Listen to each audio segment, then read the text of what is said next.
I don't know why this sounds so fucking funny, but it sounds funny to me. Oh wait, I know what that sounds like!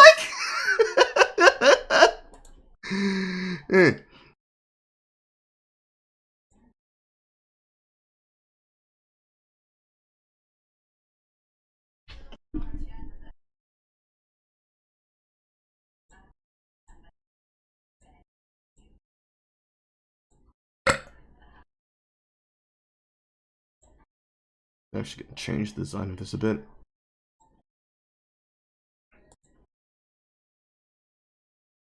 Because I feel that it is needed.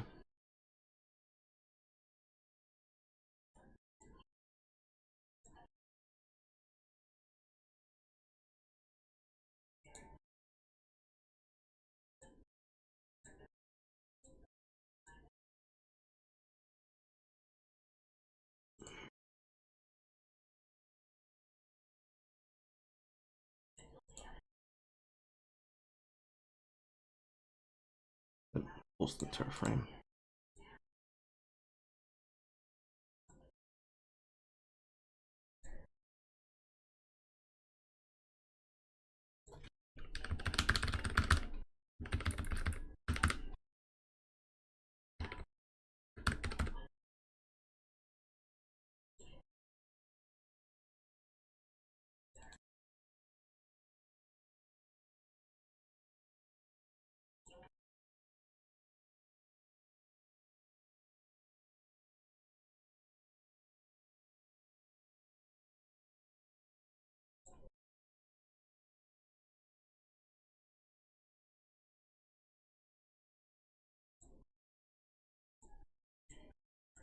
Time for your other favorite black YouTuber. Corn Pop said that's racist.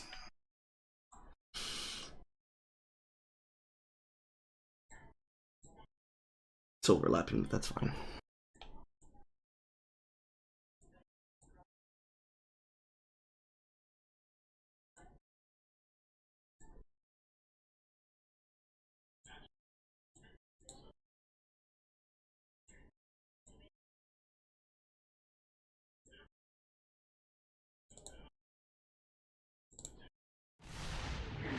You're listening to Radio Coon. I'm over here stroking my... What? I got lotion on my... Yeah! We make your eardrums bleed. Sponsors for SinglePlayerCarl and Radio Coon are provided by Sloppy Top, Cajun Crackle Seasoning, making motherfuckers mad on the internet, and viewers and haters like you. Fuck y'all, nigga! All of it's provided by the United Negro Carl Fund, because remember, a Carl is a terrible thing to waste. And if you'd like to support Carl, consider leaving a wonderful donation at Ko-fi.com, Subscribestar.com, YouTube.com, and Twitch.com/SinglePlayerCarl. Make sure to support your nicketry today, or you hate black people. You're listening to 148.8 The Coon. And now, a word from our sponsors. Are you waking up in the morning, exhausted, tired, realizing that you serve zero purpose and should literally kill yourself right now? Do you go to the fridge, opening and closing the door while doom scrolling on social media, wondering what you're going to do with yourself? Do you feel that there's just something missing in your life to bring the joy and spark that you used to have when you were younger? Now introducing Smart Nigga brand Sloppy Toppy. Our specially trained service girls specialize in the means of goth girl, alternative rock, dummy mommy, and ooh-woo soft girls have been specially trained in the techniques of Gawk Gawk 9000, the Salt Shaker Poppy Toppy, and the Gawk Gawk Gulp Gulp. Suck you drier than your runs at Tombs of Amaciate. Smart Nigga brand Sloppy Toppy. We'll get that nut out in you.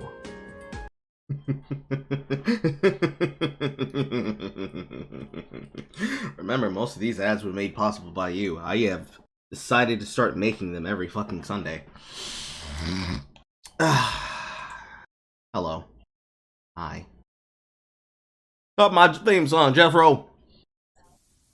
Welcome It is time again for another versus chat. As the scout fades, and the afro bulges, and the curls nap, it's time to see the dusty ass shit happen on the internet. It's not great.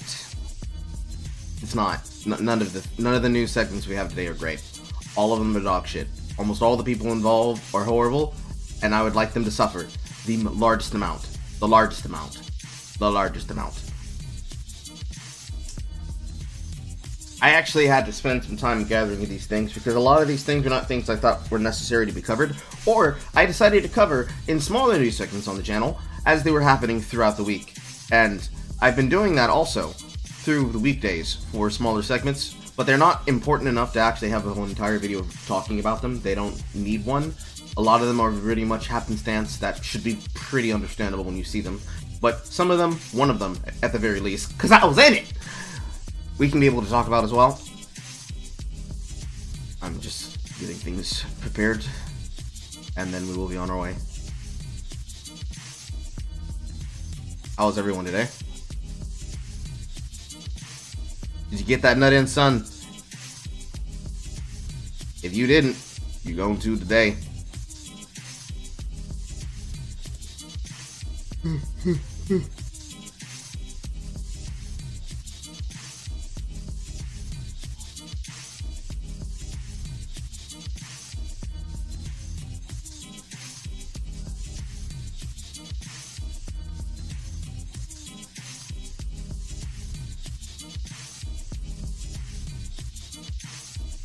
Now I have enough space for it.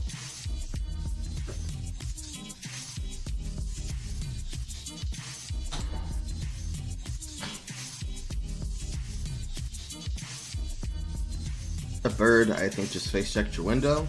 You're doing good. You'll hang in chat, but you'll be off to work.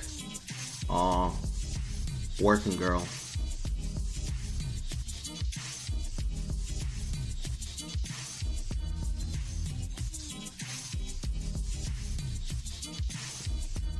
Okay. So, as we pile in to the green room, I'm going to be testing a couple of things, because if those of you who are paying attention would know, especially if you watched the more recent video, and by video I mean like my response to what happened on that stream, you'll know that somebody tried desperately to get attention in the worst way that they possibly could think to. So I'm testing to see if the permissions work the way that they're supposed to.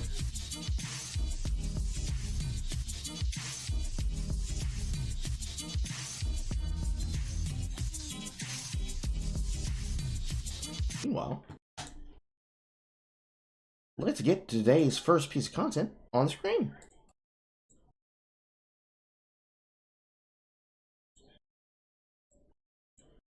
Ah, Colleen Ballinger. Colleen. I can take you to a paddle who knows not to stop. Everything you do makes us scream, oh my god. And now that your news is news, I swear I will never subscribe to you. Da da da da da da da da da da da.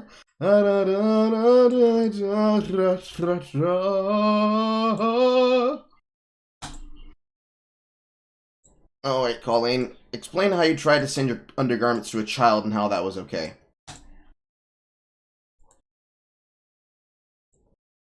Oh no, she's got a ukulele!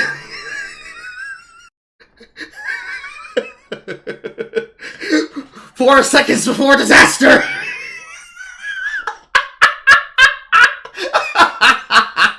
What is it about women doing what they think is ooh-woo hot girl quirky shit, and then when needing to do anything, they immediately turn to the ukulele? It's the hipster's shotgun, I swear to God! Oh!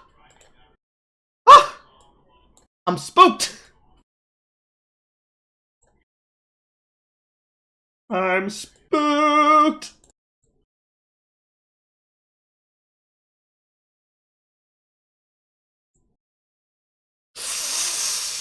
She's intimately staring into my soul! Oh, no! Oh! She hasn't even said a word, and I can see his thin-ass lips!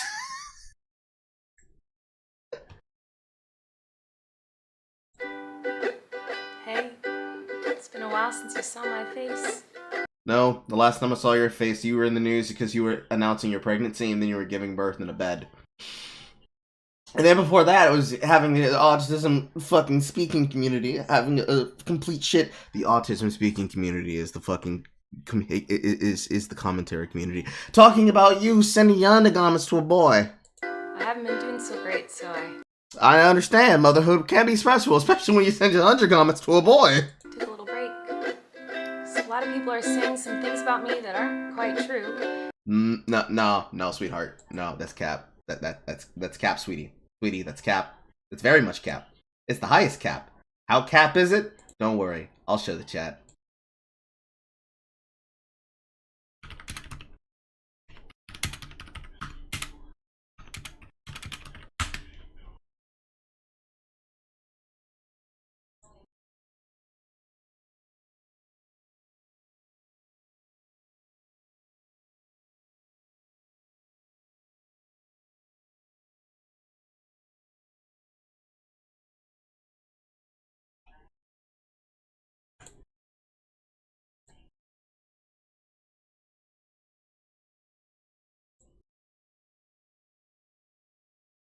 So, Colleen Ballinger put her undergarments in a priority shipping package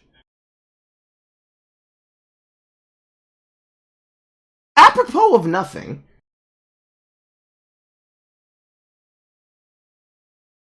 So, Cat, you are not beating the grooming allegations here. You are definitely not. I'm pretty sure this is probably one of the most downvoted apology videos on YouTube. You are continuing with your cap, and your lying, and your seething, and your coping.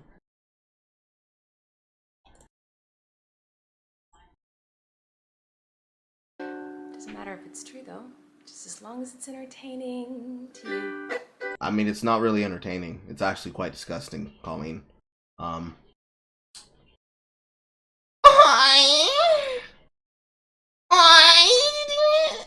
Does it make sense? Right?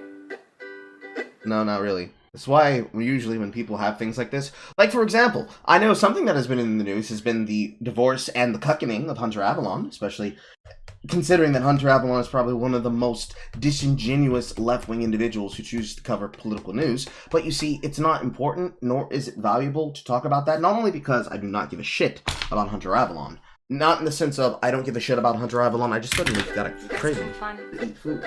All aboard. It's probably because I'm about to be fucking annoyed out of my goddamn mind as we get later on through this fucking broadcast. Not only because Hunter Avalon's... How'd you unpause yourself? What is this witchery? Not only because Hunter Avalon's personal news is not something that I care to look into, because I don't fucking care, but specifically... I also need to get the audio shield up. But specifically, because I don't care about his sex life. It's not necessary, it's not newsworthy, it's too personal, and it's something that I shouldn't get into. Just like the allegations that supposedly Destiny and Lauren Southern had a kid, or rather conceived a child, and then Destiny paid her money to terminate the pregnancy around at about the same time that Lauren Southern came forward to say, "Hey, yo, guys, I was married to a Fed. I had a baby by a Fed, but because of my online history, he got demoted in his Fed work, and now we're divorcing, and now I'm a single mom." That's not important for me to cover, because I don't care about her being a single mom. It's not important for me to cover, because I was probably one of the biggest ardent supporters that wanted her, just like how I wanted people like Dankula, wanted people like Dr. Ramarikam, wanted a lot of the people who I looked up as either to heroes, or as inspirations, or as the facilitating point upon which I could become a creator myself, in my own way, to have their happy fucking endings, and finally have some level of happiness come to them. Cameras up here, back here. But because I also wanted to see them win, because It is good that they can have the things they want. She wanted a family. She didn't want to have to do the political shit all the time between her and Brittany Pettibone getting banned from Britain because Britain was full of that fucking bullshit shite. It was good. It was good for her to have that. It's unfortunate that happened to come the way that it did and that history went the way that it went, but that's okay. That's fine. It's also not necessary for me to cover news. It's only interesting in the, ooh, what's going on in your house interest. This shit is fucking disgusting.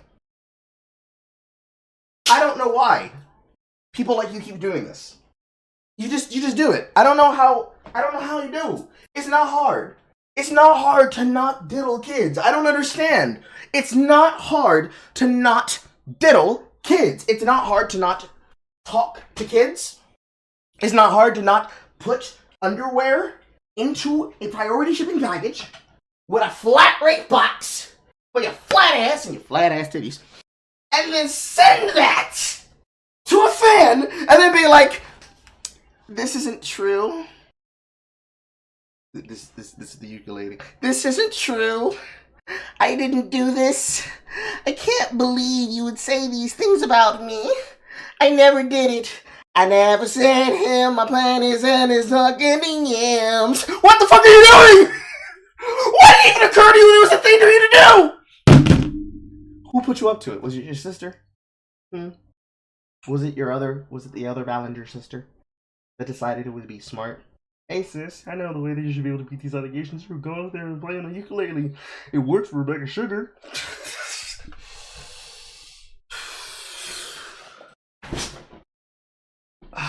Let's continue. Okay. Harvey, you can speak, right? Yes. Okay.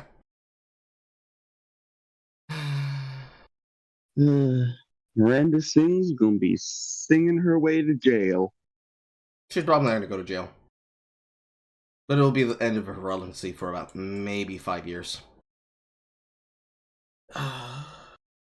And the toxic gossip train. All over the place. You got a one-way ticket to manipulation station. Manipulation station. Toxic media train. Is toxic media train when people are talking about something that you choose to make newsworthy by choosing to do this?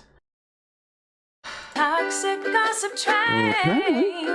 Tie me to the tracks and harass me According to from the her. past. Cause rumors look like facts. If you don't mind the gaps, I won't survive in the up crash. head. But hey, Rumors are when it's things that have been documented and are true because the information was given by the person you sent the underwear to.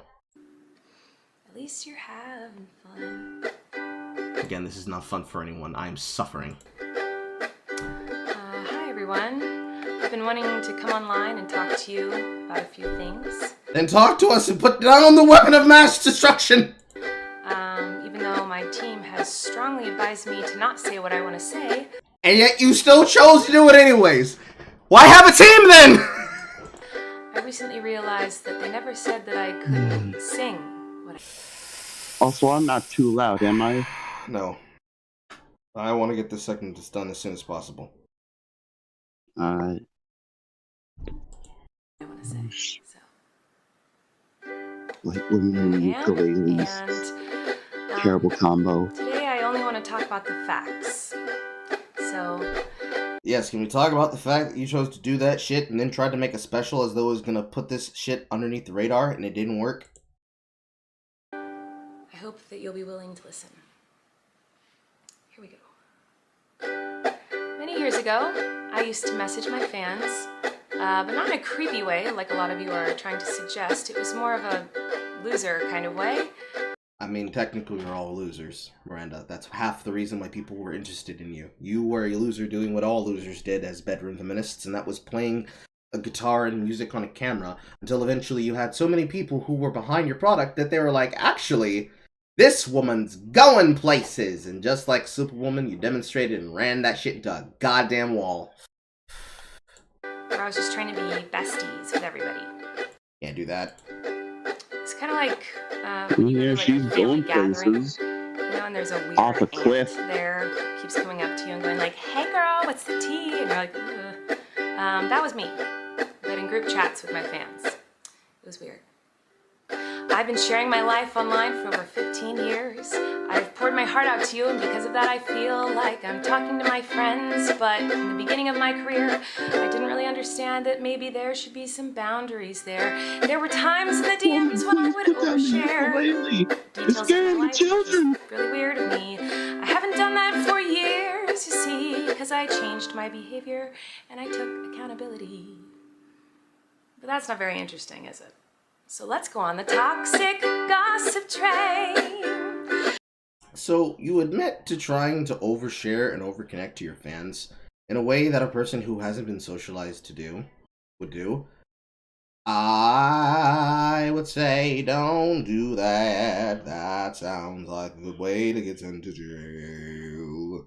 You should probably not do that, you dumbass. But more importantly, why would you admit to that on a tape and then be like, but hey, we've all done that at some point before, huh? Right? We've all messaged our fans.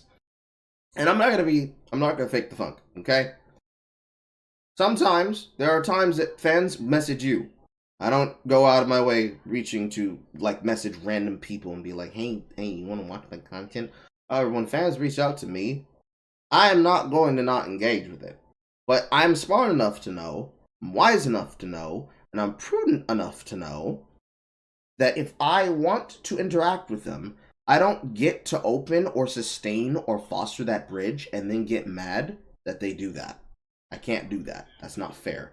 Not fair to them, and it's also not fair to the parasocial bond that I am unintentionally or intentionally are fostering by encouraging it. So if I don't want it, I don't encourage it. That's what any person who ever wants to do a meet and greet has to understand and know. It's just a fact of the matter. People are going to want to meet the people that they are watching the content of. Whether it's just to be like, are they really like that? Or are they a bitch in private? Or is that their real personality? Or are they entirely different based on everything else they do? Still not hearing the reason why you sit your underwear to a fan, though. The locomotive's fueled with hateful accusations. Accusations are when they're not true and can't be proven as true as hearsay. Toxic gossip train. Steamroll over someone's reputation. Toxic gossip train. Don't ruin your own reputation. Hop on board but close your eyes, otherwise you'll realize that the train is made of lies and that this song is 10 minutes long. The person you despise maybe didn't deserve to die, but hey, at least you're having fun. Didn't deserve to die. Okay, so metaphor doesn't work because you're not dead, you're not dying. You're just getting mocked in front of the entire internet. You have 72k upvotes to 717k downvotes. Am I reading that correctly? Is my dyslexia acting up? Nope. 72k to 717k. You are getting beaten in the quote tweet suite. Why is this song 10 minutes long? What else could you possibly be singing about? And you indeed are strumming this shit all the way the fuck through. I don't think we're gonna listen to the entire 10 minutes. Because I can tell you right now, I'm looking at your eyes. We're all looking at your eyes. Chat, I'm gonna make you look at her eyes. Look at her eyes. Look into her eyes. Look at the lack of self-awareness. Look at the smug grin. Her thin-lipped smug grin.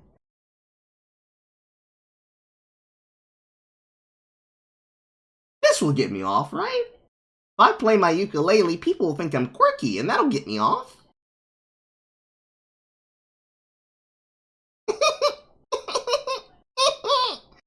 Horror, like Adam has a response horror? Please send it to me. I'd like to see that.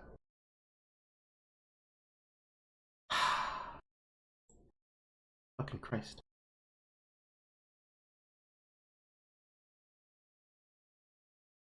Okay, so woman builds a channel, builds a career for herself. Singing and doing a character. She sings and does that character, builds up millions of subscribers across multiple channels. Not just Miranda Sings, but also Colleen Vlogs, of all the work that she's done and did and wanted to do. Sends you undergarments to a boy. People find out about it. You don't cover it. You then go do a live show performance, which I think was filmed when you were pregnant. You continue to not address it. Then when you finally choose to address it, you choose to address it like this. I do not think that that is a smart idea. I do not think that that is a smart idea. I do not think that that is a smart idea. It is not a smart idea because that is the presumption that you should be given something not what it looks like. That is dumb. That is very, very dumb. Very, very, very dumb. A small amount of accountability should have been had. At no time did we see accountability, Miss Colleen Ballinger. And now, Colleen Ballinger, since you have not done that, you have made me have to put you on the spot and clap you out. But your cheeks, I would not clap. It is disgusting how you chose to do this and then lie about it. Why would you do that? You have probably done nothing but traumatize further individuals by behaving in such a way that brings degradation onto your people. You have brought shame upon yourself. Yourself and the Western menace. It is a sickness, but we have the cure. We have the cure. It is misogyny. It is misogyny. You brought shame on your people, you mumbling devil. Alright, let's look at the response video from Adam.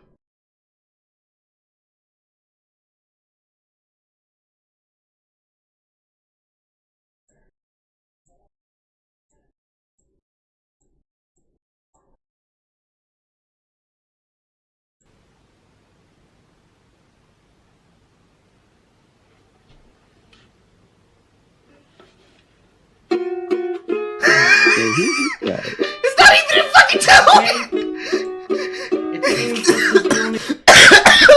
It's not even fucking tune!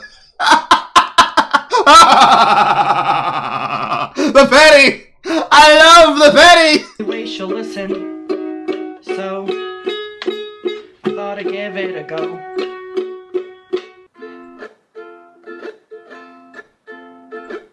Hey, it's been a while since you saw my face. I haven't been doing so great, so I took a little break. I'm glad you're able to look at this as a break, because you've made my life hell for 3 years. So a lot of people are saying some things about me that aren't quite true. Literally what was not true. Doesn't matter if it's true though, just as long as it's entertaining to you. Why was any of this entertaining? Right? Who are you talking to? You guys having fun? Not as much fun as you're having since you've wrote a song. All aboard the toxic gossip Talking to their train. crazy mutant spiders in their brain. Tonight we're getting on a train. You're chugging down the tracks of misinformation, the toxic gossip train. You got a one-way ticket to manipulation station. The toxic gossip train. Driving down the city of manipulation. Toxic gossip train. Toxic gossip train. Tie me to the tracks and harass me for my past. You also harassed me for 3 years in group chats and to Cody Tyler. These rumors look like facts if you don't mind the gaps. What gaps were there? None at all, actually, none at all. If we want to talk about some gaps, what happened to your 2020 video in which she edited Why is the gaps in her teeth? to make a 17-year-old look bad? I won't survive in the crash, but hey. I assume you're getting on the train too. Let's make that a ticket for two. Two. At least you're having fun. Again, none of us have written a song. It appears you're the one having fun. He just keeps strolling the discordato. It's fucking sending me. I understand he's not in position, but it's just the intentional discordant note. It's just so fucking funny. Oh, Carl, you're such a fucking band geek. Yet again.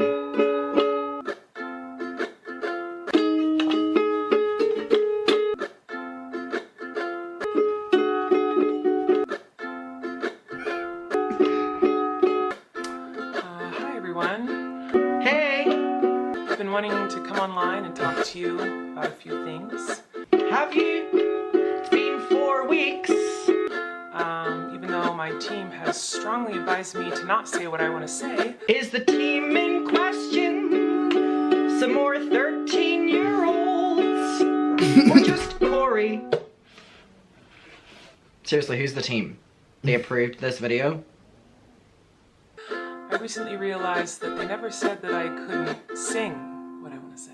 I'm sure if they knew you were going to sing, they would tell you not to do that as well, but... The toxic gossip train! Adam McIntyre would be great at SinglePlayerCarl. Yeah, I'm straight. So, here I am, and today I only want to talk about the facts. Then why don't you show any? Oh, I know. Because you don't have any. So, I hope that you'll be willing to listen. I'm all ears. Here we go. Many years ago, I used to message my fans, but not in a creepy way like a lot of you are trying to suggest. It was more of a loser kind of way. It also wasn't many years ago. You were doing it when I posted my 2020 video. And we have the screenshots as well, but I thought this video was about facts. I was just trying to be besties with everybody. Besties with children. Don't really know if that's helping your case. It's kind of like when you go to like a family gathering, you know, and there's a weird aunt there. Keeps Like Miranda's creepy uncle. Is that what we're getting at? I don't know how this is helping your case. coming up to you and going like, "Hey girl, what's the tea?" And you're like, "Ugh." That was me, but in group chats with my fans. It was weird. It was weird. Very, actually, very. I've been sharing my life online for over 15 years. I've poured my heart out to you, and because of that I feel like I'm talking to my friends. Maybe go get some, instead of relying on 12-year-olds to be your fucking friends.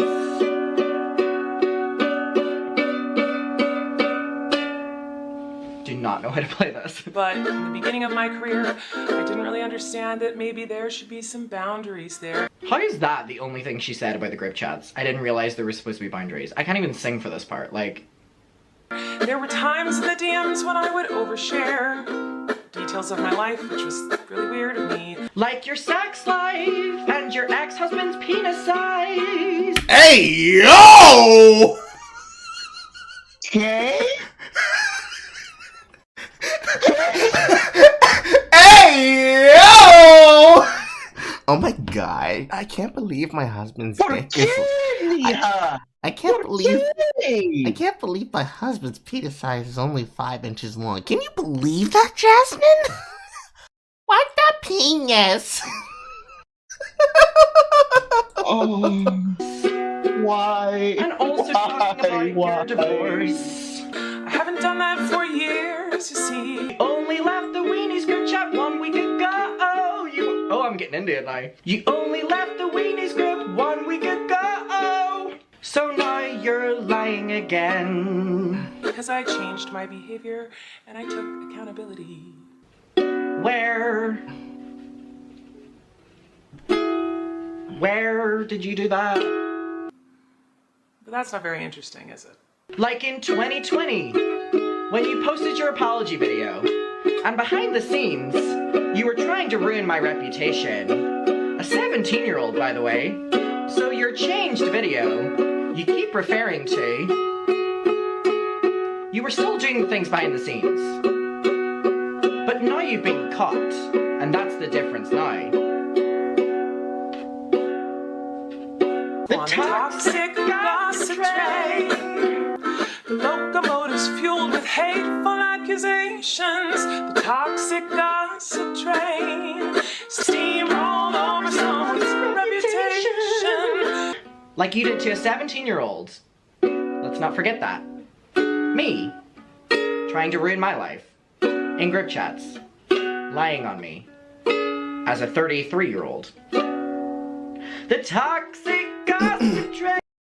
I'm gonna say something real quick, okay? It's extremely fucking soy and extremely fucking cringe when people play the angle of, you tried to harass a biter. You tried to harass me, 17-year-old, as a XXX-year-old. Listen, the problem isn't you as an adult tried to ruin the life of a developing youth. It should be you, an individual who knew what the information and the facts were, are trying to misconstrue and also divulge and also distract and also misdirect from the thing that you are accused of or proven to be at fault for, by instead trying to make it a discrediting of someone and you not coming to terms with the ramifications of that action.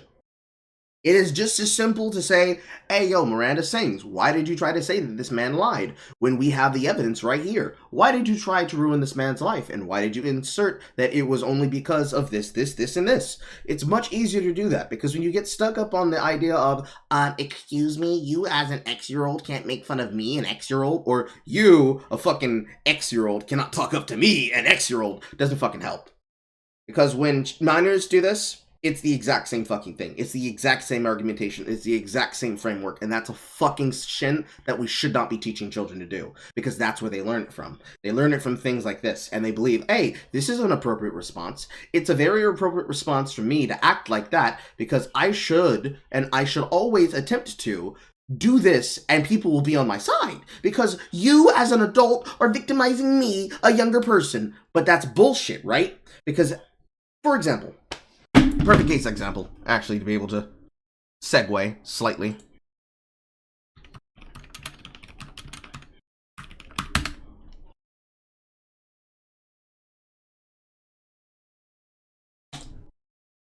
Here in this video from Actual Justice Warrior, throw this one up on picture-in-picture if I can. On this video for Actual Justice Warrior,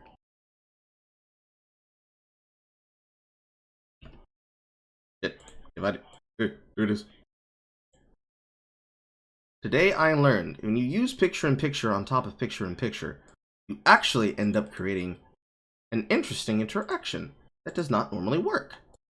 Because it can't track from one picture-in-picture to the other. Bizarre. Also, why is it not recognizing the window? There.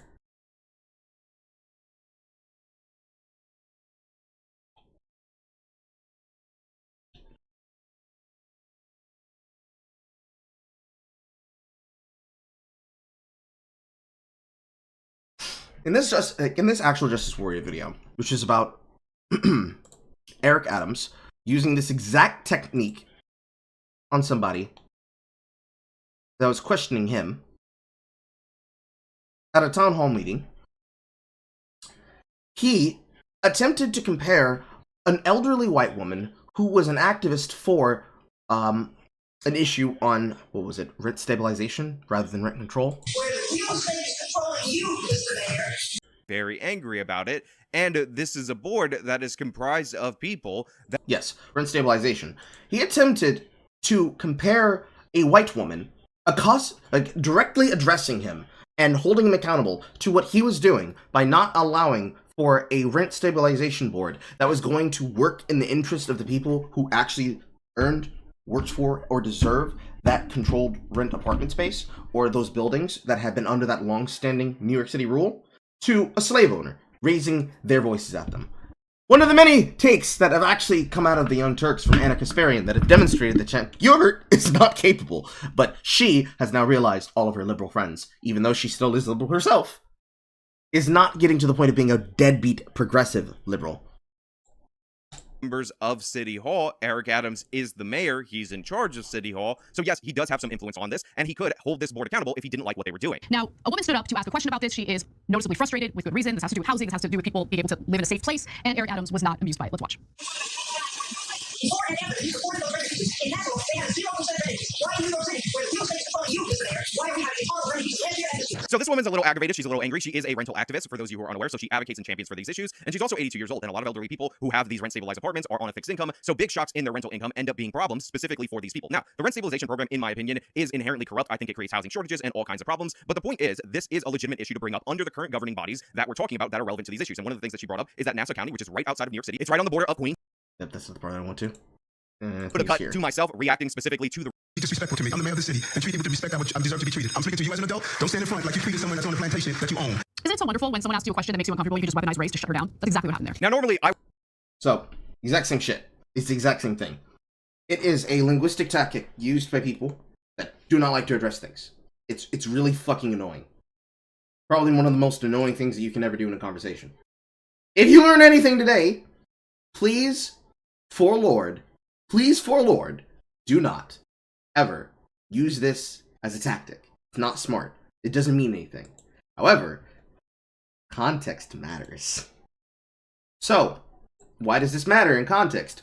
Well, you see, this man was victimized by her. She attempted to do this as an adult to this person. Is Anna becoming based? She's becoming more based on issues that she should be, that she still cares about, and is starting to unlearn the programming. Since the exact same situation of rhetoric was actually done to her, lo and behold, by none else but Atlanta the fucking serfs. And all because she basically got to the J.K. Rowling point, where because she didn't want to do a thing that she was adamant about not being told, that she didn't want to be called and didn't want to have said to her, that meant that she was now a Nazi in their eyes. Back to this, though. This man was victimized by her. So, if this is something that was done to him in his youth, that has now caused him direct trauma in his life now, and seeing this then inspires him to address that concern, because she has yet to actually address the concern in a way that's meaningful. Because the action was done publicly, because the behavior was done publicly, because the assertions, and at this point, the cover was done publicly, the salt and the shaming must be public, and must be voracious. This young man is like a white puma. Toxic gossip train. Pop aboard, but close your eyes. Oh, yes, God. The train is made of lies. Literally lies. Why did she make a video saying it's all lies, with art showing that it was lies? I know, because it's not all lies. And that person you despise maybe didn't deserve to die, but hey, at least you're having fun. This is incredibly ironic, because I literally had to file a police report against her fans, swatting, harassing, doxing, threatening to end my life, my family's life, or my animals' lives. And you did nothing about that, just like you orchestrated for people to hate me in 2020. Remember that? When you got all your YouTube friends to respond to me publicly, taking me down? But again, this wouldn't be the first time you've got other people to do your dirty work.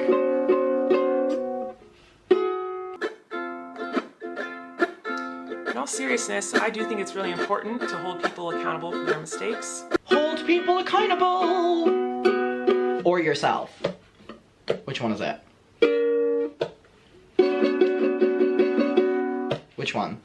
You know, we should hope that everyone can learn from their mistakes and grow and change their behavior and be a better person. Clearly you've shown you haven't. And this is something that I've always tried to do when Where?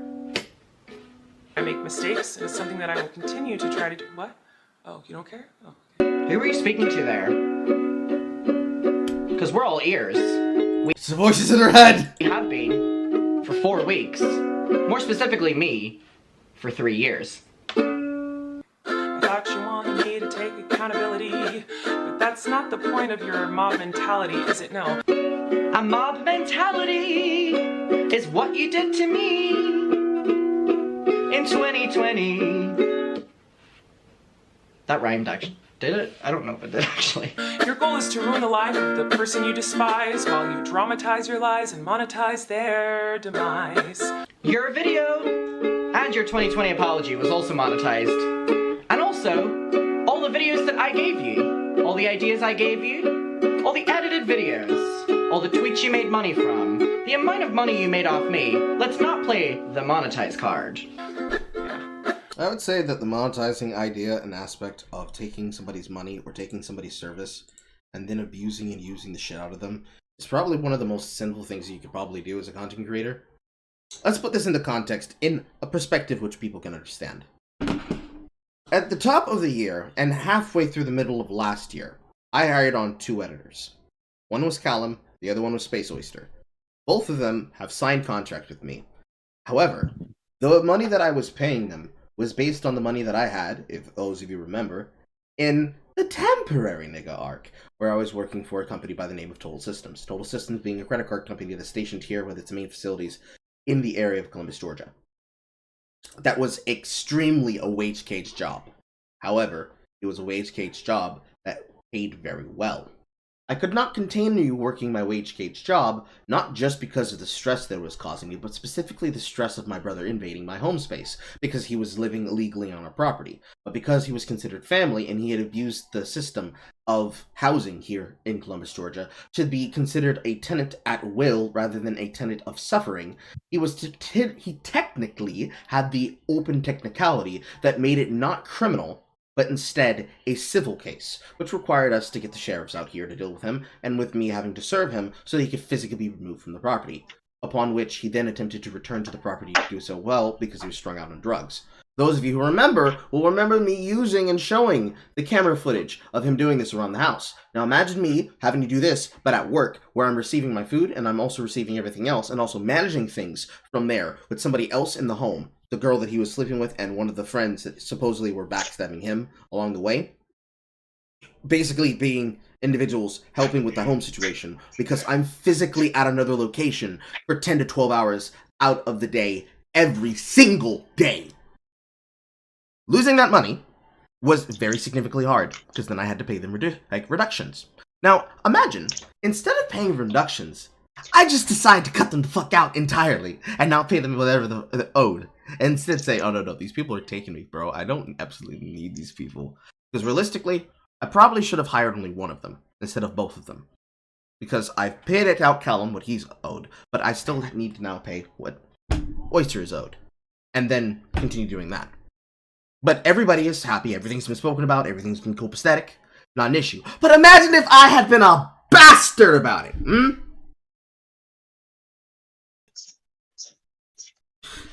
When it comes to the idea of monetizing apologies, or monetizing shit that is traumatic for you for drama, there is an element of that where it's like, yeah, it's the internet, people are going to dramatize and they're going to monetize everything.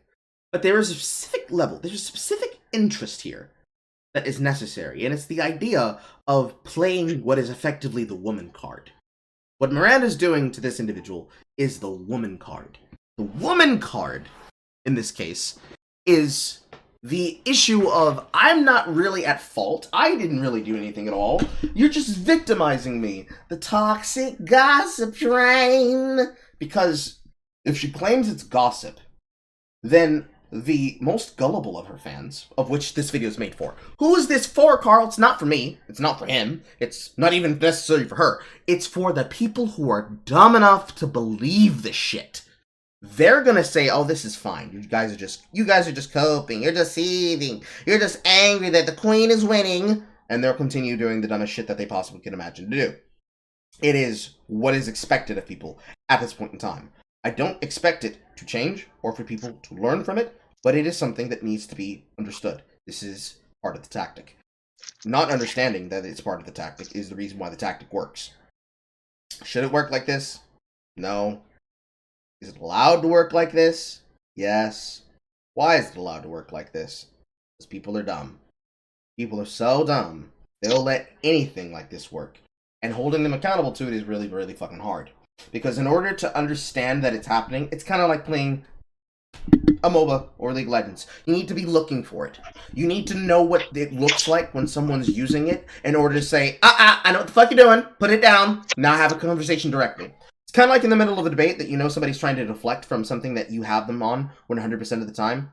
But literally, you have them dead to rights, and they try to pull out their trump card. It's like, nah, get that shit the fuck out of here. Because if you can't address it, then it's something that you're going to have to explain away. And if you can't explain it away, it's going to make you look bad.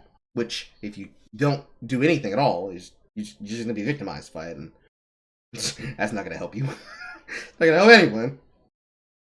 In our case, it's a perfect thing to do, because in the infinite wisdom of some people, they might think, well, it's not that big of a deal, but it is that big of a deal, especially considering how publicized you are, which is the other action of it. When it happens to an uwu soft boy, let's say the tables were reversed. If it happened to an uwu soft boy, or it happened to a beloved himbo, like Markiplier. Markiplier gets into a hypothetical situation where he's actually been grooming a girl behind the scenes.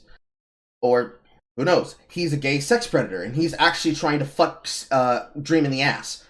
If he were to have some kind of scandal, like this, and he tried to use his hot, attentive looks to basically record a pitch-perfect joke of South Park saying, I'm sorry, and show my apology, I'll be sending my nudes publicly, and not just tasteful nudes, you'll get to see my dick. I'm sorry.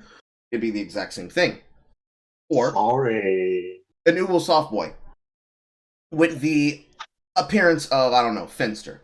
Finster decides he wants to go full dick girl aesthetic, but he wants to still be male with his genitalia intact. He chooses to be a no-op surgery girl and become a div girl. If they got into a scandal with Dimitri Monroe and tried to use that uwu soft boy aesthetic to avoid accountability, it'd be the same thing. If I tried to use my fuckboy aesthetic to deflect from anything that I've ever done, or to try and deflect from something that would be revealed by someone, same thing. Just don't do this.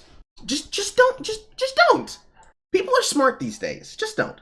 I feel like I can already hear the comments. If I may interject, I don't know Carl, how you that hear the comments. Markiplier impression you were doing, you sounded like the other father from Coraline. Nice. So yeah, just don't try emotional manipulation, people. Especially if you're a woman. It's not smart. Not good look. Whenever you've limited them, and they have to be approved. They can get away with it. So, don't really know what to say there. She's gaslighting, manipulating. Oh, she's a narcissist and a rat. I would never make a mistake like that. Well, technically, any person who's willing to put themselves on the camera has to be some small level of a narcissist, and they have to be some level. That should be the ice cream. Be right back.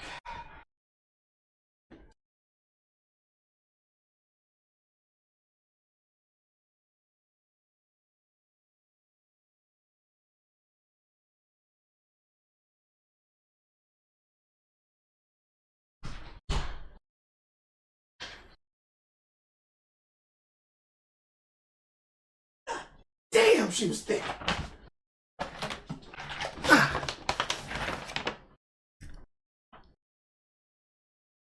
She had a nice smile too. God damn.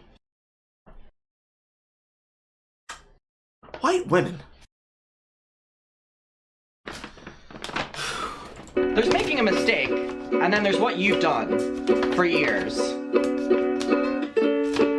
Oh, I'm sorry, I didn't realize that all of you are perfect, so please criticize me. Bring out the daggers made from your perfect past and stab me repeatedly in my bony little back. Oh great, even a body... I mean, is it body shaming if she's mocking herself? Because her back is bony. She is built like a fucking chicken. No, I don't want to use my... I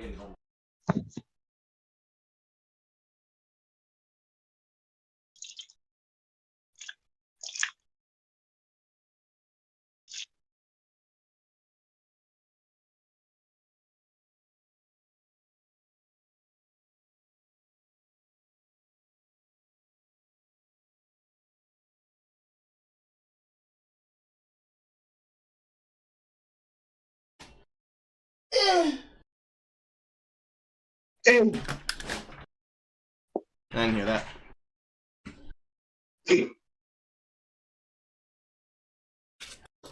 Shit.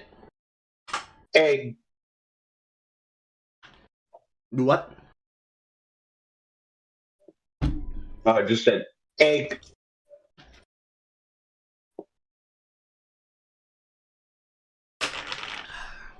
Checking moment in this song. I don't want to say apology in this song, because we know that if you're skinny, Colleen Ballinger loves you, and if you're not,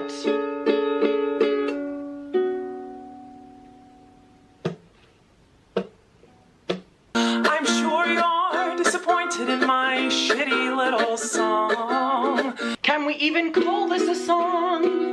I know you wanted me to say that I was 100% in the wrong. Well, I'm sorry. I'm not gonna take that route of admitting to lies and rumors that you made up for clout. Screenshots don't lie. But you do.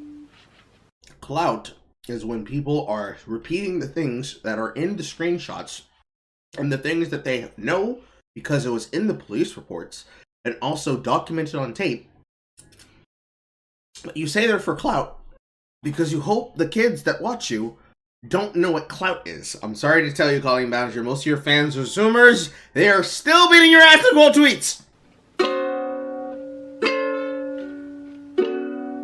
How do you play this thing? Hey everybody, I found someone new to harass. She did some things that I do not like in her past. So everybody gather round, cause we're about to attack. But not based on facts. Not based on facts. So now we're just lying. Yeah. It'd be great if you would put the screenshots in on screen. Because I know you did this in post-editing, but it'd be great if you just interjected them. I've seen them. I don't know if chat's seen them. And again. No, your loaded lethal weapon is your fingers on the keys. You don't need any armor when you can hide behind a screen. Isn't that what you did to me for many years? But also your other fans that you bullied behind a screen.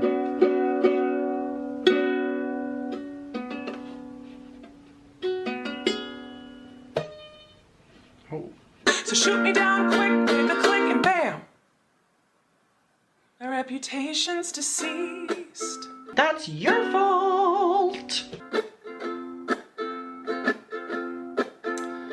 I also wanted to take a minute to talk about that girl Miranda sings.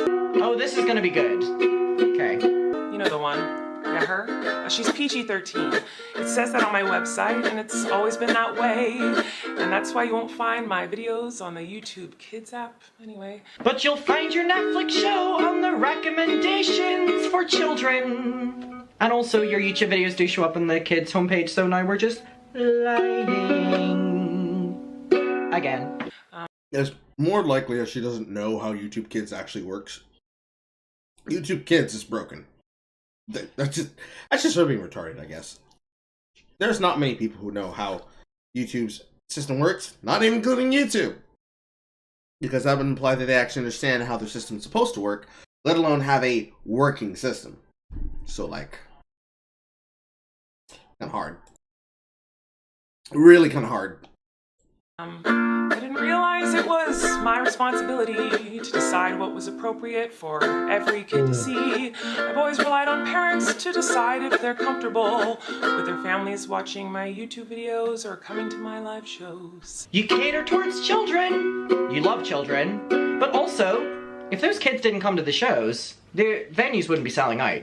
Well, they're not selling out now anyway, but any more so. Let's not pretend yeah, she definitely that loves Miranda children. Sings has not been a character catered towards children. So now we're just taking the approach of lying. Yet again! Now, have I made some jokes in poor taste? Yes. Have I made lots of dumb mistakes? Yes. Am I sad that there are some fans who feel betrayed? Yes. So then, why do you make fun of them? Was my intention to manipulate? No. It doesn't matter what your intention was, because you did it. For many years. It doesn't really matter what my intention was, because it seems as though everyone's already decided on that. Let me tell you, it's not very fun to have millions of people all over the world call you the most vile, horrendous, disgusting, life-ruining words that a person can be called, in my opinion. The words are not what is life-ruining. What's life-ruining for you is the reputation they bring. And you know that. Saying that the words are hurting you more than the actions hurt you is fucking stupid. The way to give an apology is that the mercy is not granted by you begging for mercy. You don't get to beg for mercy, let alone forgiveness. You get to ask for the opportunity to be forgiven. I'm going to repeat that again. You ask for the opportunity to be forgiven. Because they can tell you to kick fucking rocks if they want to. They can choose to give you no reply. In my personal opinion, nothing is worse. But you get to ask for the opportunity to be forgiven. And then you sit there and wait for years. Maybe even for the rest of your life. For some point of redemption or forgiveness to be granted to you. And if it is, living with the knowledge that the rift caused by your actions, no matter how large or small, will never be rectified. It should cause you physical discomfort to the point where you lose sleep. That's how you know it's working. It doesn't matter that these things aren't true. Everyone just believes that you are the type of person who manipulates and abuses children. I mean, if your entire persona is to appeal towards children who have yet to understand the age of reason, let alone reach it, and their parents don't pay attention to your drama because they're like, this woman's not dramatic, she's not involved in that news business shit, she's safe, then yes, you are preying on children and their stupidity and their gullibility. You are definitely doing that. Don't lie about that. Don't lie about that. That's not smart to lie about that.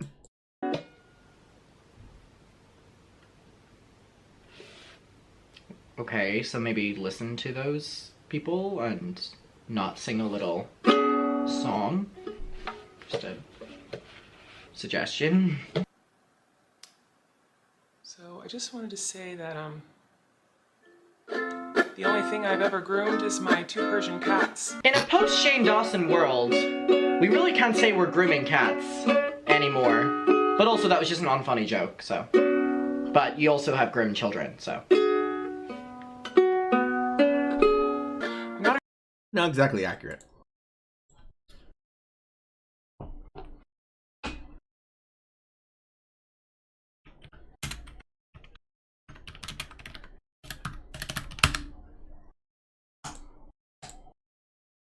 Colleen Ballinger has 3 kids.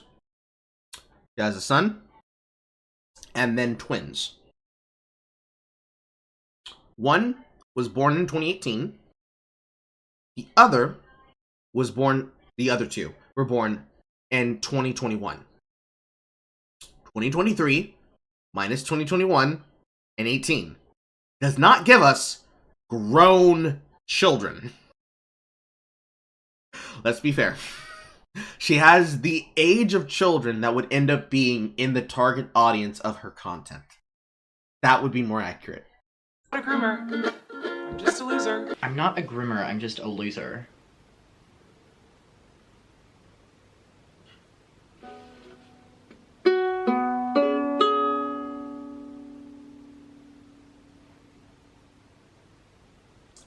Okay.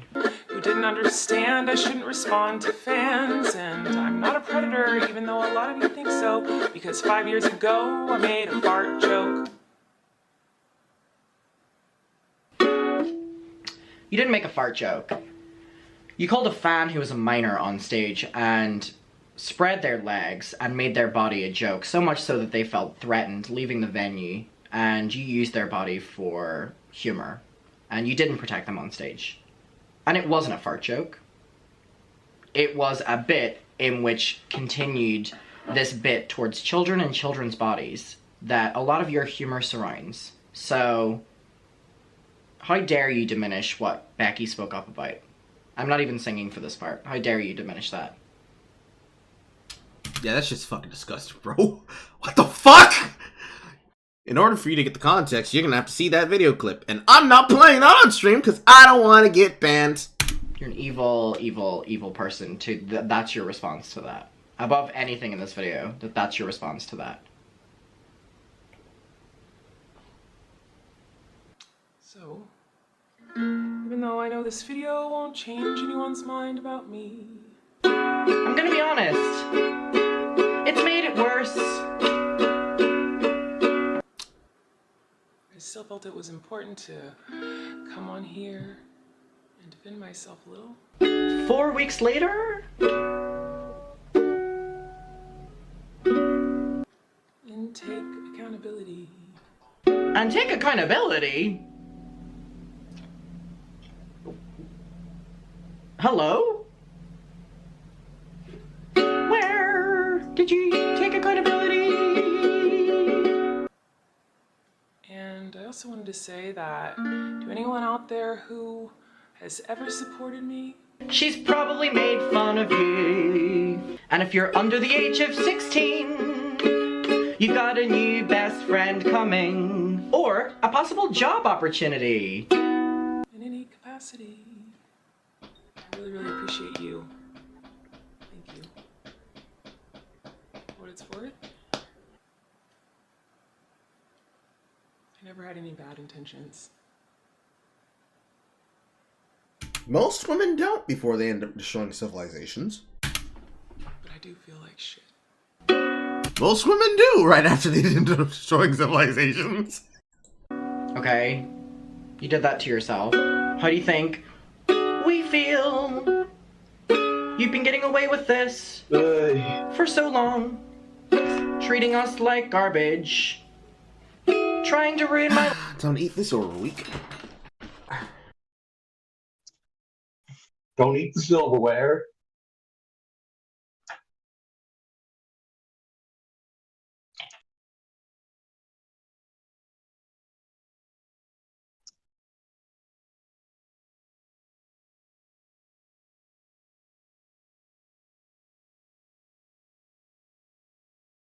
life and my reputation. How do you think I felt?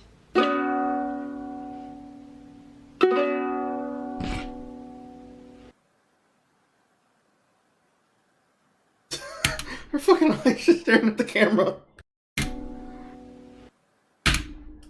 That's the look right there. That's the look that the killer makes right before she decides she's gonna skin you alive. Run! Run!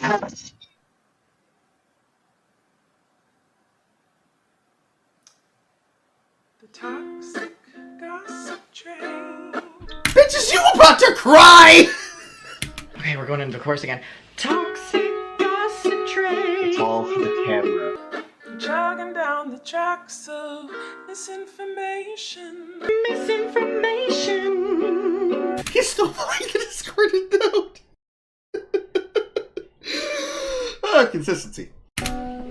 Toxic gossip train. You got a one-way ticket to manipulation station. Toxic gossip train. You tied me to the tracks and harassed me for my past. Rumors look like facts when you don't mind the gaps. Then show the gaps. Show them. My video, sorry. My video showed everything in order. How do you play this thing? I won't survive in the crash, but hey. I hope you had some fun. I mean, clearly not as much fun as you're having, being able to write a song about it, but...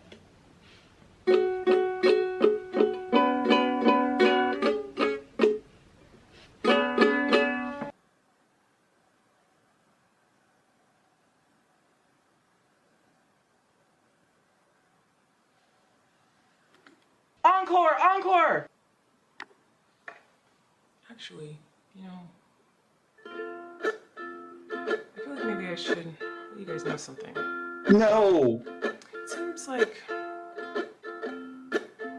maybe you're confused about something. I don't know. Nobody wants not. Let me try to help.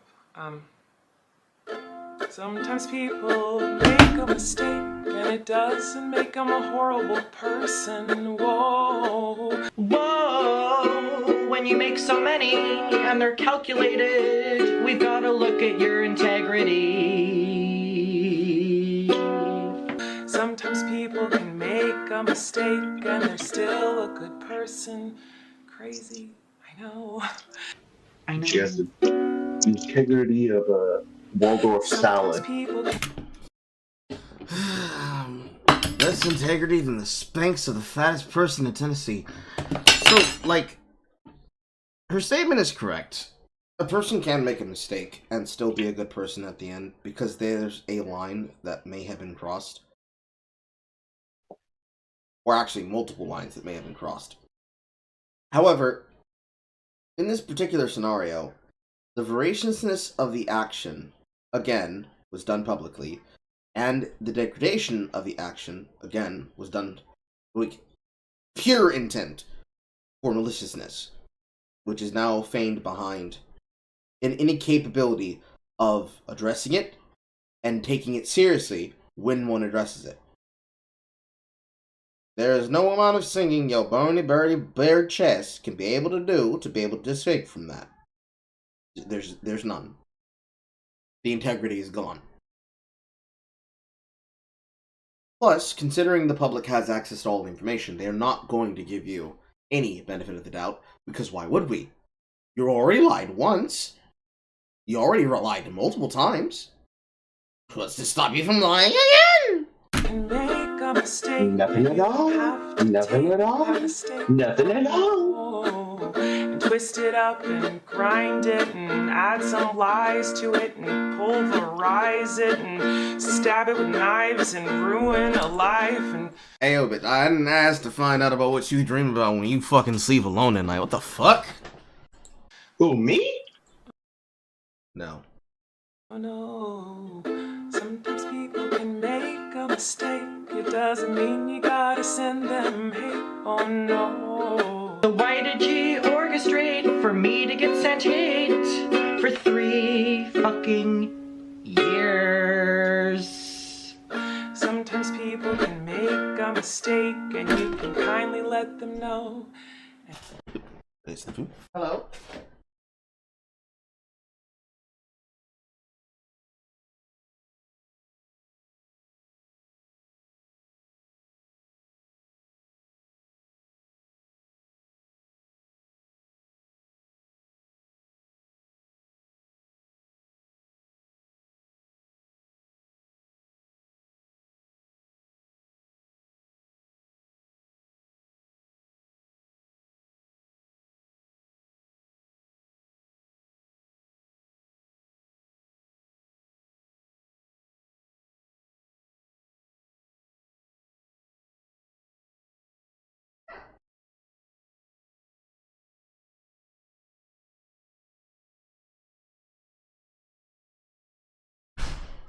This Dasher was a working lady, and she had her kids helping her.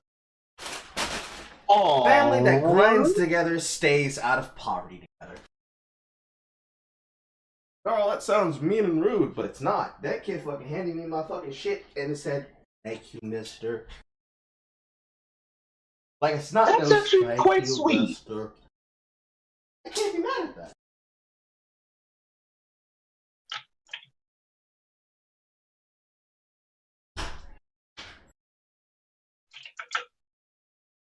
I don't know about you, but that just brightened up my day.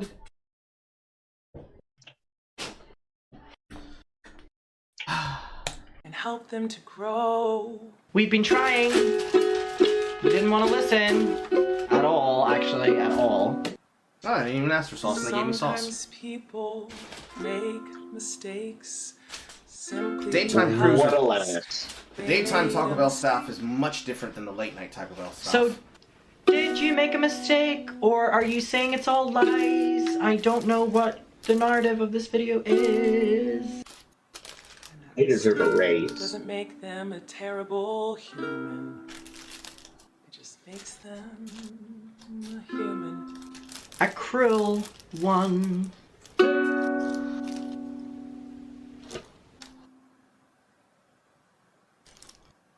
That dumb scrounge How do I- face. I don't know, you said you know everything. Fuck me, right? I couldn't have said it better myself.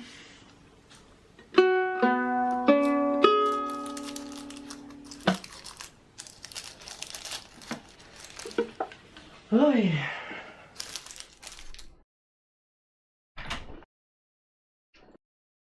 Please, let me never have to suffer that again. Oh God. I apologize to everybody in attendance. I did not plan for it to be white women singing, but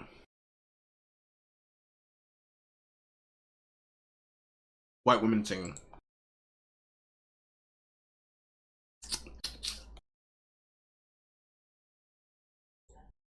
Next up, it's not a burger, it's a taco. And not that kind of taco. They can't sell those kind of tacos in America. And not over DoorDash. But imagine if they did, bro. Imagine if they did. Imagine if they did do that. It'd be great if they sold those. Bro, I'm telling you, if they were to sell those, not only would I open a business to help sell them, mine would be the best. The best. The best, the best, the best. And now, a segment from the Lotus Eaters. I'm sorry. They also got a new studio. Good for British Carl.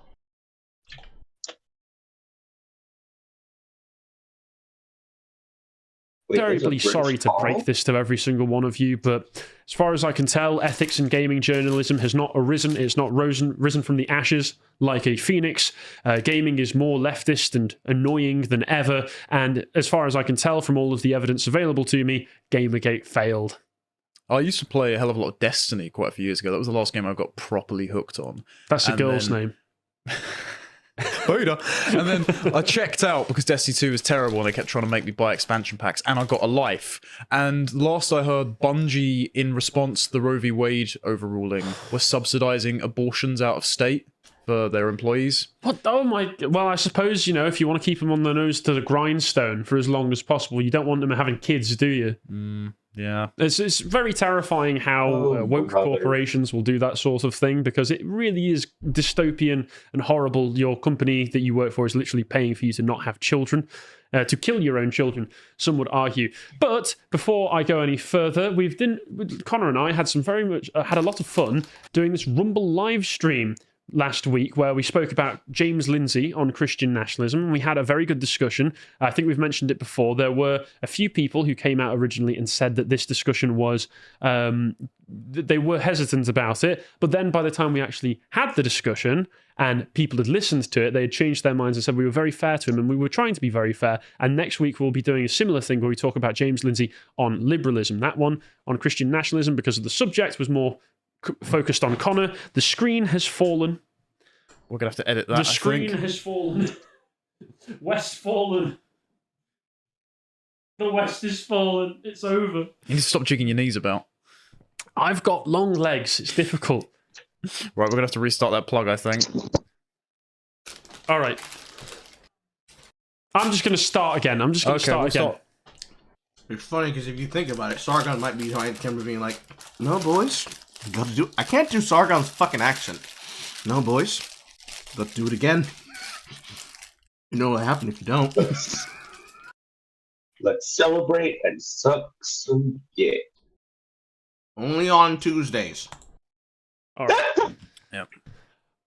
I'm so terribly sorry to break this to every one of you, but as far as I can tell, ethics in gaming journalism has not arisen like a phoenix from the ashes just quite yet, and gaming itself seems to be getting worse and worse, more progressive and more hysterically political and in your face about it day by day. With every release I see, there seems to be some new announcement that a gaming protagonist has become more hideous than in the previous game, or that there are new gender-neutral bathrooms added to a remake of a classic game, like with Dead Space, for instance, if you saw the remake of that. I didn't see that. I did see that they swapped out one character for a black woman, if I remember correctly. Yes. And also all of the characters became desexed, and Isaac, the main character, his girlfriend that he's going after, he's trying to save, she inexplicably seems to be about 30 years older in this remake than she was in the original. It's very strange. Right, so the Keanu Reeves approach. One of the things that's really perturbed me, one of my favourite game series of all time, and this is going to shock everyone,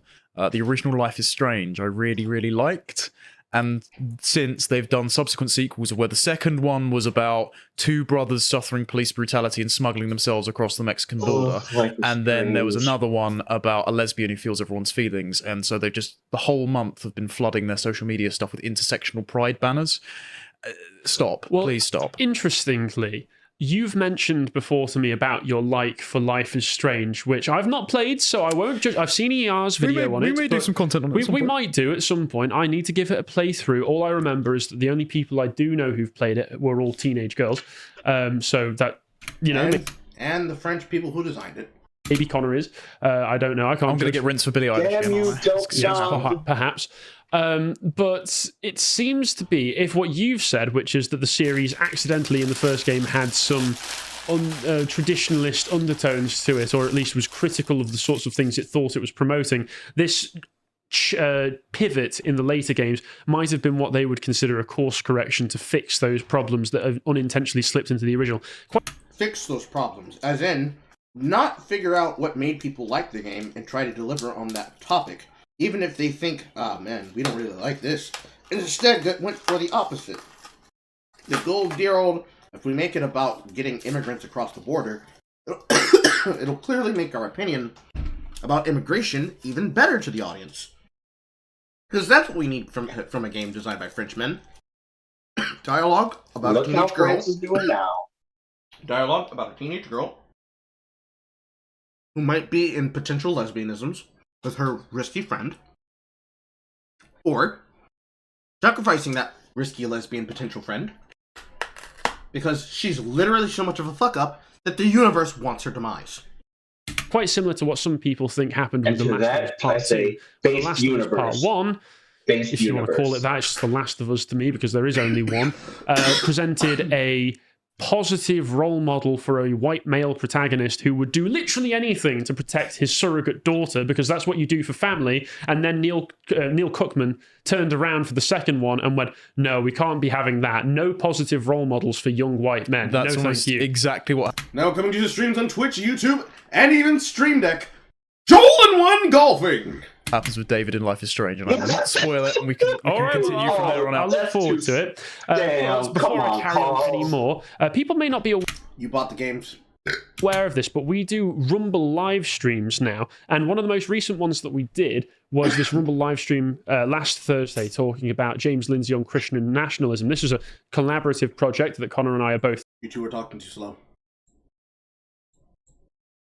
doing, because this first one was headed by Connor, where we're talking about the Christian element of this, and the second part, which will be coming out later on next week, we'll be doing another live stream on Thursday afternoon, will be headed by me, where we're going to be talking more broadly about liberalism and using James Lindsay's conception of liberalism as a bit of a jumping off point. So please, if you're interested in that, familiarise yourself with this video. It's not even for premium subscribers only. You can access it for free on our Rumble channel, and please tune in next Thursday for the second part of this, because I think it will be a bit special, because it's something I've been working on, and I'm really looking forward to this. But anyway, so let's take a look at some examples of what we've got going on. So first of all, I mentioned gaming. I mentioned gaming in general, the gaming companies. Well, this was a fun one. Xbox announces long-term partnership. Ah, man. A partnership with a company and a business brand that is more interested in harassing people than actually playing video games. Glad is something that you go to when you want to basically get people who will be the unironic gay mobbing party to force people into putting things together. They're the individuals who will take a metaphorical ruler and measure how many gay characters you have in a series, how many queer standards and queer storylines you have in your writing, and literally say if your show is not gay or gay enough for their audience to watch. They are unironic syndication bullies that use those statistics then try to justify their existence. Those of you who might have remembered, a gay mobbing group, they're a gay dogging group. Those of you who remember when feminist frequency was put into its primacy, part of its design and role was to go to conventions like G3, look at all the games that were being presented, and literally count all of the statistics that they decided was an important statistic for them. And when that statistic was designed and was counted and then published, they cooked the numbers by not taking the games that were in potential, but the ones that they actually physically played, or the ones that they decided they wanted to hyper-focus on, and say how it wasn't progressive enough. So, if a metric was, they wanted to look at the heroes in the game, the actual main characters, they counted whether or not the main character was male or female, and they said, it's not woke enough, it's not good enough, there's not enough female characters. Only 47% is female, only 16% are some kind of queer, bi, or trans. And that's cringe, because then if it's all about, well, it's what it looks like on the surface, then you can't really have good storytelling, because you're not focusing on the character, or trying to get into said character. And of course, we're talking about the duo team of Jonathan McIntosh and Anita Sarkeesian. McIntosh would cook the numbers, Anita would then push the standard. We've arrived in the future where both of them could be able to work through GLAAD. They are not on GLAAD's board, but they could get into the capacity where people who work for GLAAD or are on GLAAD will listen to them to push their ideology and views. And it's fucking disgusting. Because the way that GLAAD usually works, they usually are the kind of people who will bastardize things through the Nielsen ratings. For example, Fabo Gabo, Interview with a Vampire. They're the kind of individuals that would justify and okay a story like AMC's Immortal Universe, Interview with the Vampire, and even Mayfair Witches by saying, hey, because you had a trans, because the rape, spoilers by the way, because the rapist uncle that impregnated the sister witch was responsible for bringing the main character into the show, but his daughter is a pre or post-op female presenting trans person, that makes that story good. If that person is not trans, they look and pass, and that's representation. Or because you have two male vampires in a sycophantic relationship with each other, even though realistically the relationship of that of Lestat to Le Pont Louis, loose butthole Louis Delac, was that of a man leching himself on the money of another, but changed to lets himself to the butthole of another, has elements of a gay relationship in it, so that fag hags can be happy to see that ad. That is acceptable and justified and great, therefore queer, positive, and we love it. They are the kinds of people who make shit like that possible. They're the kind of corporations, and they're the kind of business groups and advocacy groups that hound producers so goddamn much that gave Joey King a Kissing Booth 1, a Kissing Booth 2, and a Kissing Booth 3. And I hate it! With GLAAD as part of Pride Month, and this was at the beginning of this month, obviously. Here's their new ball of rainbow yarn that they have for their logo. It's quite an unseemly sight. What was that? find myself interrupting you sometimes. What? And I'm sorry about that. What are you volunteering for? I don't understand. Oh, I thought I was interrupting you sometimes, so you did deafen me. I just deafen myself. Especially if I'm trying to keep my thoughts straight. Ironic that it's Fair enough. It is unraveling, as you would expect, and we've got an official announcement from the Xbox website of what the partnership is going to be with this GLAAD partnership we've got on. And GLAAD, if you're not aware, is the Gay Lesbian Activist Alliance, or something like that. I don't remember exactly what the term is for, but it's some kind of gay organisation, and it will produce gay games as a result of this. So Xbox Game Studio Publishing is announcing a long-term partnership with GLAAD to support our LGBTQIA plus team members. See, only second try, I'm improving. Our partner studios and other game developers in our community in increasing representation in Xbox games. Through this partnership, we are hoping to bring more LGBTQIA plus stories, characters, and lived experiences to Xbox in ways that will resonate with gamers around the world. Does that mean there's going to be farming in the sequel to Rise Son of Rome? Probably. I mean, they'll claim historical accuracy for it, but expect to see a lot more gay stuff being just pushed in your face with Xbox games if this is something that they actually move ahead with. And we recognise the need and demand. The demand! That's what gamers have always wanted ever since Gamergate. That was what Gamergate was after. Ethics in gaming journalism? No. Ethics in gay representation. We really have fallen quite far from Saints Row 3 having a penis and breast slider, haven't we? I think that was most of the early Saints Row games, surely. Yeah, I'm not saying it's particularly highbrow, but at the same time, there's been a hell of a correction. The Saints Row remake, was it a remake? I think it was a remake. That had the black woman with the side shaved haircut too. And I believe that the Saints, instead of just being an organised crime gang now, were instead an organised crime gang specifically to fight capitalism. Sounds fun. Sounds fun, doesn't it? I know what you're thinking right now. Take my money. But no, nobody liked it. All the reviews were terrible. Big shock, I know. So there's the need and demand for more diverse stories, especially as many places become more hostile to transgender, non-binary, and LGBTQIA plus communities. Surely that... The hostility is the gatekeeping, and it is good. These two are included in this, supposedly. But oh well, who knows? And just in case, because some people have pointed out that a lot of companies that normally go really steaming ahead with the Pride stuff this year have taken it off of their Twitter branding. And not just in the Middle East, like you would expect, but Xbox has not. They took it off for a while and they put it back, didn't they? Did they? Yes. They made a slightly different logo and they've done the relaunch to have now the... Well, what is that? That's the intersex Pride one with the weird purple ring. I wonder if they're going to do the sex worker Pride one that they did. Did you see that? No, what's that one? It's got a giant red hexagon in the middle of it that looks like the umbrella logo from Resident Evil. The one that obviously talks about spreading infectious disease. Literal zeros. Yes, that's certainly true. It looks like a spread... Okay, let's not get too lowbrow here. This is a very high-class podcast, I'll remind you. And when it comes to journalism, the journalism is exactly as you would expect. Kotaku, sadly, still exists, as do a number of these terrible, terrible websites talking about games. Star Wars Outlaws Backlash proves we need more women protagonists. So, Star Wars Outlaws is a game that's been announced recently where they're going to be... It's this open-world Star Wars game like a lot of people have been asking for a long time. I know one of the lead developers on this. Do you actually? I did, yeah. You did? Oh, no, well, she spoke about it to me in the pub. She couldn't tell me what she was working on. This was at Christmas. Did she know that things were going to get a bit dicey? She's on our side, so... I don't imagine she's too happy about the press reporting that's come out since. Yes, so what it is, it's an open world Star Wars game, something that people have been asking for a very, very long time, except it's only going to give you one option, which is to have a female character, a woman of colour named Kay Vess, portrayed by Venezuelan-born actor Humberly Gonzalez. And it's apparently, according to this Kotaku article, made Shuds very, very angry. I don't care. No one cares. We've had female protagonists for a very fucking long while. It is an open tradition. Wrong. Samus... Like, you don't even need to name them. It's just like, oh, there's only one character option, and it's either male or female. What is there a reason? Is the story compelling for why I need to care about this character? If it's not, I don't care. If it's just meaningless garbage content so that you could launch an open world game, I don't care. It's like if a person was to get angry at the story of Cal Kestis for the entirety of the series that they're doing, because it's clear they're trying to go for a trilogy with I'm forgetting that goddamn actor's name, but for Cal Kestis' story as it continues through Jedi Survivor. If I was to be angry that he is male, Jeremy Moynihan.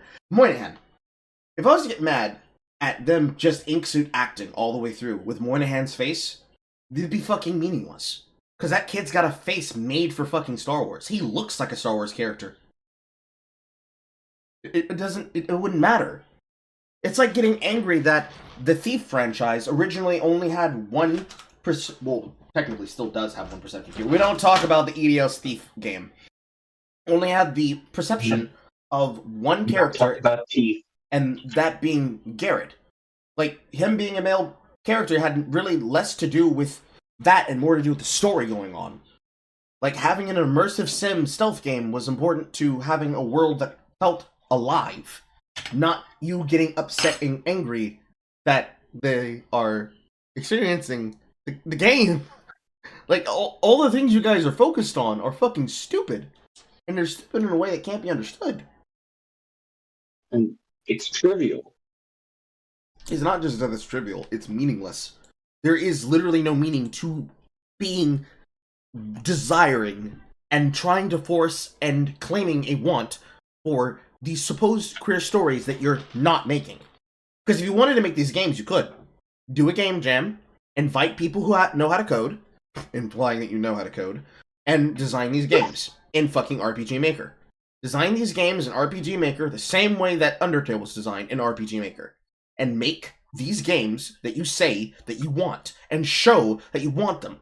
But the majority of you that demand these things, you don't actually know how to make these things. You want people who have the power and the structures to be the ones behind it, who make it, and you want the women to be the ones in the writer's room that decide what goes into the scripts, while you make the men, who are too terrified to speak out against you, lose their jobs if they were to say anything otherwise. That's what you want. I don't care. I'm sorry to your friend. I'm sure she's a lovely person, but I don't get hyped for basically any games now unless I can be sure that there are no red flags attached to it. Well, and also, if it's part of a big brand like Star Wars these days, that in itself is a red flag because of how it's been handled in every single medium that it's a part of. So I just don't get attached to these things. I don't get excited for these things. It's kind of sad that I don't get excited for these things anymore, I suppose, on an abstract level, but at the same time, it means I don't get disappointment with it. Yeah, you can tell this is politicized as well because the game genre this is going into, open world RPG, character customization for immersion purposes is a basic feature, and it has been. It was a basic feature of Jedi Academy 2, all the way back to 2004. It's been a basic feature since the original Elder Scrolls games, where you can customize your own build and aesthetics, even though they were rudimentary polygons. Even in Final Fantasy VII, you could rename the characters, even if it didn't fit the story. And so the fact that they're pigeonholing you into playing this woman of color as your protagonist in a galaxy full of plenty of alien races just shows that they're leaning into the intersectional stack. Yeah, that's a great point. Iden Verso in Battlefront 2, the person that nobody particularly cared about in the campaign, that was retroactively inserted into Star Wars lore, and then was one of the least played heroes in the multiplayer. The same thing with, did you watch Kenobi? Because I didn't bother. No, so it's Disney Star Wars. No, there's the main black woman that's randomly inserted of course, into a series that everyone was waiting for a decade. And it's but she's the one Jedi that survived Order 66, and you're like, I wish she hadn't. There's dozens of Jedi that survived Order 66, apparently, according to all of this new lore. It was such a useless measure, apparently. The Emperor might as well have gone out and just done it all himself.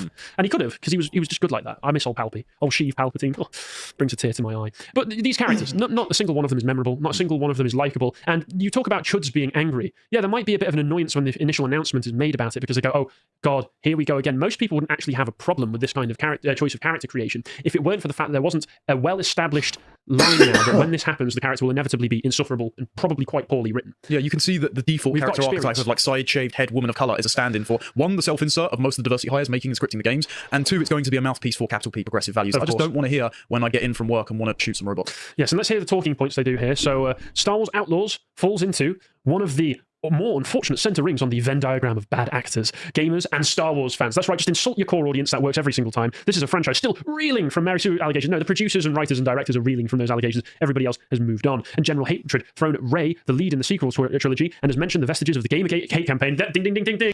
They said the word. I named this segment Gamergate Failed for a reason. Do you know Rey's getting a new trilogy? Oh, piss off. Oh, just go away. Just no, I don't care. The Gamergate hate campaign linger throughout gamer culture. As such, the backlash should be expected, even if it is exhausting. Though it's... A campaign is when a war has been long since over, and the marching capitals, and all the soldiers marching into the capital city, are parading their flags across every single bit of iconography in that culture that they dominated. And when they have sat their new queen in her seat of power, say, "Goddamn, can't believe the war's still going on, huh?" Unsurprising that a woman-led game would receive backlash even now. This particularly backlash is due largely to the lack of female protagonists across modern gaming. I don't think there's a lack of female protagonists across modern gaming. There's a dearth of them. There's too many of them. They're just abysmally written. Again, Mass Effect, we've got a great video of that on the website, myself and John Wheatley. I played as male Shep the entire time because I identified with the male character because I'm a bloke, but nobody was complaining about how female Shepard was written, and you could have character customization, and she was a perfectly competent character that didn't ham-fist progressive messaging at you. So it's not a lack of female protagonists, particularly because people choose female protagonists if they had character customizer. It's the fact that they are not the female protagonists of the colour and complexion that you want them to be. Because frankly, you want us to play ugly black women when lots of men, when they every single time. When they play Skyrim, for example, particularly with mods, you sort of get the Amazonian Nordic women that lots of... You know, there's an element of gameplay and design that actually needs to be understood. That's the way that most games actually give you the opportunity that if I want to, I can play as a grotesquely ugly creature of a human being, male or female. And that being the protagonist who's then dominating world stories is like the inverse of a ugly bastard NTR story. There is an element of entertainment to be had there. However, they are correct. If I'm gonna play a female, I'm gonna make her a sexy bitch. A sexy bitch. Of guys role players, and that doesn't fit the present. Of course it doesn't. But like I say, there's no dearth of female protagonists in modern gaming. In fact, I would argue that there's probably a dearth of male protagonists of a certain type in modern gaming, and the only time you really get them these days is either when it's continuing on a franchise that was already well established, such as in God of War, and even then they'll probably start to make some kind of argument that Kratos is actually a god of colour because of the fact that he's Spartan and therefore tanned naturally. The Greeks are black, sorry, something else. Yeah, sorry to break that to you.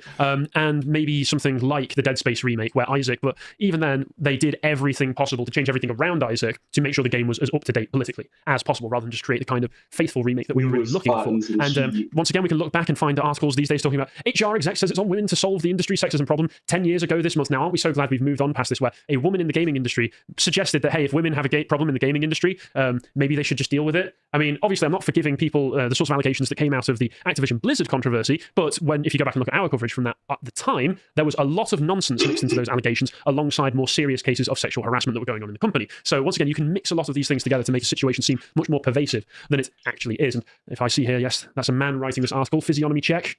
Not looking good, not looking good, sad to say, Brendan. And it's an industry where people ultimately responsible for fostering deeply sexist cultures in the workplace are allowed to keep their positions, while the women they harmed are forced to fight for years for any kind of justice or bullshit. If a woman is being harassed in a company, and everybody knows it, and every single male and female allows it to happen, then they deserve it to have it happen.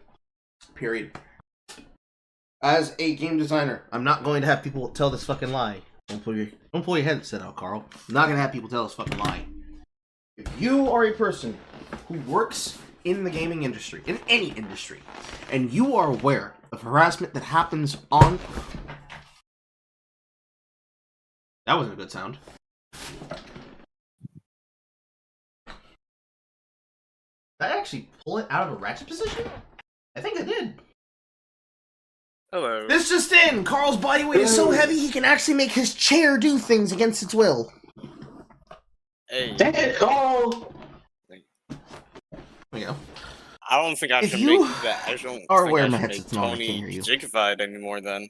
If you work in any kind of industry, but in this case, you work in game development, you are a coder, you're a producer, you're a writer, you're one of the lead executives that coordinates with all the departments. If you are aware of something that's happening in the department, you have the space, the voice, the power, and the legal responsibility and the fiduciary duty to do so, and you do nothing, you deserve what the fuck happens to you.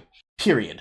Because if you're saying you're being harassed, and it's something that you can be able to prove, you have the evidence, you have the tapes, and you believe that they will try to punish you as a form of silence to keep you in line, it is your duty to tell the public and say, this is what's happening in the company and happening under so-and-so's dime. Example, if at Nerdy Dog, Neil Druckmann, who's been placed as the head because, hey, I produced a game that got a lot of sales even though it was critically panned because people didn't like what I chose to do with the character in the story that I originally wrote. When I stood on a stage and said in a keynote speech, it is important that we write female characters that people can be able to identify with. And then I tried to force people to identify with a fucking narcissist as she performed Joel in one golfing! And then I claimed that people just didn't get it. They didn't get my story. They didn't want to understand what my character was made for. And you demonstrated that you didn't have the ability to understand what people actually want to empathize with, because while you're over here saying, listen, I wanted to make a game where I had a female boomer, that was bad. What I should have done is I should have had a fucking female steroid abuser who gained muscle mass like she's eating creatine for breakfast, lunch, dinner, and dessert, and then have her sail off into the distance because revenge is bad. If Neil Druckmann was abusing women in that company, and all of those women were scared to say something because, like, well, the Vivarius gaming remake for Crash Bandicoot 1, 2, and 3 is going to come out soon. If we say something bad about it, we might lose our job position. You deserve to get bullied by him then. Because if you are so scared to say something, you can't say anything because you know that it will go against the fucking narrative, you deserve what the fuck you set up and paid for. You deserve it. And we will happily let you burn to the ground. And we will support the Eastern companies that will take our money and create the games that we want. It's sad that it's happening to you, but we can't fix it for you. Hello, Phasma. Hi there. Yeah, no, that is a topic to come in on. Carl, it's so funny that Review Tech USA is getting into fights. He makes 50 videos on Melanie Mac, but gets mad at the Kino Casino when Andy Warski and PPP make fun of him. Are gaming chairs comfortable? I can tell you that this gaming chair is comfortable, especially since I can adjust the fucking back pillow and I can lean back and lounge. I have the perfect blowjob chair now. Just sit here like this and just be relaxed. But more importantly, and eat a sandwich at the same time. But more importantly, I want to get crumbs in her hair. But more importantly, if anything ever happens in an industry where you claimed women are being abused, women are being harassed, and all of the people who are responsible for that abuse, for that harassment, and incapability of dealing with the problem continue to allow the problem to happen, it is your fucking fault.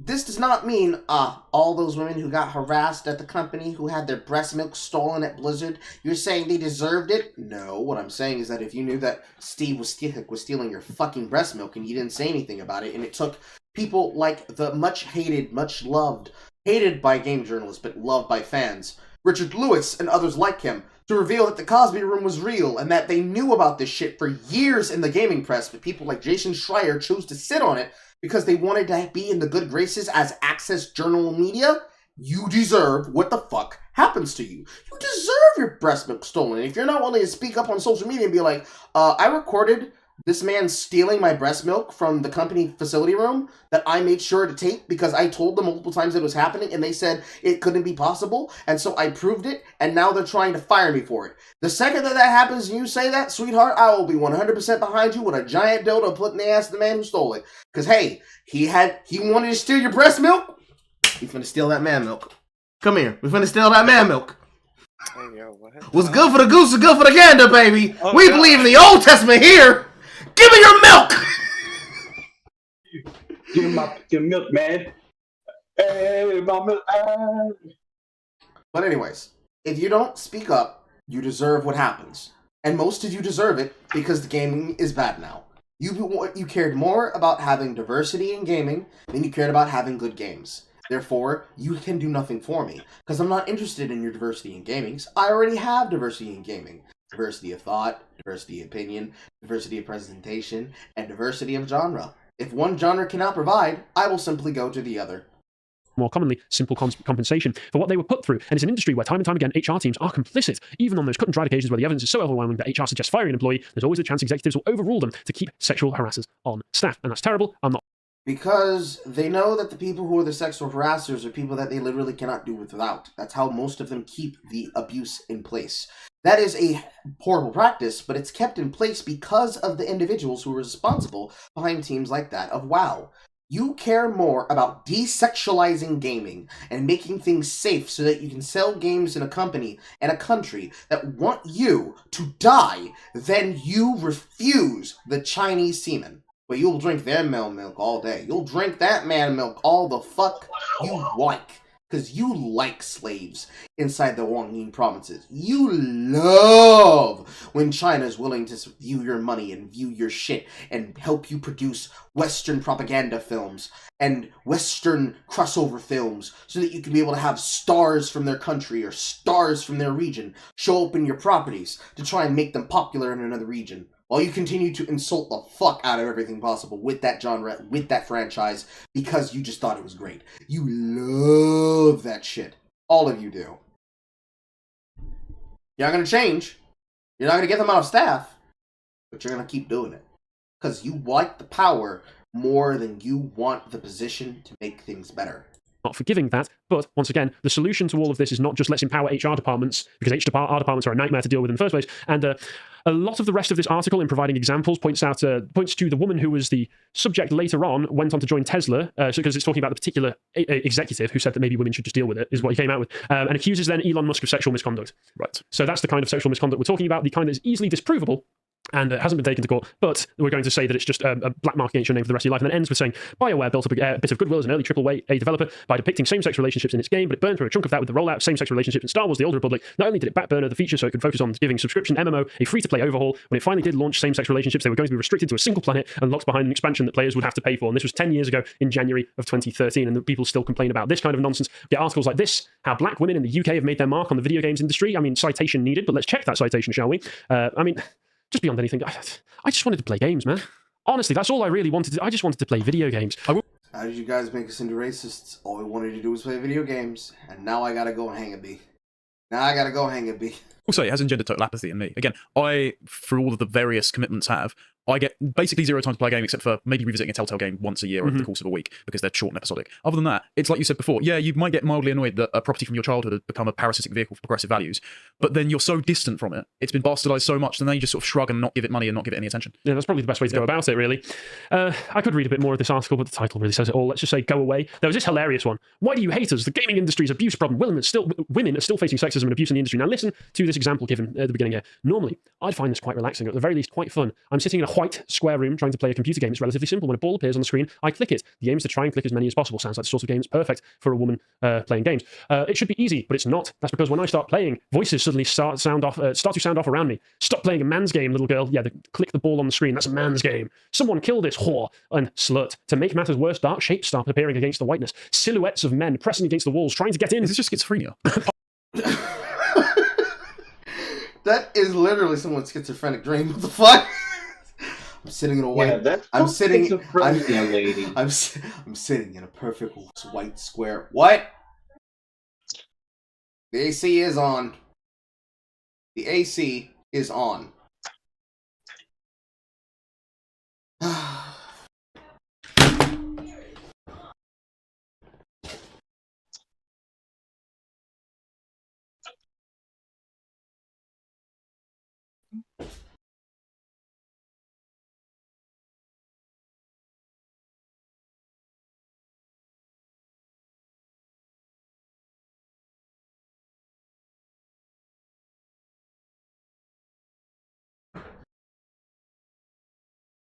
The chat room says hi.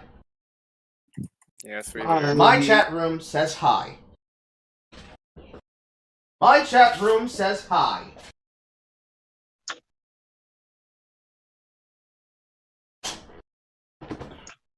She was having hot flashes. Now to the Carl joke that was already in progress. I'm sitting in a white room. I go to my screen to play the game of Count the Balls, but every single time I click on the ball on the screen, a man appears in my perfect white space. Hey, what you doing playing that game, girl? Don't you know games are for men? All of these bulging white shapes invading my perfectly white room, and then they turn black. I'm surrounded by black men! Ah! Ah! Ah! Schizophrenia. Schizophrenia! Possibly. Unsurprisingly, by the end, I'm a wreck. My heart is racing, my breathing is shallow, and my face is flushed and red. That was not fun. As I stumble from the room, the scientist on the other side smiles reassuringly, because this is an experiment, one that Sky Broadband is hosting to put you in the shoes of female gamers. This is not women gaming simulator. This is actual rape fetish simulator. I mean, what is this? Well, just don't go into voice chat. What is this? You'll get slated all the time for random reasons because people will just be drunk, high, and incapable of playing an Overwatch. Or 12. Or just 12. I'm sorry. Maybe it's because I did actually frequent the Modern Warfare 2 lobbies back when I was a child, back in the day. This right here, I don't mean to diminish anybody's suffering that might experience from it. This is nothing. This right here is absolutely nothing. I mean, come on. You'd get that from your own team after winning. Yes, I know, and that would be a term of endearment. And 62% of employees, and this is pointed out later on in the article, in the gaming industry are male, and this is a considerable improvement. No, they don't have to qualify that or explain why it's an improvement, just less men equals better, typical. This is a considerable improvement on previous years, but that doesn't mean the historic problems are anywhere close to being fixed, particularly not in a formal way. Now, if these statistics are right, and there is a massive increase in the amount of women partaking in games development, I don't want to suggest anything too negative, but that might suggest the shift in priorities that gaming, or AAA gaming, has experienced over the past 10 years or so. Well, particularly if they're ideological appointments of where they've been hired on their diversity criteria, so they have a sunk cost invested in progressive narratives, and so to perpetuate the progressive narrative means that they're perpetuating their own job. They're just enriching and empowering themselves at the expense of games as an art medium. It's much more likely, what he said is 100% correct still. It is much more likely that with the AAA game development cycle, You have people who are not talented at video games. Let us use the case example of Ashley Roboto.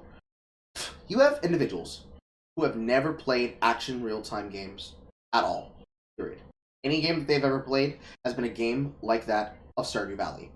Simple, slow, relaxed, at their space and time. Even though you could play the game quickly in the form of speedrun, they choose not to. They'd rather immerse themselves. So, you make video games that have condensed lore that can be experienced over a long time of play, but is ultimately more experienced through longer play sessions. You allow people, basically, to not have a time sink over their head. They can sit down, play the game, and have a 300-hour campaign over a game that was only 10 hours of content.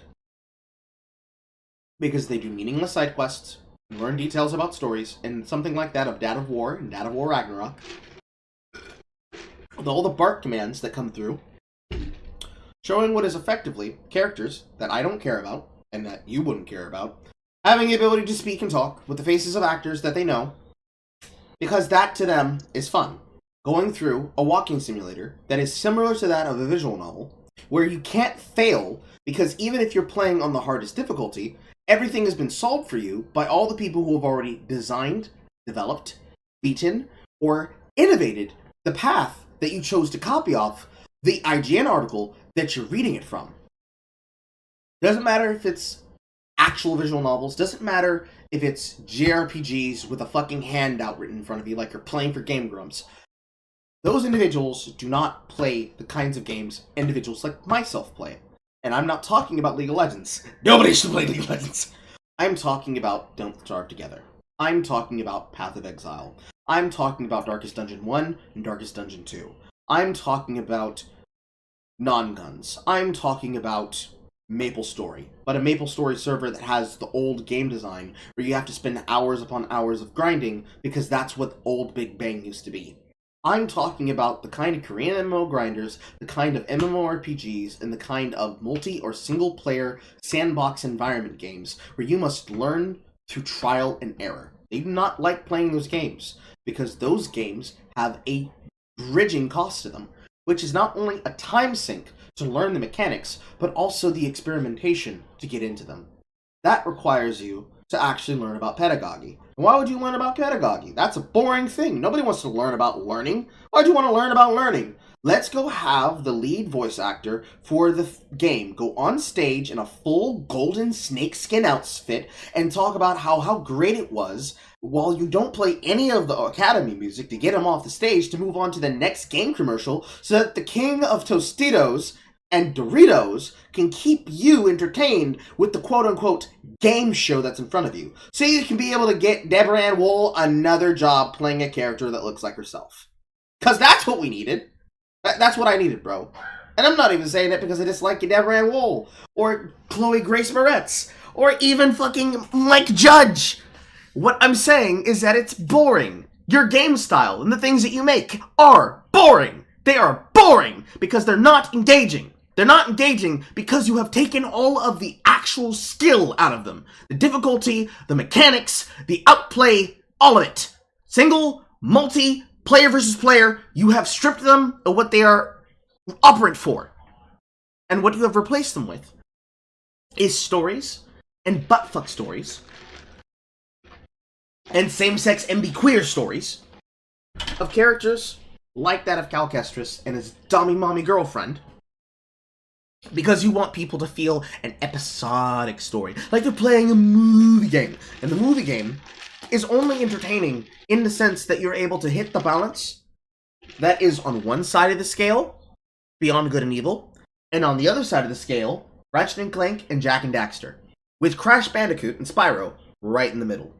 How much of the game is basically a visual novel, the entire experience, and how much of the video game is cutscenes interspersed by replayable content that can be repeated again and again and again and again and again and again.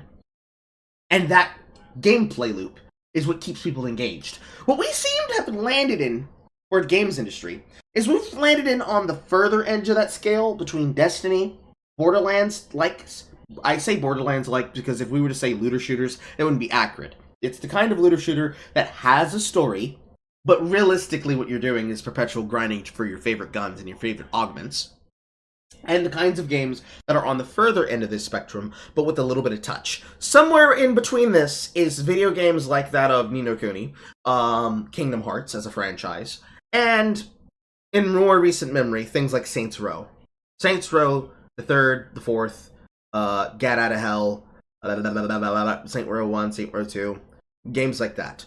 Between emulation and simulation games, and story-based games that are based on a good root concept, with everything else in the spectrum being fucked with as it slowly tries to homogenize itself into a Western standard that is acceptable for the journalists to like. The kind where they can throw on the fucking rings that they demanded, all of the fucking equipment that they demanded, get the journalist mode that they want, and press the same button for hours on end.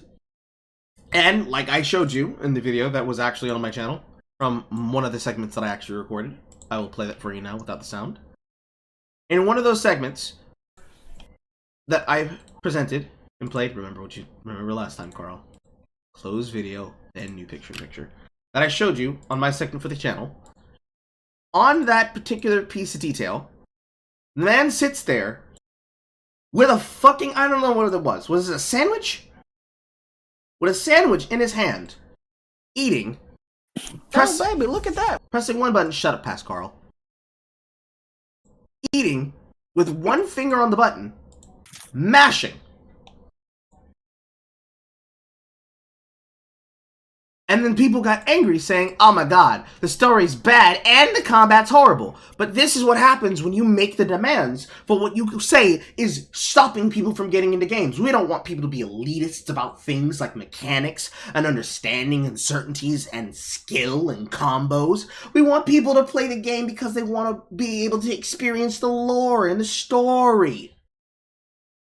What that eventually amounts to is this. That's what you get when you do that. All those female gamers, they hate that. Why would I learn how to play the game? Why would I want to learn how the game works? Why would I want to immerse myself in the combat and be able to enjoy that mechanic? No. Press one button. Press one button and call the game boring because I bitched and I whined and I moaned so that I could press one button. You better not gatekeep me out of your audiences, you fucking fascist, misogynistic nerds. But how dare you? How dare you say I can't combo? These are the reasons why we say we don't fucking care. We don't care. We don't care. We don't care. And the people. The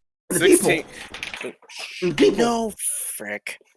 And the people who have gone out of their way, historically, to call individuals like myself who explain, listen, we don't care about you playing the game, but if you go on the internet and you tell people, I'm struggling, I don't know why I'm winning, and you show us what we're doing, and we're like, bro, you do realize you're not using some of the things that you could be using to be better at the game, right? And you say, I don't care, this is how I play. We're gonna look at you and say, okay, that's good, that's fine, I don't care, be blessed, love. And we're gonna continue to mock you, but we're going to tell you the reasons why you're being mocked.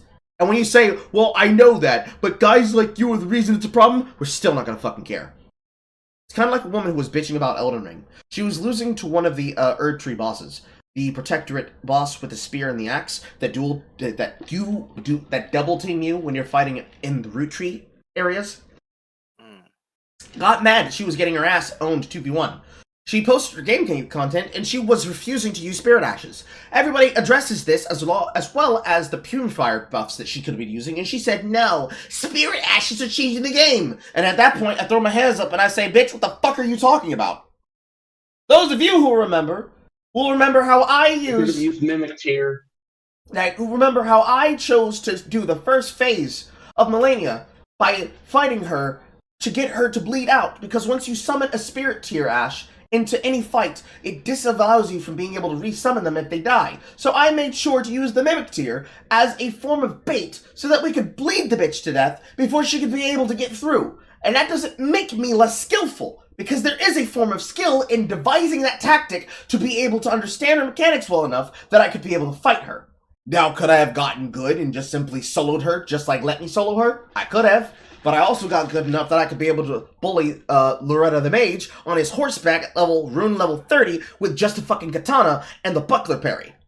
I was good enough at the game to be able to devise it. I was good enough at the game to recognize the tactic. I was good enough at the game to devise the tactic and strategy. And because it's a single-player game, I was good enough to put forth the environment to allow myself to proliferate that skill. Would that work in PvP? Realistically, it actually well did. And people bitched and whined and moaned about the fact that they and their unbelievably uncounterable tactics couldn't work anymore. So, when Carrion Retaliation got nerfed, when all the other fucking Arts of War got nerfed, it took people like that of, I forget the fucking name of the goddamn streamer in question, but I'm pretty sure, no, Chase the Bro. It took people like Chase the Bro, took people like Oro, took people like Peterson, took people like Drop Down Dragon, and all the other people who would have been part of the, quote, Souls Brand community, which is not a community. It's a bunch of fucking streamers that have had literally nothing to do with themselves because none of them play the games. So instead they'd hide behind these lore-dense videos about Soulsborne content, one of which was a person who tried to harass me and sent his audience to try and get my channel banned in the first place. You have individuals like that who'll get angry that people want to have that in games. And instead of saying bygones be bygones, you play on your easier difficulty, I'll be over here on fuck you tryhard mode, and when the two meet, don't bitch, don't whine, don't moan, don't say anything, because your experience is not comparable to mine. That's not good enough. It needs to be all about them. It needs to be centered on you. They need to proliferate for you. And when they do, they make bad shit. The shit doesn't sell well. You then say, because it didn't sell well, that's a justification for why we need more of it, and down the hole we go. That might be something to do with it, I would say. But worst of all, the show that Gamergate really sadly didn't do anything. I'm going to bring her up, I'm sorry. There she is. Well, Spectre is haunting the games industry. That's right. It's more a shadow. The Spectre of Sarkeesian. Now, you may not hear as much about this woman as you did in the mainstream media about 10 years ago when Gamergate went down, but that's not because she vanished from the industry. In fact, if anything, she's more embedded in the industry than she ever was, because what this article is talking about is a speech that she gave at the Game Developers Conference back in March of this year, where she was talking about DEI, diversity, equity, and inclusion, where she essentially came out with the incredible argument that it doesn't go far enough. Now, I'll read through a little bit of this, because you may think to yourself, this is a conference that I've never heard of. What's important about this? But I'll go through her statements and then show you why this is important, because people will be listening to her. So she approached the podium, and her speech was not about tropes that reinforce negative representation on gamers' TV screens. By the way, this article points out she's been attendant to basically every one of these conferences over the past 10 years. It was instead about an industry-wide status quo that, according to her research and insider sources, continues to reinforce negative representation inside the companies who make these games. Diversity, equity, and inclusion efforts are framed as attempts to transform workplace environments into spaces that are welcoming for all people, especially those historically underrepresented. I'm not here to tell you that DEI is broken. I'm here to tell you that DEI is working as intended, and that's the problem, because people only do it, in her words, as a performative response to social pressure. Now, this is probably true, but this does not mean that going even further with it and making so that you have to be a true believer will make it any better. All of these companies only respond to a lot of what's going on, make themselves more political because of legal incentives, because of the fact that they know that if they don't go along with the DEI inclusion and compliance departments, expanding their HR departments and meet all of these targets, is they are likely to be held legally liable under affirmative action laws. Well, particularly in certain Democrat states in Canada and the UK, but there's quite a few places in the world that don't necessarily have that, but they do also adopt ESGs. Pretty much every games company you'll see a website has a environmental social governance score page, and so they're being subsidized by hedge funds to do these unprofitable actions which insult their customer base at the expense of the quality of the art, but it doesn't matter. They're being propped up to do this astroturf activism whether you like it or not. Absolutely, they are. There's a number of reasons for it, as said there, right there, but Sarkeesian is speaking directly to people in the industry, telling them that they need to go further with it. She says that HR departments operate without a clear understanding of how systems of oppression affect all levels of decision-making and interpersonal interaction. So we need to get to the point where the HR departments are actually dictating the conditions of interpersonal, individual interactions in these studios. And is it bad enough that she tried to ruin your games because she said there's not enough titty? Nah, bruh. We need to bully the people who are at the companies that are pushing these game standards that you don't want to even decide how people interact with themselves. Don't ask Katie out on a fucking lunch break, Todd. Do you want to get fucking fired? How dare you want to spend time talking about the product that you're working on? Don't you know that your male penis makes her feel terrified, even though she's giving you the googly eyes and playing with your nutsack under the table? Men aren't supposed to speak to women. You are to code, not to be heard. They're just not flexible enough to adjust to DEI-specific recommendations. Perhaps toughest of all, the staffers responsible for official DEI efforts at companies are set up to fail in multiple dimensions. Now, reading this as myself, I see this as only a good thing. I want these efforts to fail because reasonably, I don't want these companies to be filled with ideological token hires. I want them to be filled with people like, what's his name, John McCormack, who was he one of the ones who was involved in id Software, who developed the original Doom and went on to develop a lot of the stuff that went on with id Software afterwards. I want people like him, nerdy autists who only care about making a good, fun game. Competent and passionate. That's what I want. That's the sort of people I want for filling these roles, but that's not what I'm getting, certainly not in the West. She said that these HR departments are typically handled by staffers who are not given official titles or even compensation and too often hired in part-time contract capacity. She says, harm does not happen in a vacuum. Where something unacceptable happens, it's not enough to accuse a few involved parties. We must look at the conditions that allowed this to happen. What roles did everyone around? The conditions that allowed it to happen, Anita, is that you made it impossible for people to design games and have long-standing careers in it. So they hire part-timers as test players, so that instead of having people who are signed onto the team whose job it is to overlook quality control and quality assurance, the QA are often the people who are then getting laid off because once they've decided that the game works well enough, they no longer need people. Then they sign on streamers to help them try to sell the concept. And then they had to hire on celebrities like Megan Fox to help read out hardcore deaths on a stream after you guys didn't make it work with your Tommy Bobby representation of Welland. That's what's happening. That's what the conditions were made for. And you are the person who made those conditions possible. Clap in half, bitch. Them play essentially blah blah blah blah blah. We need a cultural revolution within the gaming developers. Whenever I hear this corporate irritating speak that is just exists to perpetuate these people getting their jobs, it's just like TV static in my mind. I just switch off. You do turn it off, don't you? But that's what I think. That's one of the reasons it is often so boring and so corporate. So that you, the normie, not that you are a normie, but you, the normie, you at home who doesn't really care about these things, you just want to play your video games, switch off, because this speech was being made, as I mentioned, at the Games Developers Conference 2023. Now, if we look at this, so it features over 1,000 speakers, 700 sessions, has 330 exhibitors who are present to display their newest technologies, including industry leaders like Amazon Web Services, Adobe, Discord, Google, Nexon, and more. And if we look at the sorts of developers who were there as well, probably listening intently and taking notes on these speeches, we have the developers sharing insights into the creations of hit games, including Last of Us, so that's Naughty Dog, Dead Space, so that's some form of EA, God of War Ragnarok, and that'll be one of Sony's divisions there. I think that's Sony Santa Monica, is it, who do the God of War games? Kirby, Horizon Forbidden West, so we understand why all of a sudden the protagonist of that particular game got about twice as ugly as in Zero Dawn was the first one. Yep. So these are the people who are listening to these sorts of things. So that's why a lot of the games are being influenced by this, not just because of the legal ramifications if they don't, not just because of the ESG hedge fund ramifications if they don't, but also because they are going to these sorts of conferences and listening to speeches literally from Anita Sarkeesian, who did not go away, but has become even more influential. She's like the Grima Wormtongue of the games industry. So I'm sad to say it, but Gamergate failed. If you appreciated that segment from the podcast of the Lotus Eaters, you can go to lotuseaters.com to get access to all the premium contents on the site, such as the Symposium series, this episode on personal autonomy. If you'd like to find out what else is being put out, you can follow on Getter at lotuseaters_com on Getter. Thank you and goodbye. Things that we all knew about video games, but just need to be stamped in with Colin to let you know, hey, yo, fam. It's up to the Lotus Eaters. Moving on to the next content. Like, yeah, we failed. By the way, subscribe. No, I don't like cutting off people's blurbs if they're people that I want to promote. Oh boy. Now here's one that I've been dreading, that I've been actively avoiding. The Whatever podcast. What's the problem with them, if I may ask? I don't pay attention to them. It's another one of the podcasts that bring people on to discuss shit and talk about things. This being one of the particular ones, and the one that was featured in the article, that was them complaining about, how dare you guys bring on stupid women who agree to be on the camera to talk about things and then making them look bad. I'm going to play at least 5 minutes of one of these streams. Let's use the one used a month ago involving Destiny.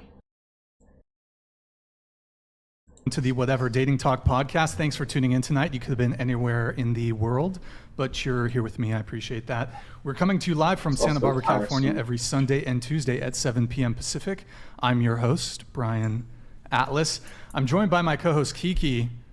She's somewhere back there. She's a bit shy. Guys, a few quick announcements before the show begins. This podcast is viewer-supported, heavy YouTube demonetization, make very little from ad revenue, so please consider donating through Streamlabs instead of super chatting, as YouTube takes a 30% cut. Is that confirm or deny, Destiny? Are we your favorite YouTube channel?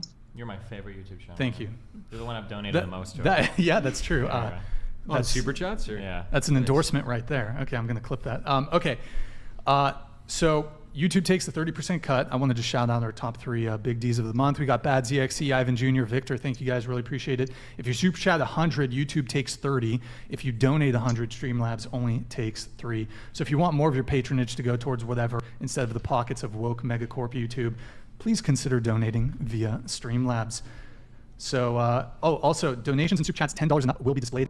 My God, dude, you should not need this much of an introduction. Of your videos, and you're a very intelligent guy, exceptional debater, so very sharp. So I just want to give you flowers on that. Thanks. So I think with that said, I reckon we might have our work cut out for us. But one question: have you ever taken an IQ test? Never. Never? You think it's up there? It's probably I say probably like 165, 170. I might be in that ballpark there. Yeah. Gotcha. Okay, so let's go around the table once more. What's your current relationship status? Are you single? Are you in the talking phase? Relationship, engaged, married, whatever, maybe situationship? Go ahead. I'd say situationship / married, I guess, depending on the day. No, yeah, we're married. We've been together for like about 4.5 years. Mm-hmm. Okay. Yeah, I guess the same. Same. Yeah. Same. Okay. How long was it? You said 3.5? About 4.5 years. Oh, 4.5. It's been married for 1.5 years now. No. Married for 1.5. Yeah. Okay. What about you? I'm single. Single. Longest relationship? I never had a relationship. Never had a relationship. What? Hello, hello, Mr. Carl. We cannot see the video on the stream. Oh, it didn't refresh.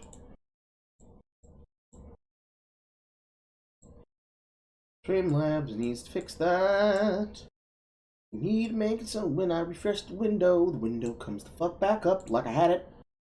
Passed out on dates, but you rejected the guys, or? Oh, no, well, I revealed this on revealed on Fresh and Fit, and then after that, I got more date offers than I'd ever gotten in my life. But yeah, I just haven't taken up random strangers on the internet for dates. Crazy. Are you aromantic? No. Have you been asked out in real life? Yeah. Just weren't interested in any of the guys? No, I was asked out twice, and I got set up for both. Rip. RIP's in the chat. That sucks. But so you've never had anything with a guy? Or a woman? No. Sure, or a woman. What about they them? No, or they them? No. Okay. Why do you think that is? That has to do with the fact that, like, in high school, I was in a dual enrollment program, and I just kept my nose in a book for 4 years because I graduated with my associates. And then I got to college, and then the pandemic started, and then I was busy just doing too much gig work, and I didn't have time to like pursue a relationship because I was just focused on like finishing my bachelor's, which I did. And then the pandemic happened, and I just haven't gotten around to it yet. What did you get your bachelor's in? Biology. Biology. Okay. Are you pursuing like a master's degree, or you're done with school? I might do it, but not sure yet. So it's hard for like. Are you on dating apps? Yeah, dating apps. Anything? Have you ever been? No. Kiss? Has there been a kiss? Yes, I have. In There's fact, been a kiss. Yeah, on record, I think. Yeah. On record. Yeah. Is it like recorded on a stream or something? Or not on a stream. Did you kiss someone at Fresh and Fit? No. Was Who would I it kiss at Fresh and Fit? Fresh? No. Not your type? Not exactly. No. I don't think I'm his either, to be fair. So. I don't know what his type is, but it's not me. Fair enough. Are you open to having a relationship? Yeah, of course. With Fresh. With Fresh. With Fresh. If you Myron or Fresh, which one? Myron or Fresh? Oh my god. Those are your only two options. How about you answer first? Who would you go for? Myron or Fresh? Who's just Myron would be more capable of protecting me, I think. Yeah. I'd be a little frightened, I think. If you want to be the protector, though, who would you want to protect? That's the question. Jesus Christ. This is really... I'm befuddled. You've stumped me. I don't know. Yeah? That's a tough question. It's hard. It's tough. I would go for Big Mo, behind the scenes. Good answer. Good answer. 10 out of 10. Dude, Big Mo, I don't know if he was there when you were on. Not familiar. Who's this? He's the sweetheart of the Fresh and Fit podcast. Irresistible, I bet. He's big. Yeah? Big Mo. He's called Big Mo. He's called Big Mo, so I guess it's not offensive for me to call him big. Sweetheart, great guy. And then maybe Chris after Big Mo. You're very intimately familiar with the cast of Fresh and Fit. Okay, I feel like it's like a beautiful mind strategy. Like you want to go for the main guys, you want to go for the pretty close to the background, so you're opting for all the background people. Yeah, and then strategy. And then the two main guys see that I'm kind of not paying attention to them, and then they come around because I guess that works. Okay. And so first kiss, but virgin. Virgin. Have you had sex? Had sex? What? You Can said we you've do never. introductions first before we get to these? Well, I mean, you don't often hear someone who's, for example, 24 who's never had anything. So. Is it uncommon? I think it's fairly uncommon. Women in this age not having had relationships, not being in a relationship, yes, that's actually very uncommon. In America. Or does it just feel uncommon? I feel like on this podcast, don't they talk about a lot how like there's increasing rates of loneliness, people are delaying things more and more. Doesn't that also apply to women, I'm sure? I mean, have you had sex or not? Thank you. Have you had it? It's a good question. She needs to decide if she's gonna take it out later or not. Oh, okay. Well, we'll get to that part of the podcast a little later. All right. You don't want Are you just gonna let your manhandling? Where did the whatever podcast come from? It came from out of fucking nowhere, realistically. Let's look at the history of the videos on their channel. Yeah, I've always wondered about that. Like, I didn't realize that was their name, but I remember seeing them so many times. I was like, where are these guys? It appears that their content started through the format of going out and just doing skits, it appears.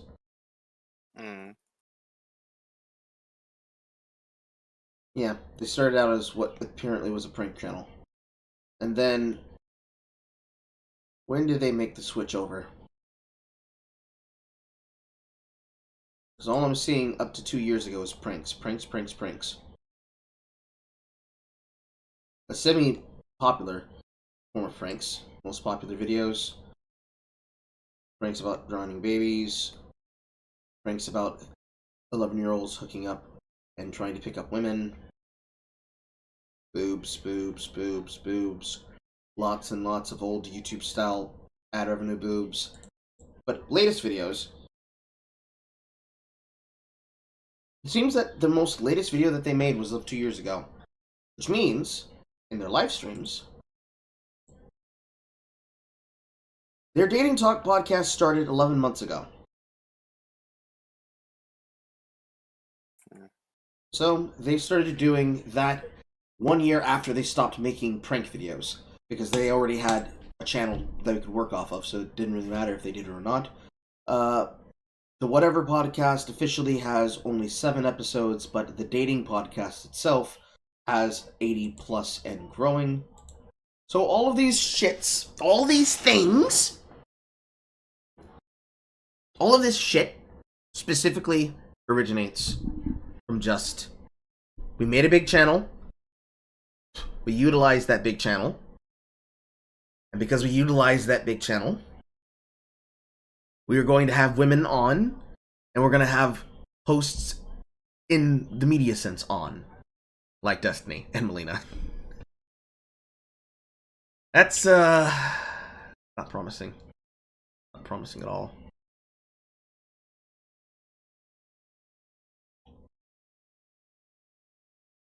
Didn't even let me go back to clicking the video, goddamn. Manhandle you like that? We'll get to it later. But has there been any? Has there been any? You know? Okay, that means the answer is yes, right? Does it? But she said she's never dated a guy, but you have kissed a guy. I have kissed a guy, yeah. Do you want to just answer the question so I can go back to It's really asking hard. Destiny questions? Wait, now why don't we get to that first? No, just answer the question. Answer the question. What's the question again? If you're uncomfortable answering it, that's fine. But you said you wanted to answer the question later on in the show. Is that in the ass? No, are you just a virgin just in general? I mean, I wouldn't call that Fed mode. That's just me going onto their channel and looking at their oldest videos. General? Yeah, like regular Does virgin. And extrapolating. sex count? Yeah. Does what? Lesbian sex count? Yeah, we Is talk that about like men, women, or no, lesbian virgins. Look, have you ever been with a woman? Have you ever been with a man? Biblically speaking. Or are they them? Or just answer the question. Jesus. Like that scene in the Breakfast Club, and they're all fair to like say whether or not she's. Blast control world. You asked me if I'm a virgin. Timber living time. Shut down infrastructure. What? Look at this person. Huh? That was me quoting this old thing Alex Jones did, and that's just, it was a joke about you going Fed mode. Oh, okay.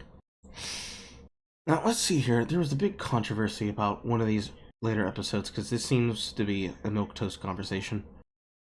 Bro, how many times do you have to repeat it? Hello? I just had to really make sure. What is This girl's annoying me. Let's see. This latest one. 9 OnlyFans girls sabotage and get kicked. Dating Talk cancelled. And we are live. Welcome to the Whatever podcast. Okay, guys, so if you guys have been keeping tabs on chat, I will kind of let you know what went down with today's show. So we were going to have 9 OnlyFans girls on the show. They were all kind of in a clique. They kind of all knew each other. And so they show up, and they are all wearing Instagram t-shirts with their tag on it. And one of them, Eric, we'll show you the photo, guys. Okay, so this is them. They showed up wearing these outfits. Just to give you guys context so you understand, now we blacked it out, but you can see, they wrote their actual Instagram tags, and that girl on the right, she's wearing a Pornhub top, which is TOS. We can't have like a spelling on the show that says porn. So, yeah, that kind of, and just to kind of give some explanation here, they did not let us know that they were going to be doing this. Had they asked, we would have told them no, and to just wear something normal. And we've actually had a few of those girls on the show before. Everything was good, everything cordial. But yeah, they show up wearing these tops, and I say, hey, look, we tell them, hey, no go. We told them, I'm trying to remember, we said. So the conversation that we had with them, we told them very civilly, and we were being super duper kind about it. We gave them options to flip their shirts inside out. Could have been easy as that. We gave them an option to wear something else, but they flat out said no. Yeah, so we politely asked them to either change or put something, like Madison said, put something inside out. Or we have some t-shirts here in studio. We offered that. They just, like Madison said, outright said no.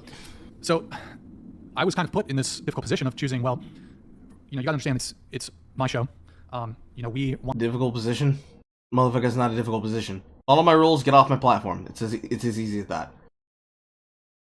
To operate with within our own broadcast guidelines, and it just comes off a little bit tacky, a little bit too shameless self-promotion, a little bit insincere to be having, we try to have like serious, sometimes, fun, but sometimes serious conversations about the current dating landscape. And it rubs me the wrong way. So we didn't say, okay, we're not gonna do the show with you guys. We went down there, we talked to them, we said, hey, here's some other options, offered a solution, and they said no. I wonder, does he loop about this? If I have a rule, if you want to be on the show, you have to wear 7 minutes 36, he's still talking about it. The thing. Look at that later. So I really want to thank you guys for You got his YouTube placard. Because I don't want to compromise my morals and values just to find a man, but am I asking how many kicking me to do? Yes, you are. Can you pause that? 7 p.m. Pacific, And yeah, so what's the chat been saying? Let me pull up the chat. Hold up. They're all defending us. Yeah, he was talking about limiting the That's cringe. Ha!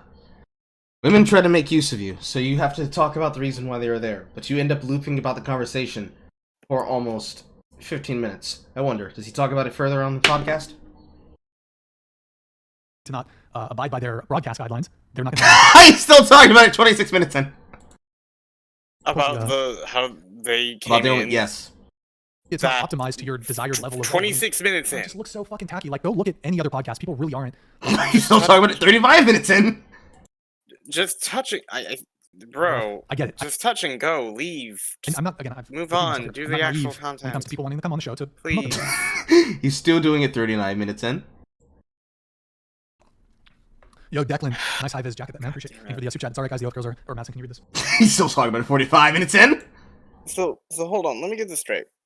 So this was an episode where they were trying to talk about the dating landscape, right? Yes, they were going to invite on 9 OnlyFans girls. And they were 8 of them wore Instagram shirts with their tags written on them so that they could have people come subscribe to them, because this is actually a fair tactic that is used by the women that go into places like Fresh and Fit. There's often times that people will go onto their shows and be like, oh my god, why are these women here? Why would they go for that? It's because it gives them press. It's because it gives them clout. It's publicity. Like, they go there, they get ragged on by the chat room, but all those guys that are there are people who haven't been actually given actual advice about how to get women or how to talk to women. So they simp after these girls, they give them their money, then they continue self-hating them, saying, these whores, how could you take my money? And they continue giving them money because they're attracted to that type and they're attracted to their bodies. They get more money from it because they got mocked and heckled and harassed and ragged by the audience. And then they'd go onto the show and talk to them again. And behind the scenes, if they were asked about it, they'd be like, oh no, I loved going on there. I'm going to go on there again. Because even if they got ragged for 15 minutes of work, 1,200 new subs, 1,200 new subscribers, 1,200 new payments through your OnlyFans. It doesn't matter to them. But for them, they didn't get the ability to do that. So they're just like, I'm not going to go there, because they had one girl who was there with a Pornhub tag. And realistically, I can understand what he's talking about. If he has subs and if he has sponsors that don't want to be associated with Pornhub Aria, he has to abide by that. And if he cannot get them to change their shirts, he would be risking his channel to allow them to walk all over him, and it sets the precedent that if they wanted to abuse him in the future, they could just simply push through, because like, oh, you let us do it last time, why won't you let us do this time? And so to put his foot down, he has to stop them. But I'm pretty sure you're looping about this still 50 minutes in, right? I agree with you on that. You know, I agree with you on that. Oh, yeah, he is! He keeps cutting to the empty chairs. So, he's looping about it for, do you go on for like another hour doing this? You couldn't possibly do this for a full hour, do you? Elden Ring, what women influencers would you love to have on but haven't? You. Chat is a good thing, right? Because I feel like Chad's I a good got thing. mixed. Okay, yes, he is Chad. Thank you. Yeah, Chad's definitely a What? Ooh, the Titan submarine. Oh. I have anonymous here. Oops, hold on. Oops, sorry, trying to trigger this. Brixham, you dodged 9 scary bullets. Glad you stuck to your guns. Yo, thank you, man. His chat is making him loop because they keep bringing it the fuck up and sending him money. Oh god. Just stop reading the chats and keep talking about the girls. Oh my god.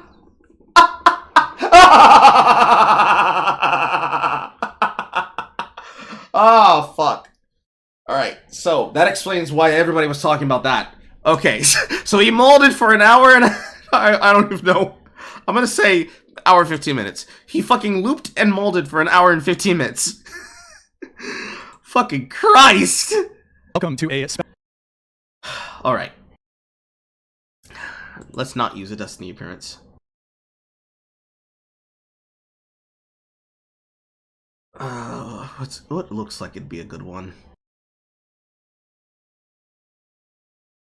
Feral OnlyFans girl flashes the stream, sabotage, Dating Talk 79, goth girl slashed her boyfriend's what, Dating Talk 78, heated debate, 3 girls kicked off, hat trick, Dating Talk 73, canceled, just pearly things, is she pregnant? Question mark, exclamation point, Dating Talk 6, the obnoxious feminist kicked out, Dating Talk 5, that was the one that I was playing for, unbanned, Waldo rage quits, she loves to cheat. All of these are exactly titled the way that you'd imagine them to be titled. Let's use Actually, let's use the one that we were trying to listen to before. Even though this girl's annoying the piss out of me because of how she's just not like answering questions and moving on from her.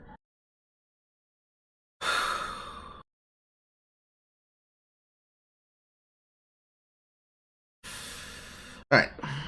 Give Virgin. Let's get the definitions out of the way first. I'm very curious about the A male and and female female have you're not sex. comfortable answering and move on, right? Just do it! Just say that you're not comfortable answering and we can move on. That's the only reason why somebody would want to answer that question is for the discomfort. Just do it! Make your dreams come true! Just do it!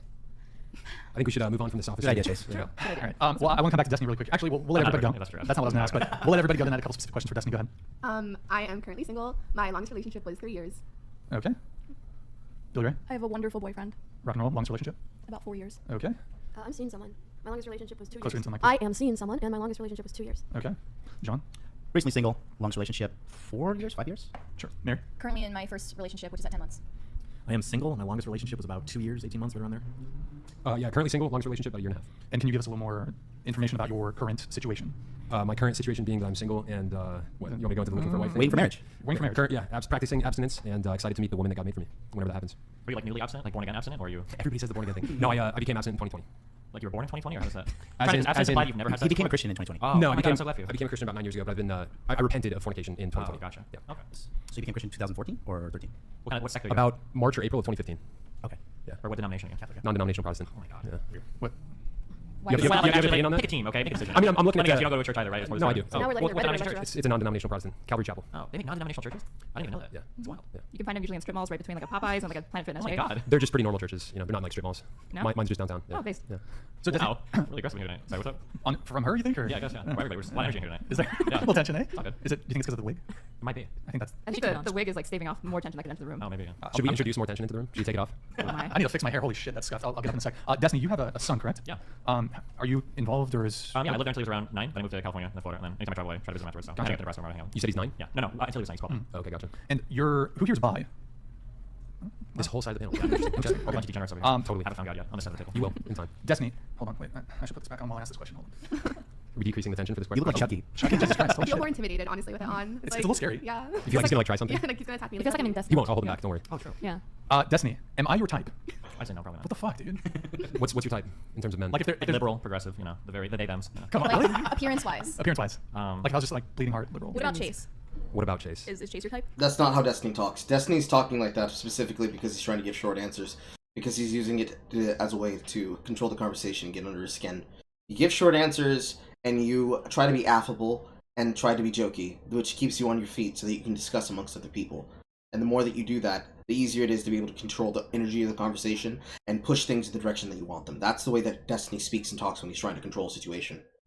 He's on a panel with women. He's trying to be affable to a potential hostile chat room and also to the energy of what's happening inside of the room from the tables that he's sitting across from. Would you Well, that'll be in the after show. We'll talk about that. Is that yes? I only date women. Wait, But you're attracted to men. You smash dudes, but don't date them. We'll go with that, okay? Okay. Is it off limits? Well, I don't know how much you want to fucking Are do you a erotic bottom? fan fiction here. Like, if you want like details of my hookup experience with guys, we can do that if you want. I You mean, gotta go but to we're on SinglePlayerCarl to YouTube, get so that. you know. Well, I mean, we don't need certain details, but just Destiny, getting are you a some top basic. or a bottom? Thank you, Mary. Yeah, we don't No, have to. no, okay. Oh, Fair enough. okay. All right. I don't think we have to get it. Are you sure that this is the only side of the table that's bi? I mean, you're intimately I find familiar with a lot of guys are really You into don't know if he's a top or a bottom. Oh, you know, just like curious, you know. Am I your type? Example A. What? Yeah, Am I good? curious. Can we do it later? Hetero-flexible. Like, I mean, very like, interesting. You put on the wig. I never Never asked say Matt. never. You said it was a lot of Never say tension never. earlier as Keep well. it You open know? mind. Yeah. I respect that. But I mean, he already rejected me, so I kind of like. I didn't reject you. Oh. I'm more like a personality. I'm like a Fucking sapiosexual. go. You know, if you impress me intellectually. Then. Well, that's not going to happen. Because I spill over my Have you words. tested your IQ, Brian? I don't know. You don't know if you've tested it. English is my second language, so my articulation's pretty poor. Oh shit, thanks, man. Based_Burner donated $299.01. Brian, I started watching a month ago. Your social experiment has convinced me to stop sleeping around, which was a big part of my life, and focus on the one woman I know I want to marry. I'm thankful for your platform. Keep growing. Texas forever. Yo, Base Burner, thanks for the big TTS, man. Really appreciate it. Glad you enjoy the social experiment. Matt, props for your abstinence as well, Base Burner. What was the social experiment? I think he's referring Just the show. to the show. Yeah. Oh. I mean, I don't know if it's a social experiment, but I suppose you could frame it in You that could sort of probably way. call it that, yeah. Or I'd say that's because fair. I also did like social experiments like back in the day, but I don't think he's referring to that. So Social experiments, when you have a channel that's based on fucking pranks, and you call them social experiments so you don't get fucking sued. That sounded. I'd be curious to hear from Base Burner if he wants to send in another TTS. What inspired you exactly to stop sleeping around? If you want to answer us. Was it So Chase? for another $300. Was it? Yeah. Might as well. Okay.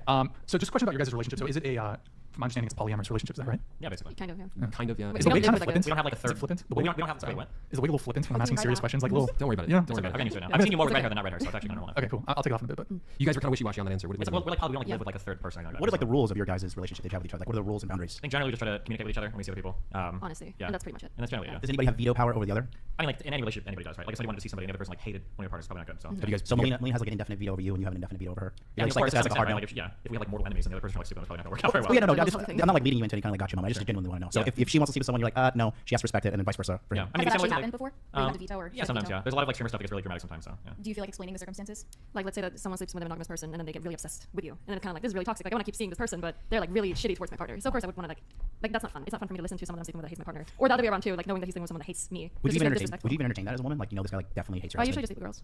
Oh, okay. Yeah, Okay. but it could be the same thing with girls too when they date me. They just like hate him, but that's Yeah, okay. or like they're monogamous, so they're gonna get really jealous. They don't understand the open mindset. Like they don't like it's just gonna feed Basically, my like sometimes people see our arrangement and it seems like a fun thing to do. It's kind of similar to friends with benefits where people think it's a fun thing to do, but then when they try to get really emotionally attached, and then because we're already in a relationship, it's really weird. So- Has it been difficult maintaining this dynamic? I mean, we run into a lot of crazy people, or like things get crazy. So how are you? Probably not attracting the most sane people in the first place. I try to go for people that are open or like that are poly now because it makes things a lot easier. So we can just avoid like the jealousy because I don't even think it's really fair. So like I almost feel like when someone agrees to sleeping with any of us and they're thinking it's a fun thing, usually we're like a lot cooler, and they don't really realize until later on, and then they get really obsessed or they feel really bad. So I usually feel really bad for them later on as well. So I don't think it's really fair either to do that. How long into your guys' relationship did you start this dynamic? Right at the beginning. Right at the very beginning. Yeah. So you guys were like right off the bat, like, yo, let's do it this way. This is the only relationship I've ever done. Whose idea was the whole open relationship? Yours, Dustin? Basically, yeah. Like after my last relationship, I didn't actually think I would date again because sitting around is fun and shit. Yeah. So the idea of like being locked into one person is not fun. And I started talking to her, and she was cool. She's like, oh, I do open relationships. I'm like, oh shit, this is like perfect. So. So why did you decide to get married then? And what does that Because she mean? lives in Sweden and I live in the United States, and the only way she can spend any considerable amount of time with me is to be married. So it was just green card. Is that? Kind of, yeah. During the pandemic, this it was crazy for everybody visa-wise. I'm going to skip on the Destiny's a cuck girl bullshit. I don't think that's a smart setup. The only way that it works is that you have to understand that whatever happens is going to happen, and if your dating life becomes drama for other people to feed off of, you only get this choice and never talking about it. That's all you get. That's on Destiny for choosing to do that, but I'm not Steven. So, but then we'll probably do like I imagine we'll do like an official ceremony at some point. We have to like get the logistics set up and everything. I think we've been together for long. This conversation is boring. Next topic. Insane. And so, if it doesn't drive them insane, I'm Why were curious. you curious about the number of men? Just because it's an interesting You gotta question. come from somewhere. It's an You gotta be a interesting little bit more question. creative It's an than interesting this. question. You're a smart guy. You There's can be a little bit more creative there's about it. 15,000 people watching. I'm sure a lot of them would be curious. So it's for the content. Of course, That's what it is. it's a It's juicy not like question, I'm trying to exactly. be curious. Like you're not trying to. It's like an There's unusual an element of relationship curiosity, and there's also an element where I'm trying to make an interesting show for all the people who are watching. I feel like just because they're in an open relationship, maybe that doesn't mean they should be subjected to like particularly Subjected? They invasive voluntarily came on the questions. show. No, like if somebody Talking about volunteers that they're in a monogamous Why relationship. are you speaking on behalf of Destiny? I don't. Yeah. If he has an Yeah. issue with the degree of questions you're asking him. No, I'm curious myself. Like I didn't expect that half the panel already would be just about their relationship. Well, it's such a unique area. Yeah, let's talk about you. It's such a refuse. You just talk about you, but you keep dodging all questions, so we're gonna ask them questions. We can go to you then. No, let's go to you. You did it again. I don't want to steal all the attention. Why wouldn't I want to? You're saying I don't want to steal the attention, but you came to a dating show and you've avoided all the questions about your. So this is the podcast? Is this all it is? Yeah, it's just them bickering. I don't remember seeing them. Oh, yeah, you watch it, but the reaction is. I'll jerk off before you want after show. Okay? Can we record it? I have an OnlyFans. Under the table. Yeah, as long as you pay for it. Okay? Hold on. The issue is not the reaction. The issue is that right now everybody in like the red pill like culture that's like taking over like online shit is like obsessed with like cuck and everything related to it. So much that I think it's actually hidden fantasy for a lot of people to talk about it. Where like if a guy's talking to somebody else or a girl's talking to somebody else, like people talk about it incessantly. It's like fucking insane. More so than it would have been like even 5 or 10 years You think ago. it's like projection? It's some kind of weird obsession with like being cucked or cucked. Like to the point where some of these shows, I don't think I've heard it here, but people say things like if your girlfriend has like a high body count, you're you got cucked. Or like your girlfriend's like talking to another guy in a way that's getting cucked. It reminds me of like the old 4chan copy pasta, where it's like the ultimate cuck is a father that raises a daughter because he's preparing his daughter's pussy to get plowed by some other guy. That's like the ultimate cuck. I'm just saying like the obsession with like the cuck shit is like insane. I don't think it has anything to do with me or the dance because like she said, in a lot of traditional cultures, a lot of people dance. And if you do like ballroom dance or competition, you're not only competing with a boyfriend, right? You're like dancing with like partners and other people in practice and everything. So I just think the obsession has to do with like the culture around like the whole I cuck and don't like think there's dating an obsession. I think that cuckoldry and other weird fetishes are being pushed in both pornography and pop culture, and people are just responding to that. Absolutely because not. they don't like Cuckoldry as an actual fetish is really rare. I think that people recognize degeneracy and they naturally This say is it. something There you like go. this. So it's like this weird like degenerate angle, and then like the red pill stuff, and kind of the track on stuff, and the Well, there's some finding people that like, believe stuff. there's a right way to express sexuality and a wrong way, and I guess you're saying there's not a right or wrong. I never said that at all. There's plenty like. Well, you put degeneracy and weird in air quotes. Is there anything that you would consider sexually degenerate? Yeah, but he said we weren't allowed to talk about some of that. So those subjects, would you say those are the only things that qualify as degenerate? You're allowed to partake in it? In broad speaking terms, as long as people are exercising or practicing some sexual thing that's between them and not hurting anybody else, in general, I think okay people do that. If you want to have like a pure monogamous relationship, if you want to be abstinent until you get married or whatever, and that's how you want to explain, I think that's totally fine. But it seems like people from some backgrounds find that they can be incredibly judgmental of other people's like sexual exploration, which is really weird to me because I'm like really fixated on it. Like I've never had a conversation before where I'm like, what's it like to like only have your husband or boyfriend's dick like going in and out of your pussy? Like these like really exclusive conversations. But then people come to me and it's like, what do you think about like your wife like fucking other guys and shit? And it's like it's really weird that like really or like even earlier, it's like, so you're bisexual. I think you asked me, right? Do you fuck guys in the ass? Do you take dick in your ass? I'm like, geez, that's a real thing to do after the top or bottom, right? That's essentially what you're asking, right? Which is fine. I don't care. Like these questions are fun. I'm used to dealing with it. But it's interesting to me that based on my lifestyle, I'll get like these really exclusive questions. And I feel like if you're in a more traditional relationship, if somebody asks you, like, well, it's like way over the line. Which I think is an interesting. There's probably questions that we How could dare ask. It's an interesting question that somebody could ask Destiny, because nobody understands it, because nobody's ever secure enough in their position to ever announce that they're in a polyamorous relationship, because then we end up with a case example of a guy, oh, I don't know, he's a furry, he has a pregnancy expansion fetish with his wife, he ends up getting cucked by the people that are fucking his wife, and he gets ruined on the internet, but his wife and all the people who were fucking her make him look like he's a manipulative, emotional beast. It's kind of like that. It's kind of like all the people who choose to project that they're a part of a polyamorous relationship usually are not able to actually be willing and open, because one or more people involved in the scenario of the duplicity of connections tend to find themselves to be more jealous than they are, and are not willing to put their foot down and say, this is the limit on which I stop from. That's really what it is. Oh yeah, I remember that stuff. Like, that's what it really is. Like, especially the thing I just referenced. Because in a polyamorous relationship, there's going to be a person who's going to be more desiring to use polyamory as a way to fuck other people without guilt, and then another person who is emotionally manipulated either from, well, they have desires that I can't fulfill, and I don't want to restrict them from them, but they still love me unconditionally, and I still love them, so why should I stop them from fulfilling their shit? It's a two-way street. You can allow your partner to fuck whoever they want, and you can allow your partner to get fucked by whoever they want, and there the Twitter should meet, where it's like, alright, I got Bill, Katie, Cassidy, Cody, JD, James with a D, James with an L, and James with a really big D. Who you got? I got Chastity, I got Alice, I've got Cassandra with a K, a C, and a K and a C, but spelled like Cassandra Dia. I've got 3 Hollies, I've got 1 Heather, I've got 4 Alices that start with an A, and then I've got an Alicia, and then I've got like 4 singer-songwriter art hosts. Like, you could have that dynamic relationship, but more often what we end up seeing when we see the polyamorous connections is we see one guy or one girl who uses polyamory to basically have a full send of the opposite or same sex that they wish to be attracted to and have sex with, while the other person is sitting there dutifully at home knitting, saying, I hope my dear husband and or wife are sure having fun. I'm just gonna do my part and hold down the fort. And that dynamic is usually interesting, because you can usually see who the insecure person is, because usually the person who's doing the polyamory is the person who's extremely insecure, because they don't want anybody fucking their partner, but they want their partner to give them permission to fuck everybody else. And pushing and prodding those informations, not just for content, makes for an interesting dynamic, because then you usually see, as Destiny's already claimed, this obsession with cuckoldry is usually based on being a person who's doing the taking, not the one who's getting taken. And all of the people who are usually into these kind of podcasts, not particularly in the case of whatever podcast, but in the case of, as he said, the Red Pill, Myron, Fit, Myron Fresh, they are interested in telling you that you're a cuck if you get worked over, but they're behind the scenes talking to pillow princesses off subscription services for dating about how they're going to pay them for the box. That is where the cap comes from, and that is where that inception comes from. Anonymous people, right? Yeah, Yeah, you're really harsh. By that, I guess. What? If I'm asking. There's nothing you can say with Look, feminine I think people ask questions about your relationship because I would say the vast majority, they don't think that it's normal or conducive to a flourishing long-term relationship. And that's fine. Especially a marriage. But they Sure. think it's fundamentally humiliating to a man to not have sexual exclusivity with his wife. And that's totally fine. But the way that the questions are phrased was earlier was, I'm just curious. But it's not a curiosity. I didn't say that, but- Sure, that's I said fine. that. It's not an actual curiosity. I'm There's critical. that's fine. Yeah, there's a normative loading of like, you're doing something that I don't approve of, and now I'm going to question you on it, which is fine. But like, we want to get into that, we can get into that. Well, I mean, rather than like, oh, well, I'm just curious. Like, does it bother you that somebody like come on your wife? And I'm like, Jesus Christ. I don't know. Let's back up a second. You're kind of projecting the disapproval that exists. But What I'm projecting is these two really explicitly said it. Yeah, So I just think it's not necessarily that the questions are rooted in disapproval. It's more just that like your guys' relationship dynamic is it's a taboo in society, so people are curious and have questions, right? Well, I think you're good. I'm treating you as good. Like these two are really. By the way, there's nothing wrong with being disapproving, but these two questions are coming from like, don't you realize that this is really bad? Is like that's like the angle of the question. It's not like understanding or curiosity. Yeah. It's like, I'm just going to bully you. For what you're doing in your life. Do you guys feel bullied by them? I don't feel bullied. I love Do it. you Melina feel does a little bullied? bit. No, it's just like negativity, not understanding. Do you guys not wanna like being answer the curious or viewing anything. question? There's a little bit of a cap when a person says, well, it's negativity, and I don't like the negativity. Bitch, you're not in a conducive environment. You're not in a safe space. You're not safe here. You're going to have pushback. You're going to have people who are going to be spicy. You have people who are going to have opinions. Those opinions are going to be said. They're going to be said. You have to handle them. You chose to sit in the seat. You choose the talk shows you go on.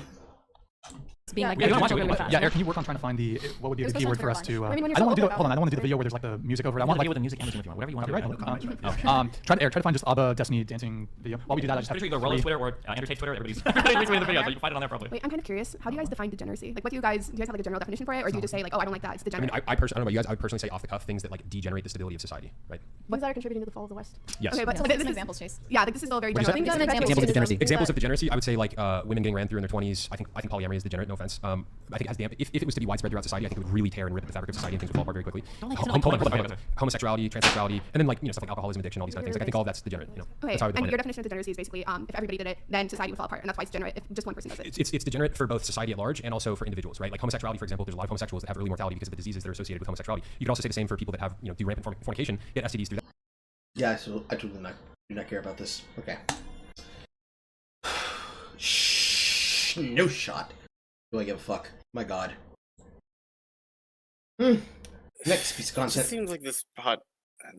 seems like this podcast just constantly likes to make, those like the whole old like the Sigma whole deal with like YouTube Shorts where they like play that music. Yes. This is just it farming it. This is just for that. That's how they make their revenue. I mean, I'm seeing how much they're getting donated to in their chat. It is very much something that they're milking for all it's worth. But I don't see the value in both going into that, and I don't see the value of watching it further than I already did. I just can't. I can't be bothered. Because he knows that's how he makes his money. He makes his money off the controversy that's brought to it, but then people aren't watching the podcast in full because they're probably only watching clips.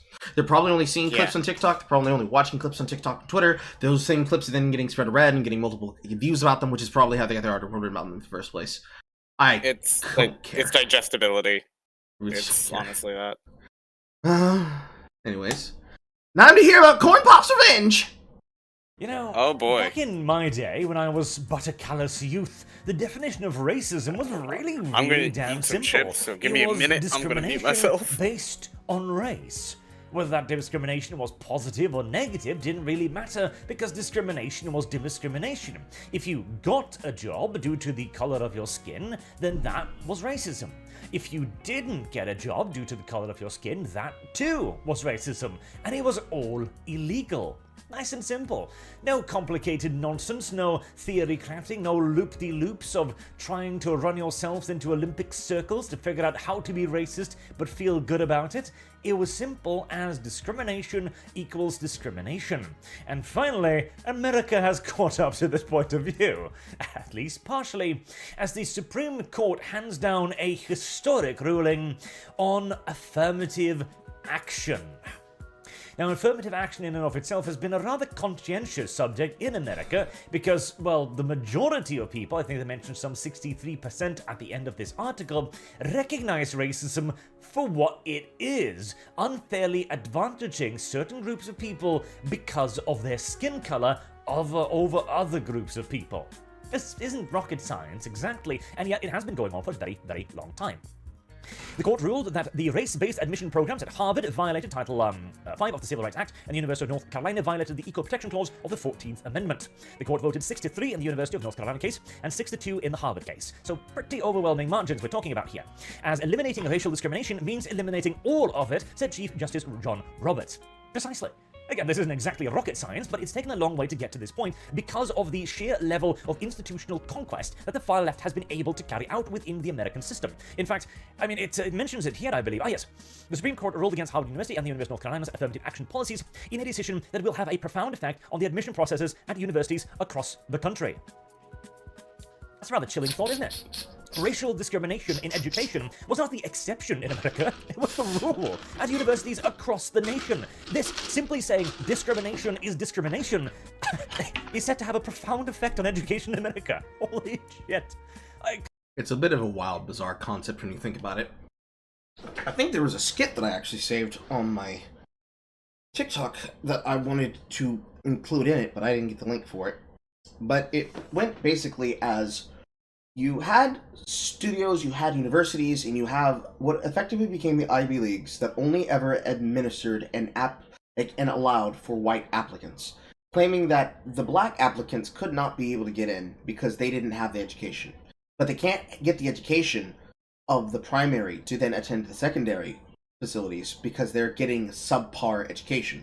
So you have affirmative action to allow for those individuals to have the opportunities to then create the generational intelligence and the generational wealth that would enrich the families that have been going there as legacies for generations and decades since the founding of those institutions.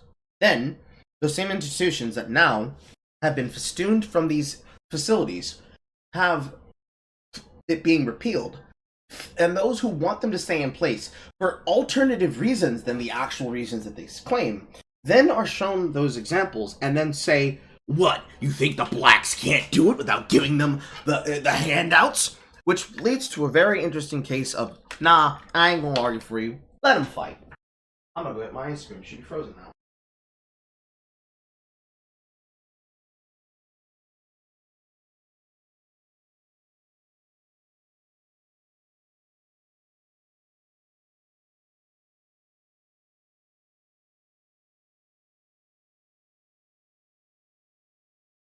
It leads to a very interesting situational bias moment of, nah, I'm gonna let y'all fight.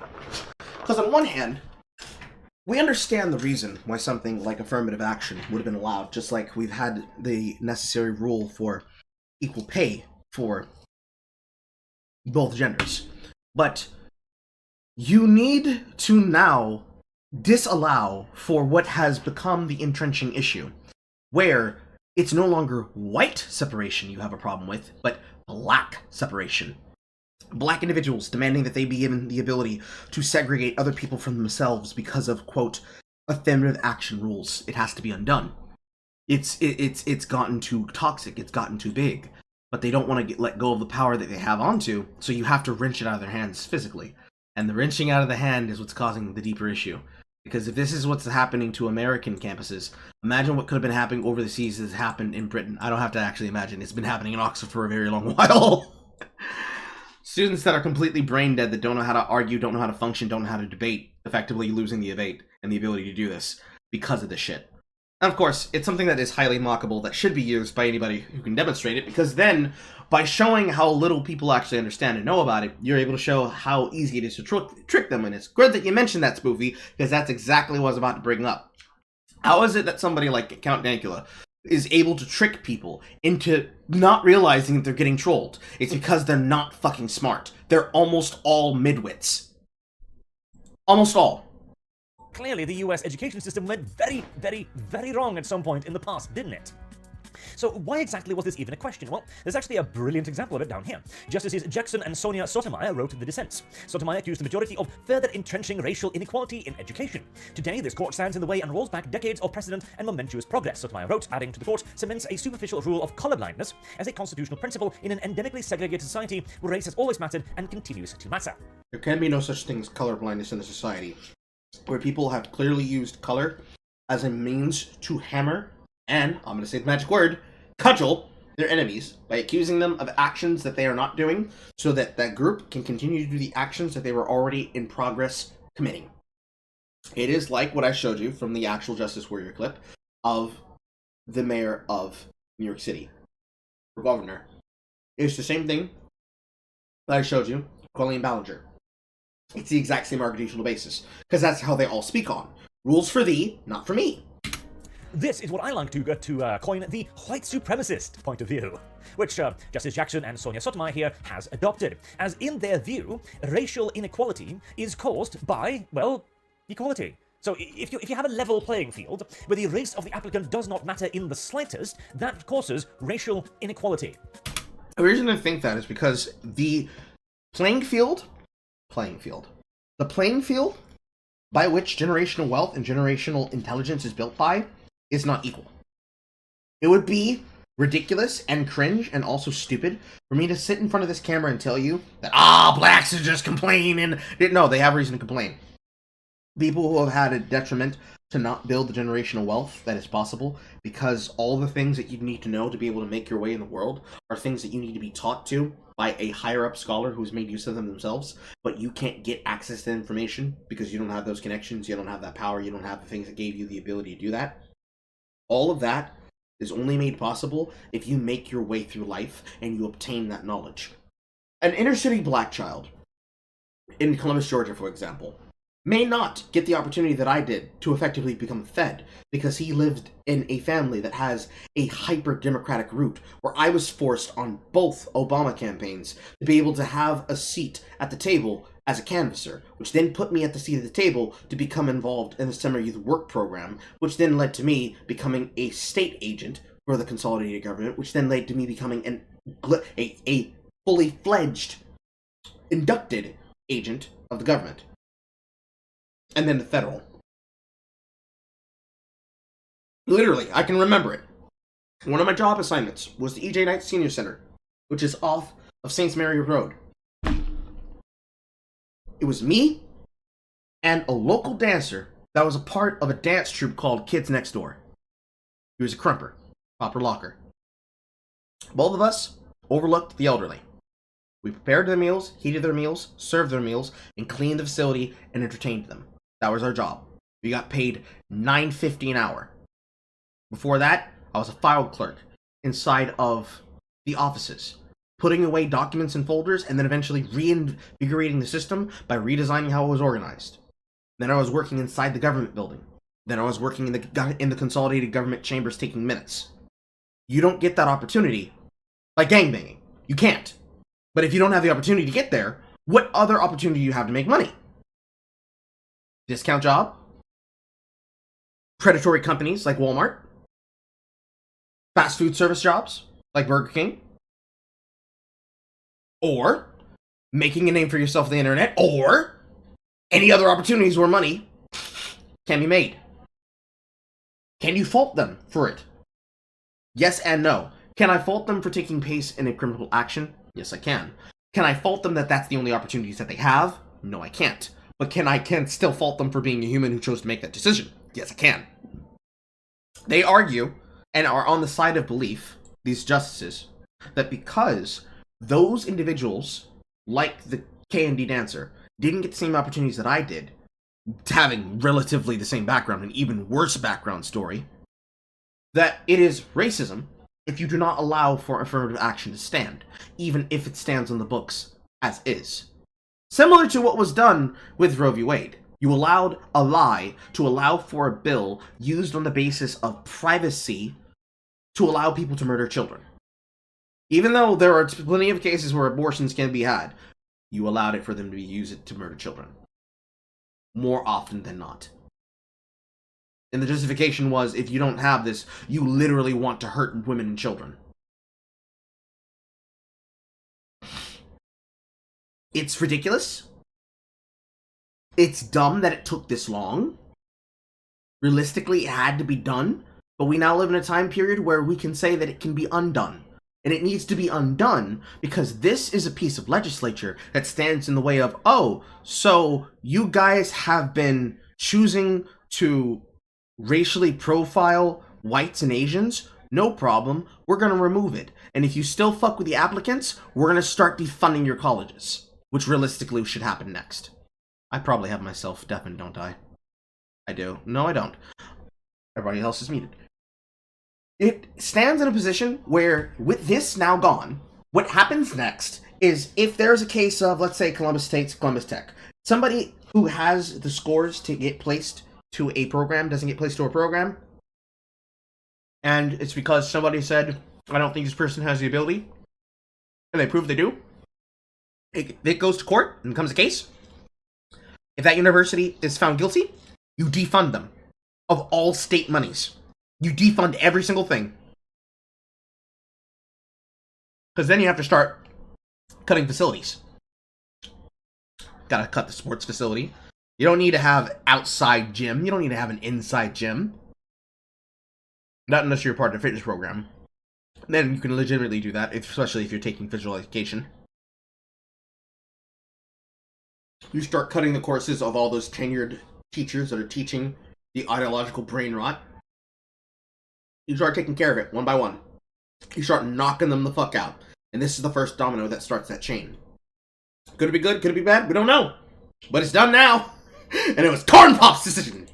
The only conceivable way you can make this make sense in The any way domino whatsoever effect is if you begins. believe that certain races are superior to others. And if given the aforementioned level playing The field, future has certain races arrived. will, due to the advantages of their skin color, I do think rise above others. I do think we can't underestimate the breakdown of social norms in how it's played a part in this over the past 60 or so years. It's just this idea of nobody, especially protect people in protected classes, but to a certain degree, everybody. Nobody is really held to a minimum standard of behavior anymore. By wider society. And this has led to a rampant increase of like degeneracy, unaccountability, like people indulging in hedonistic, just in hedonism and criminality. Like ultimately, you can't. Ultimately, I think what a lot of people have learned, and I think why a lot of people are kind of clown on sort of your standard libertarian type, is because people over the past 60 years have kind of learned that most people, like I would say high IQ people are pretty good at policing themselves, but the majority of people, the majority of your average midwit normie people, especially like legitimately low IQ people, they're not capable of policing themselves. They do need to be policed to a certain degree. I think it's a two-pronged argument, because you're 100% correct, but it's a two-pronged argument in the way that it works with this news and what we've been seeing.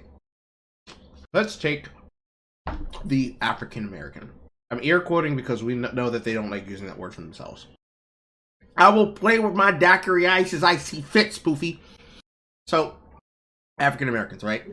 They're not getting a good education, but you're also seeing them destroying cities in Chicago. If somebody were to come along and say, but the blacks should be allowed to get into Ivy League schools, they want them to have good education too, and then somebody were to defer to, but hey, yo, can't you stop burning down your cities? Like, you're making yourself into a food desert because you can't stop raiding the Walmart. Well, they have to get those essential needs. Where else can they get them from? I don't know. With money from a job? Could you get with money from the job that you don't work because you destroyed all the jobs nearby you by being a fucking criminal? Maybe stop stealing. But we have to steal. But you don't, though. You choose to. And now you suffer the consequences of it. But what? Well, they shouldn't have done it because it was racism. No, it was business. So capitalism fucked us. Was it capitalism, or was it your indentured desire to use social justice to bully other people? But that helps protect marginalized communities. Well, they weren't protecting themselves, and they certainly weren't protecting each other because they were too busy saying who is and isn't deserving of respect because they were a coon. So what's next, Cope? This is like a pulling of one of those rigs from underneath their feet.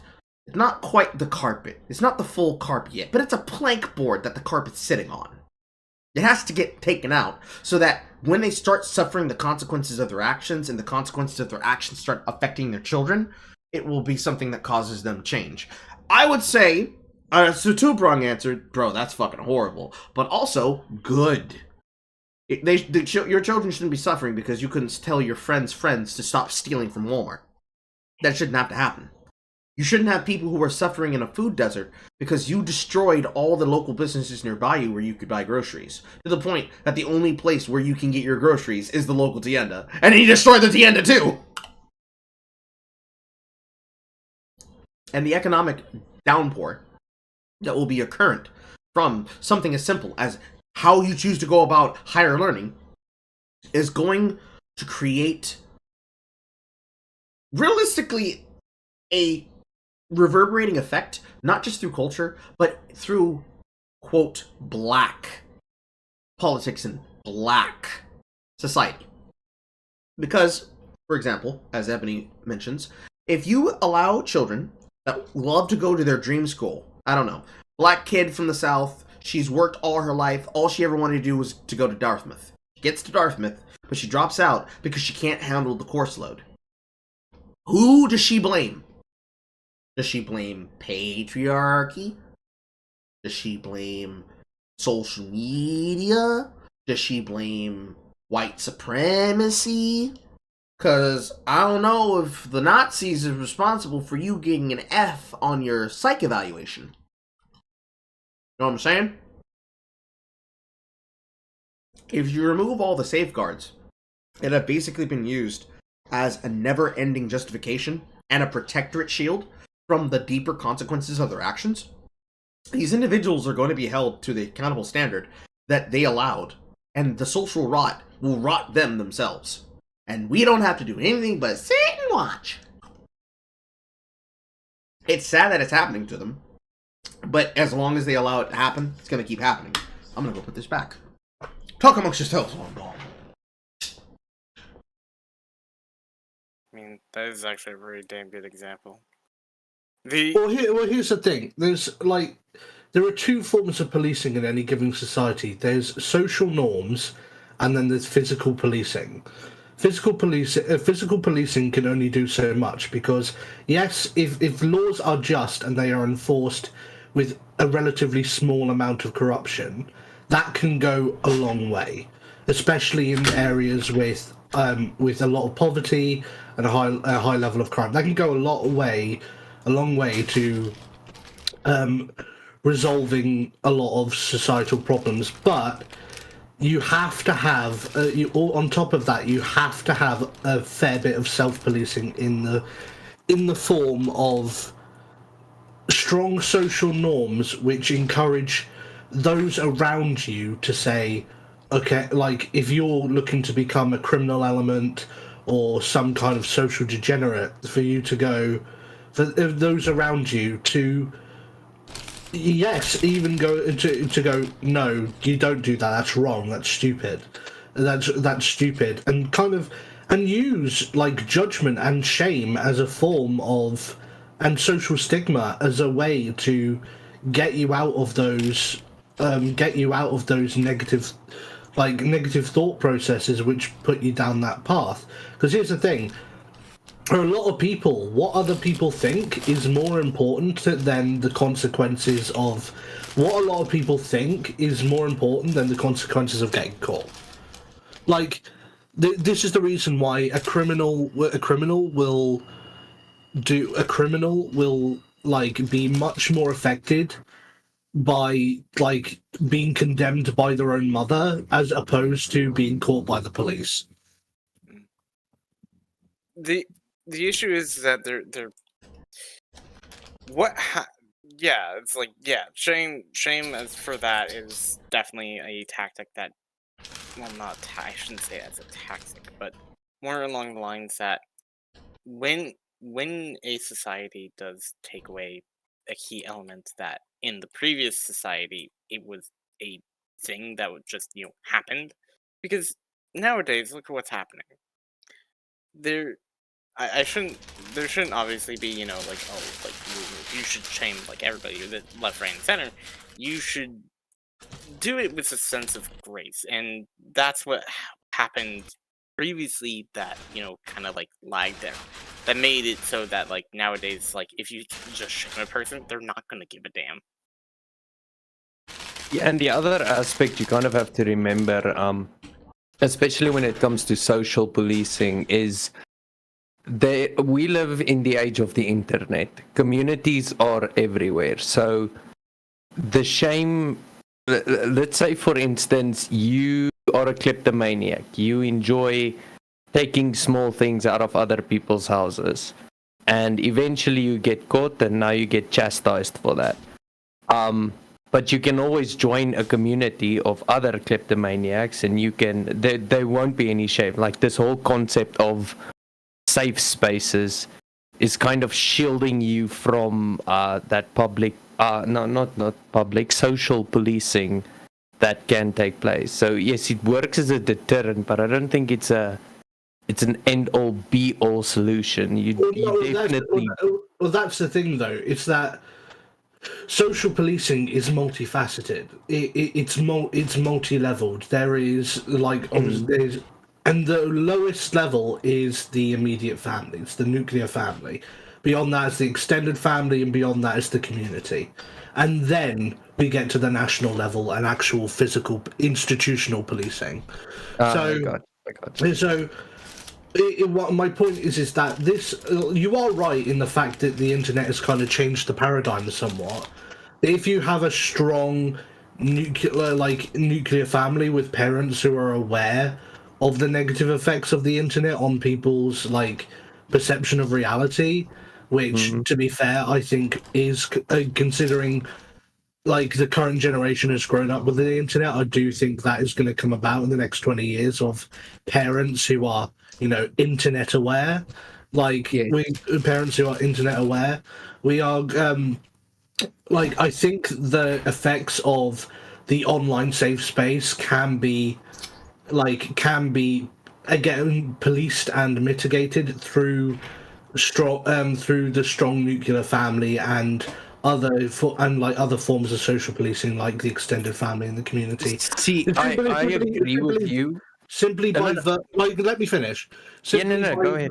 Simply by virtue of even simply by virtue of not giving not giving children, and I would even go as far to say teenagers, access to social media. No, look, I agree with you, and you are 100%. I agree with you. I don't know about Mr. Carl and everyone else. The only problem is because the internet, and by extension the internet culture, is so multifaceted, your standard nuclear family will have to adapt somehow in order to be able to maintain itself. Because what we're essentially looking at a lot of the times, and especially in Western countries, is the collapse of that normal, almost family dynamic. I mean, we just looked at Destiny on the whatever podcast, where he has a child and he's promoting, what was it, polyamory or what? Basically, he and his wife cock each other. Disagree. Essentially it. Disagree. He's not promoting it. He's explaining it. And there are people who are trying to make a spectacle of his dating preferences. That's true, but at the same time, that is a symptom and not a cause. It is a symptom of the breakdown of the nuclear family. That itself is not causing the breakdown of the nuclear family. That has happened because of the breakdown of the nuclear family. Yeah, but don't you think because the internet culture, for lack of a better term, is so multifaceted, the nuclear family will have to, like you said, with maybe parents or let's say older family members being more internet savvy and having a better understanding of how the internet works and stuff. There will definitely need to be some sort of evolution to how that family dynamic works. Oh, they absolutely. They absolutely will have to adapt. But that's what I'm saying. That's just my point. That will require. What I'm saying is that adaptation can only happen among a generation of people who are internet aware, and that internet awareness is coming with the current generation and the subsequent generations. So I think this idea of I think the problem of the breakdown of social norms caused by by internet illiterate parents not understanding what is being fed to their children, is not being fed to the ignorant not being fed to their children, is what sorry they're You're okay, man. You're okay. Internet illiterate parents not understanding what is being fed to their children on the internet. I think that is slowly going to go away as the current generation starts having kids who are internet aware and know what the effects of social media are because they felt it in their own lives. That sort of kind of safe space culture, social emptiness that comes with replacing real relationships with online relationships and stuff like that, that there will be a backlash against that simply by virtue of people having felt it in their own lives. And you see, I agree with you, but I also disagree with you. Sorry to interrupt you.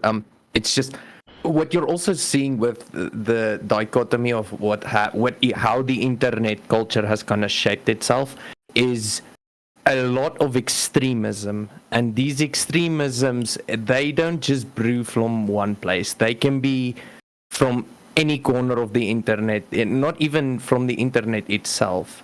And that is because of a culture shift in it as well. You're seeing a lot of extremism. Doesn't matter which political affiliation you really look at. It's pretty much everywhere at this point. And that's something I have no idea how you would combat that. I'm going to buttress in two of normal society, I mean. I'm going to buttress two of Callum's points, and I'm going to challenge one of yours. When you say internet culture, it's internet cultures, because there is no internet culture, singular. There is multiple internet cultures, mainly those that are based in Britain, those that are based from abroad, and those that are based specifically in America. There are people who are easily controlled to the fact that you can have people specifically consume content from one website and have one opinion. Because realistically, the majority of the issue, most of the time, to Buttress's point, is that these children that are learning this shit weren't given adult supervision. They weren't watched over the internet. So when my generation becomes adults, and thus become parents, their kids are not going to be able to get away with shit. Because we knew what they were doing. Because we got to get away with everything. They're not getting away with nothing. Every single website, every single video search, every single content creator they watch, they're gonna be like, oh no, my parent know nothing about that. What the fuck you mean? I know exactly who Destiny and Destiny's kid is. Fuck you mean? I was watching that kid when he started streaming, and you will not be sending for him. You will not be liking the shit of that female of Ben Shapiro clone, Brett Cooper. You will not be watching their content. Or you will be watching the content because they approve of their views. Like, the second that Sargon's kid becomes a broadcaster, it's gonna be like, absolutely! And we will be laughing at how many times he's gonna get involved with one of Dankula's daughters, and which was gonna break the little kid's heart! It's gonna be hilarious. Because they're not going to have the ability to run away from individual situations on the internet where person tries to talk shit on one website, tries to have an argument, gets dog walked on that website, and be like, maybe I can get this argument on Twitter. Nope, bitch, same people! You ain't going nowhere! Bring that ass back here! You ain't running! Because there are plenty of people that have crossover and everything, that we've gotten to the point where the internet cultures between multiple websites is delineated by who is a part of what party and who is listening to whom. When you're listening to dirtbag leftists and so-called dirtbag leftists that really are just corporate establishments with a very heavy streak of authoritarianism, but became anarchists right up to the second that when they were getting everything they wanted, they didn't get what they want. Those individuals are the ones that are responsible for a particular kind of extremism. They got extremist because they were winning and then they lost. Or they weren't winning hard enough and didn't get everything they wanted to the letter 100% of the time. They didn't want to give concessions. So now it's time to become ANCAP commies that sell our pussies on the internet. But on the other side of the issue, you have those who are maybe of more conservative of the conservative leaning mindset that decided that the things that they're seeing in society is, quote, degenerate. But the degeneracy is that people are more open-minded than they were 30 years ago. And they don't like that. So, they decide to have their form of extremism, which ultimately comes to a head because these two sides will do battle, and everybody else is going to sit there on the side, like I am right now, listening to you guys eating Taco Bell, like, damn, bro, they must be going at it hard. Meanwhile, let me go and get that new mod for the titty on Street Fighter 6. Really? Really? Absolutely! Really? Calvin Klein underwear is peak content! Why didn't they do it earlier? Now let's get Ken and get real with some Fruit of the Looms, bitch. Let's go. Under Armour Necali. Let's go. But so the thing is that when it comes to back to the topic of the whole social policing deal, is that when it comes to family unit, when it comes to the fact that like people will try to we'll have to like do these things. It's that how do I explain this? Hold on. I'm trying to multitask in a game. Well, okay. So when it comes to the social policing aspect of how societies are, from from the cultures of one family to another, they vary. But let's have this as a standardized family in America. Standardized family being, the typical family unit. When it comes to that and their communities around them, it's not the fact that sorry. No, it's cool, man. It's cool. When it comes to the fact of families being oh, I can't forgive you for this, or I have to, or I'm shaming you for this because that's not a thing that you are supposed to do. It depends on how the kid is raised in that family, and nowadays that's getting bleaker and bleaker. It's the fact that you'll have a kid who will yell and scream at their own mother because they didn't get their way. Now, truth be told, yes, temper tantrums do exist, but I'm talking about it in a way that makes it seem that that they do get their Abusive, way. almost. Yes. Yeah. It's downright just abusive. It's not a healthy environment, and you'll have the whole family just sit there and watch and do nothing but to not curtail that kid. Now, I was growing up in a similar fashion. And then I realized when I got older that that's not okay. But then there was the whole aspect between me and my family that if we are to talk about things, we have to talk about it in an adult way. And then my mother did not want to talk about it in an adult way. She was the one that, I am right, you are wrong, no matter what the stakes are. And in that case, that is not healthy. And I could not handle something like that. Yeah, I get you. Basically, the crux of the conversation is just parents need to beat their fucking kids. End of story. Yes. A lot will be solved when you start allowing for social shame and you make it normal that somebody is able to take their belt off and start beating the shit out of these kids when they do something. Let somebody try and steal from a fucking Walgreens, and somebody's auntie decides to take off that high-waisted belt from her fucking corduroy denim jumpsuit and start beating some ass, and it gets put on World Star, and then it gets put on Twitter. They will stop stealing that hour! They will stop stealing that hour! But they're gonna get mocked about it for the rest of their lives. And that will make them stop. Because there is no social consequence other than my name was on the news. But to people who have absolutely no clout, or people who want to build themselves off of having the most negative reputation, any press is good press. And any press being bad press doesn't start until they actually have a background that disallows them. So, if you have a person who's a social media individual, like Sneeko, and you were to do something stupid, like have a threesome or a party where your girl's getting dogged the fuck out, and you're just sitting there like a little bit of a bitch watching her fucking get her shit blown back, if you go onto social media, and you project yourself in a stream with a man by the name of Myron, and he happens to be wearing a white sack over his head as he starts spewing multiple racial epithets with the voice of a South Appalachian Georgian, and you just sit there like, oh, this is funny, oh, this is cool, ain't nothing bad gonna happen about this, bro. This is content. Yes, it did. Yes, it did. When this kind of thing happens, and then you go on to Twitter and everybody's eating you alive in the comments, and everybody's also looking at the quote red pill and asking, hey yo, what the fuck, what are these fucking goobers doing? There is nothing that's going to make people lose respect or correct behavior faster than seeing what happens because of that action. Now, some people, like Myron and Fresh, they're going to continue doing what they want to do because it's what they want to do. But they're going to get the social blowback from having done that because, hey, yo, what the fuck are you doing putting the hood on your head, spewing out things that would make you no different than an unironic Clayton Bigsby? The same thing can be said of the whatever podcast. The social shame that would come with being seen getting dogged out and mocked by a panel is lost when that is literally for entertainment and for the interest of seeing fucking peanuts at a circus. Nothing's meaningful. Nothing matters. Because whatever conversation could be had is effable. It's lost in the wind. It's like mana. You spent it, now it's gone, now we need the chat to raise $200 to bring it back again. Conversation's the same way on Twitter.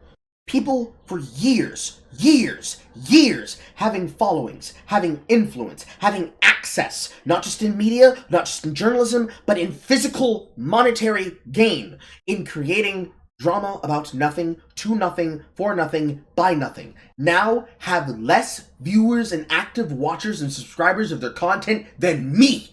And their viewpoint was to try and talk shit to, talk down to, and bully individuals like you, like him, like Kellum, and like me on tape, and it has amounted in nothing because there's no goodwill, there's no building, there's no investment. Because why invest? All the conservatives are winning, so why even try? Don't even want to create, don't even want to make, don't even want to inspire, don't even want to do. So they instead try to influence, covert, subvert, and control what you think, but they can't win anymore because they don't have the spaces upon which to do that. And any of the places that do have that power, that institutional power that they desire to have, they can't access them because their reputations are mud, because they were nothing but fucking crybullies, either to them when they were coming up, or to them when they didn't give them access the way that they wanted to. So, the cultures, as it was invented, because realistically, if there's any internet culture that's prevalent amongst the normies and the wallflowers of the world, it's Reddit. Which is why Reddit going under is a goddamn plus, not a loss. You have, well, sometimes it's a loss. Some places like Don't Starve should have subreddits where they have the ability to talk to the developers and share things from the non-public and official web forms. But at the same time, and for any website, there's a company that you support, they should have a web forms, with the exception of those like Riot Games who got rid of them because even their employees were under the bullying. When you have all of these things happen the way that they do, the social change in culture is perceived and created by individuals like that of Andy Sarkeesian and Jonathan McIntosh and Neil Druckmann. And whoever writes for Kotaku, and whoever writes for Polygon, and whoever writes for the Waypoint Design websites that took over with the loss of Gawker. That's what creates your storied industry and your influence in your culture. It's the people and the broadcasters and the creators and the commentators and the streamers and the culture critics and even the shit posters like you, me, trolls, everybody else in existence that creates that dynamic internet culture and how we design in it. Where it goes from there is based on how we choose to keep our values forward and how we carry them forward as we continue making creating. So that once we have children, if any of us choose to have children, either adopted or born, you're going to teach your values to your children and instill them with your values. Those who have no values will not instill them, and the majority of those who have no values don't want to have kids anyways, because they want to be #child-free.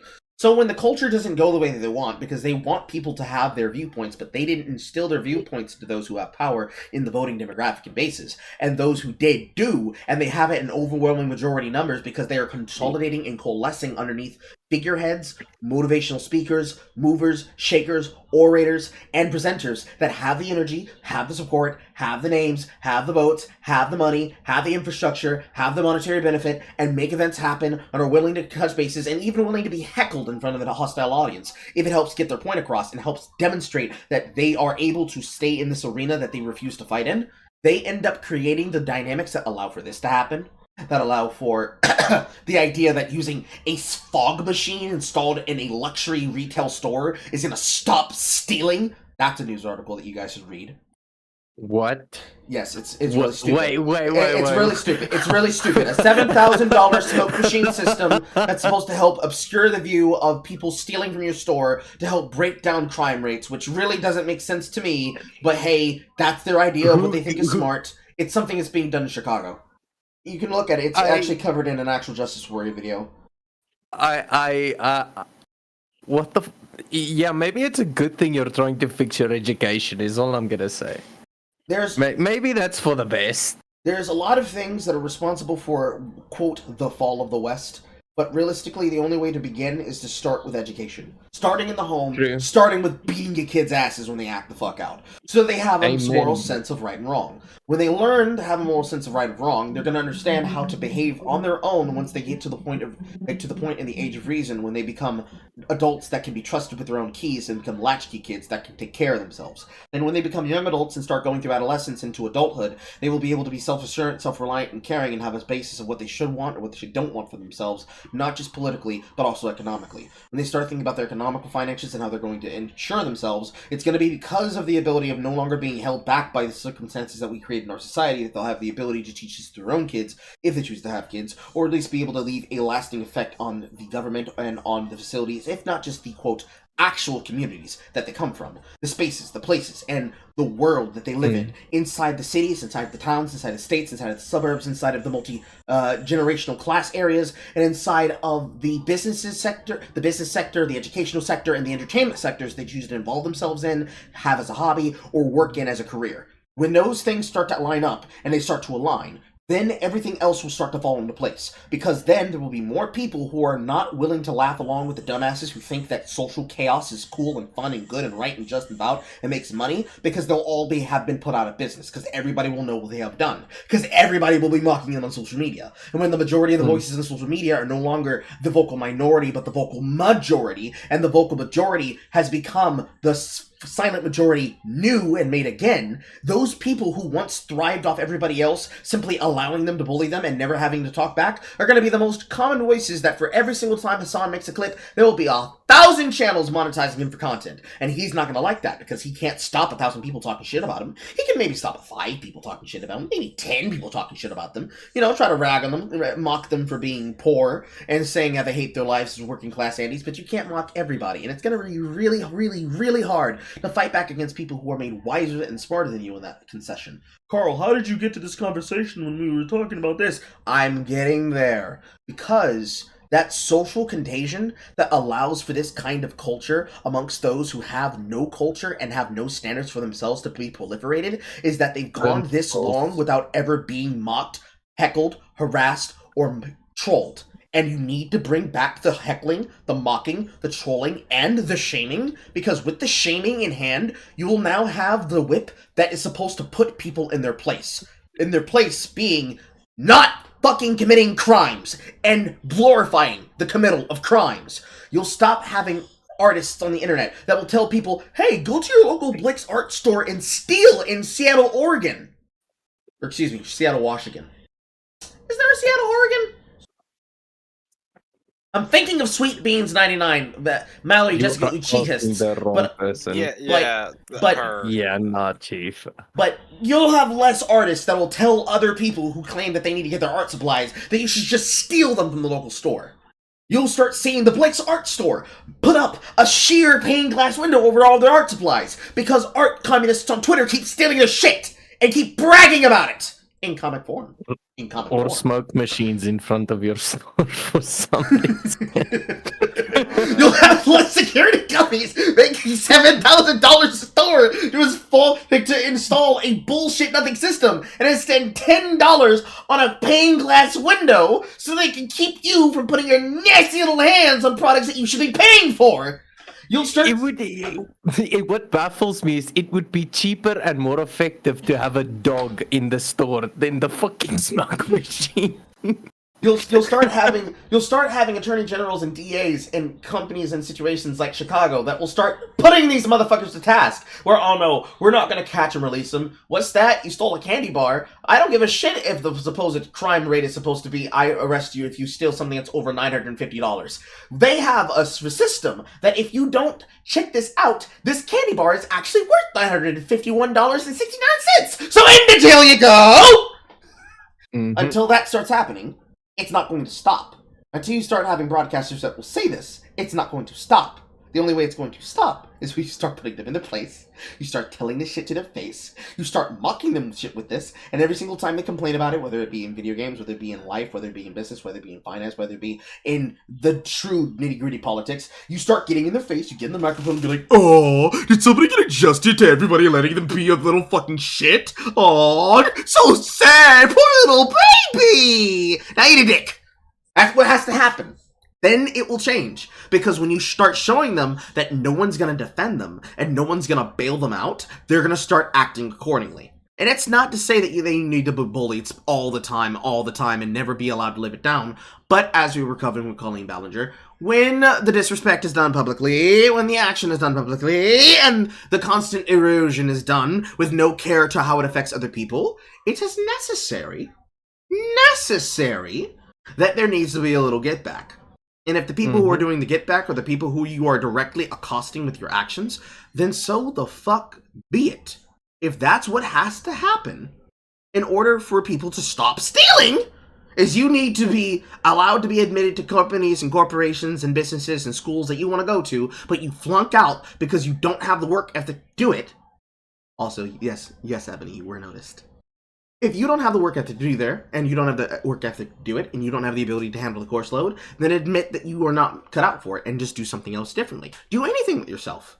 But do not blame the system and say that you're being held back because of racism, because of black supremacy, because of white supremacy, because of Asian hate, with the exception of the black community. You are 100% fucking valid to say that there is Asian hate in the black community, because boy, does the black community hate people that aren't themselves, and those who think differently from them being politically black. When you start addressing all those things, and you start addressing the social rot that allowed it to be justified, and you start disenfranchising, and you start making poor the grifters like Patrice Cullors, who got into buying large mansions, claiming it was for black lives, but it was really just for her own black queer life. When you start punishing those people, and you remove those and you start removing those safety measures so that they no longer get to use them to defend their actions, you'll start seeing a dynamic change happen overnight. And the only way to do that is you have to start airing it out, you have to discuss it, you have to announce it, you have to present it. You need to make every single time there's a news segment, you need to be right up there with your face in the news, on the thumbnail, talking about, she did what? Unironically. Yeah, you need to challenge it. You need to challenge it. No, you are 100% correct. Like, that's the only way you can halfway even fix this shit. The thing about it even if it only works a little bit, the amount of difference that that could make would be kind of drastic. But anyway, I unfortunately have to dip. Okay, My bye. government hates me, so I will see y'all when I see y'all. Okay, bye. Bye, Smooth. Bye, Smooth. Bye. The thing that sucks about it too is that even that kind of content is the kind of content that I fucking hate. I hate when people do what they do on their thumbnails with something like the What Out of Crap Ass. I hate when political channels choose to put themselves out there and make those outrageous thumbnails and try to make caricatures, especially the ones that know that they do it specifically because they think that because they're of a particular race, they're of a particular sect, because they have a particular belief, that they'll be fucking free of the accostation, that they'll be considered racist or bigoted or have a personal hatred of that person or that place. I hate when those channels do that, but it's the only fucking way to get your foot through the door, because the only way to make sure that things change and go for the better is to start making it a common case occurrence that every single time there is a news story, there is an article, there is an happening, that your face is right there next to the scene. Because when you have that many people talking about it, there is no way to obfuscate it. So you don't get people who get to come along and say, oh, that's not a thing, that didn't happen, that doesn't exist, you're just making that shit up in your head. Are the people who are doing that in the room come up and you just go click, click, click, is this you? You're covering the same news story I am, right? So here's the people who you hate covering it, here's the people who you like covering it. Is it real or is it not real? Which one is the lie? Are you lying then or are you lying now? And you smack him in the face. That's the only way to do it. And then you call him a bitch after you do it. It's the only way you do it. That's the only answer. God damn, we're only in the middle of this fucking video. No, we're not. We're only 4 minutes into this 13-minute video. I'm really joking when I call this the white supremacist. The TLDR, people, is beat your fucking kids for global stability.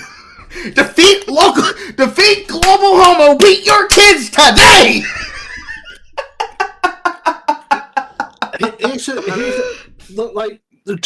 I understand this is a bit of a tongue-in-cheek, but just on that last little point, how far do we think corporal punishment can go from parents specifically? I'm not sure, less so in schools. How far do you think corporal punishment can go before it stems into abuse? If you're dealing with a male child, and it's specifically tiered on genders, but not for the reason you might think. If you are dealing with a male child, you are allowed to do as much harm that is not going to leave lasting scars physically, but will leave an emotional scar mentally.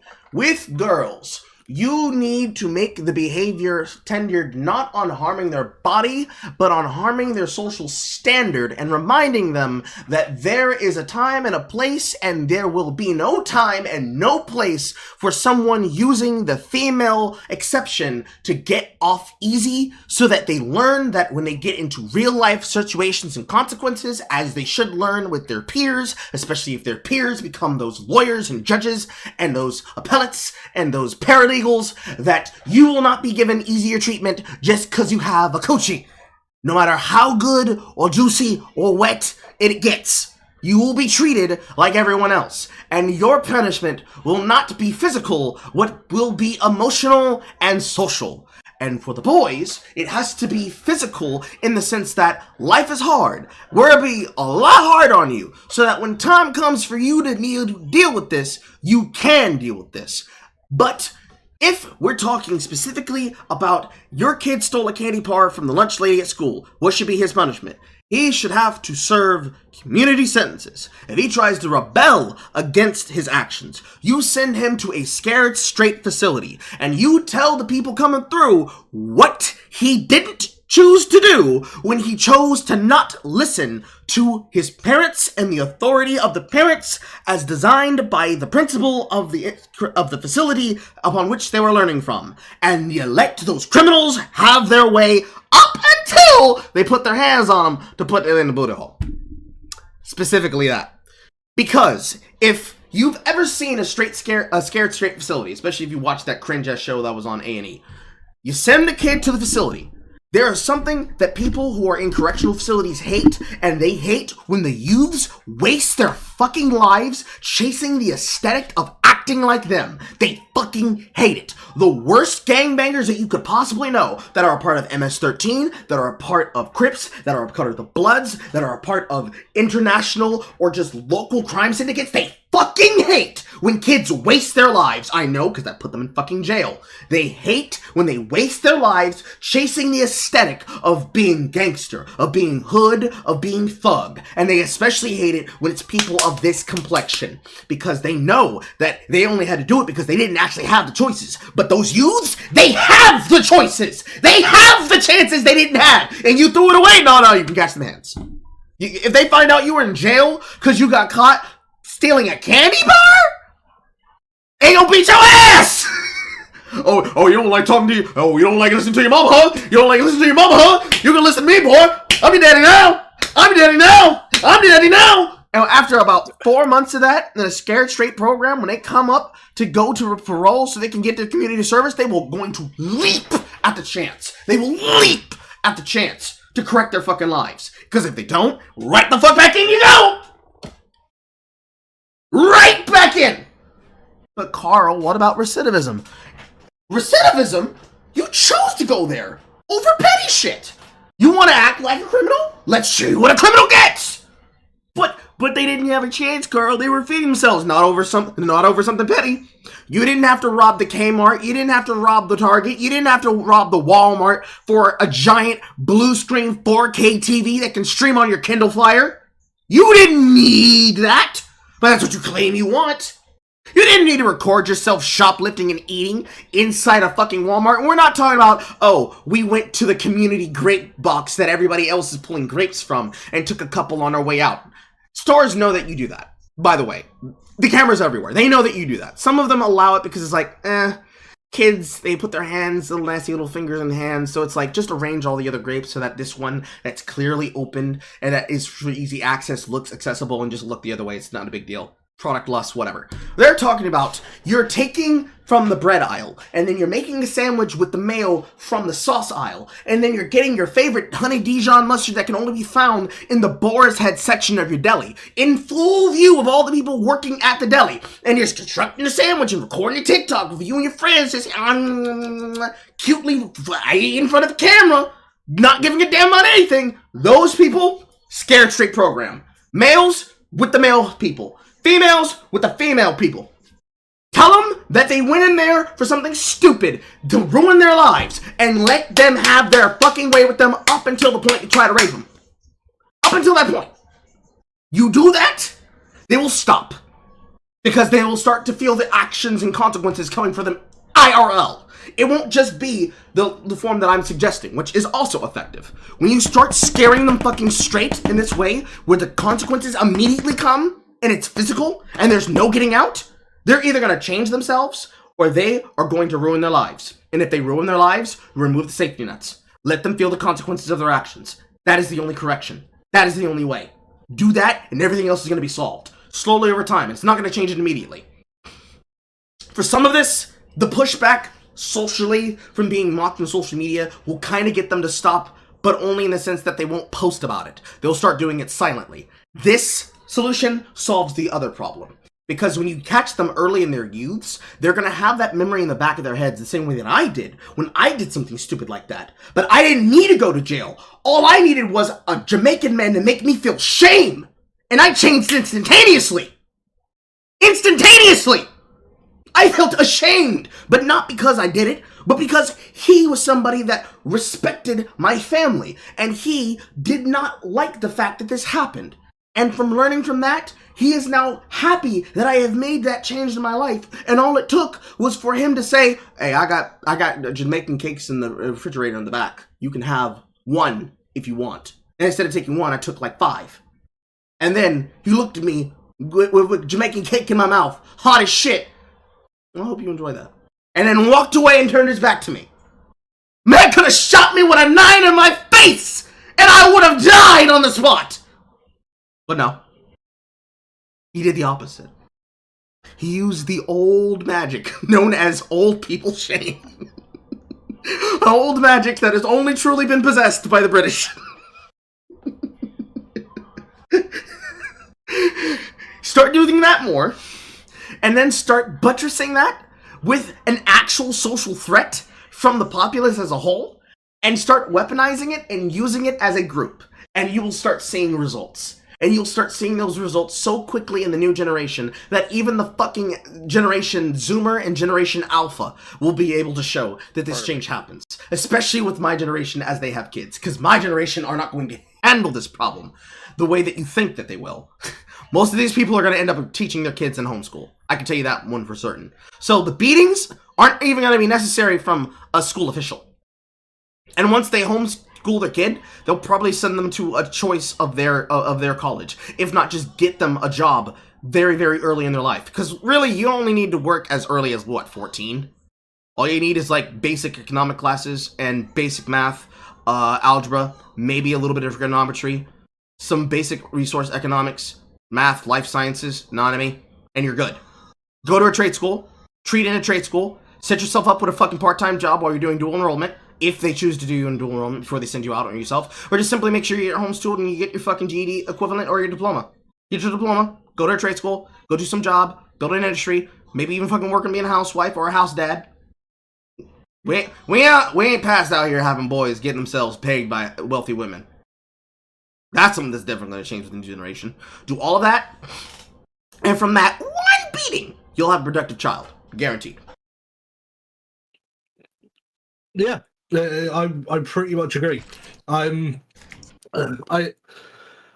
do think the whole modern woman thing is the whole modern woman thing of, the rich boss bitch CEO and having a house husband.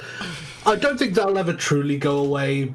I do think it will recede somewhat compared to how it exists now. But I do think it will exist to a certain degree going forward. I think there will always be men and women that will have the unconventional lifestyle of having it's considered an unconventional lifestyle because we have a Western standard of thinking that men should bring the most money, but realistically that standard has not really been existent ever since Pokemon's had a career. But there will always be people who are going to have the unorthodox view of, nah, the man should bring the money because he should be able to pay for your lifestyle so that you can have your money of your own, but use his money to pay for all the things that you want. Realistically, most of the women who do that, they prefer to have a lifestyle where they basically have a man that is legally obligated to help them with their sexy photos, and that's it. But it would be preferable if you can have people that are able to get to that point where they can have somebody who makes more money in their career, and they make whatever money they do on the side, and they take care of them because of that. Because then that is able to allow people to start having the fun that allows them to disconnect from the mainstream narratives and meta-narratives that rob them of the opportunities to do those things in lives. Like, it's what should have been done with COVID. It's really dumb what they chose to do with COVID. What should have happened was that, hey, we're going to take this shit serious, but also, we're not going to try and go 1984 on all of you. And they tried to go 1984 on everybody, until it was eventually revealed that the same guy who was responsible for the botched response on AIDS was the same person you put together on the economic resource form as the response to COVID. And then once everybody stopped caring, society got back on as normal. So that kind of gives the better answer there, but Same time, it's going to make a lot of guys happy. Because realistically, if the woman wants to be the person who pulls them in the relationship, that's fine. I'll be the Roger Rabbit boyfriend to your fucking, like, Jessica Rabbit. I have no problem about that. I don't need to be the main character. I just want to be the side character you chose to romance. Carl, what do you think about pedo sings? I have never had an opinion of Colleen Ballinger for the longest time because I don't care about Colleen Ballinger. However, I understand why she has a successful had a successful career. But much like many of the people who built themselves up over time like that, there's three kinds of content creators. You have a PewDiePie, you have a Jenna Marbles, and you have a Miranda Sings. Miranda Sings got popular because she had an audience that was predatorily based on being a platform for kids. Basically being a place where wacky, goofy, silly, edgy people would also use that as a jumping point for the progressive politics, which is how you end up getting a Queer Kid stuff. And that's really sad when you think about it in terms of something like Queer Kid stuff, because I know most of us have probably seen that channel and channels commentating on that channel, but in the viewpoint, you gotta think about it. Is it really bad to have a channel that is allowed to make content, that is allowed to involve viewing things from the perspective of teaching kids about them the way that you would on Sesame Street? Not necessarily, no. But, pause, that does not also mean that I'm going to let you put that person forward as though if I don't like their content, that makes me transphobic or bigoted or hateful or misogynistic or even homophobic, which is realistically how all that shit started. And what Miranda Sings is currently doing, what Colleen Ballinger is currently doing, is putting herself in a position where she has decided that's the argument she wants to go for. Because the alternative of that is Jenna Marbles. You made a career literally having fun and doing what you wanted, and then people decided to pull up things you did in your past, and you said, nope, that's enough for me, I'm leaving. And then, of course, you have the PewDiePie example, which is, hey, yo, I was a man, I made mistakes, I made choices, but I grew from where I started, and I went to a bunch of places, and now, with my kid on the way, I'm gonna focus on fucking my wife, and using my fuck you money to continue paying for myself and my family as I fuck my pregnant wife. Goodbye! There's three paths, and most of the time, we see the people who get involved in these controversies tend to take the first path of Miranda Sings. Usually, maybe they get successful and they become Eliza Koshy. Maybe they get successful enough and they become a superwoman and then flounder out because they are not that funny. Weird how that works. And you start taking people out of that 7-second lifestyle and that second kind of comedy, and you realize, actually, there's not a single thing funny about these people. The majority of them literally just get by in their looks or the attention or the looks of their friends. And it just makes me sad, especially considering that's the people that they want to be profitable on the platform. It's sickening, it's annoying, but it's life. You just deal with it. This position, although it could also be referred to as the Asian supremacy position as well, I suppose, as the initial lawsuit was launched by white and Asian students pointing to their higher test scores, and yet they were still I just don't... I don't know, I just think we're at a point now where we're like, how can I put this? There's just not... Like, I just think that there is going to be a return to certain social norms. And yeah, like you said, I think we will be irreversibly affected by the modern age in certain ways, like you said, with kind of certain unconventional lifestyles will remain. Like, it's not as if the past 60 years will never have happened. There will be remnants of those 60 years still around, but I do think the future is going to return to a certain level of traditionalism, more out of necessity than anything else, because I think people have seen what progressivism and modernity has wrought and are none too pleased. Yes, that's guaranteed. It's already happened, but the popularity of it is going to grow as more of the places that have been ruined by leftism and by not by conservatism, excuse me, Carl, that have been ruined by progressivism and the progressive rot trying to insert itself into conservatism and calling itself its enemy so they can play both sides, it will eventually lead to their collapse. Because there will be people who will want to be left the fuck alone, and if either side tries to encroach upon them, they will immediately trigger their flight and fight response, and their flight and fight response will not have a flight, just a fight. And then everybody will have an AR-15, sprinkled and sparkly with little fucking gay symbols that shoots 50 cals. Fast forward. Yeah. It's like it takes all of 2 minutes looking through Twitter for me to find something which I would describe as peak degeneracy, and it's the sort of thing which I think in 30 years' time will be considered completely socially unacceptable. For example, Amaranth saying that she would be totally okay with her daughter doing OnlyFans. That's retarded. Of course she would. Of course she would. She would make more money as a result. She'd make more money not just in having a daughter that's making OnlyFans and saying, I would love to have an environment where my child doesn't have to feel predated by these companies. Why do you want your child making OnlyFans? Like, you don't even have a kid yet. Why do you want a child? Do you have a kid? There's a question. Why do you want your child to make OnlyFans? Don't you want your child to have enough money that they'll never have to do that themselves? How backwards progressive a standard that is. Wow, Caitlin! Well, it's how I responded to Frozen Aesthetic about it. I said, doing OnlyFans yourself is one thing, but it takes a special type of derangement and deeply rooted hedonism and materialistic mindset to genuinely think there is nothing wrong with your children aspiring to nothing more than that before you've even had a child. It just speaks to a level of, I need to say the correct thing, make sure that I can keep my position in the limelight because I need more attention to myself. Of streamers watching streamers, giving takes about streamers. Adding myself to the diegetic or course load. But it's... I do love that that's what the Twitch 1% is. It's literally just them are very occasionally now playing video games, but mostly just reacting to drama about each other. Mm-hmm. That is the Twitch 1% now. Well, they can't react to TV shows, and they can't steal content from fucking sources, else they get DMCA'd. So who better to steal from than their other friends? All these you see. And also, I think this was pointed out by Bungie. I think Bungie pointed this out quite. I think Bungie pointed this out where he said the Twitch viewership is finite.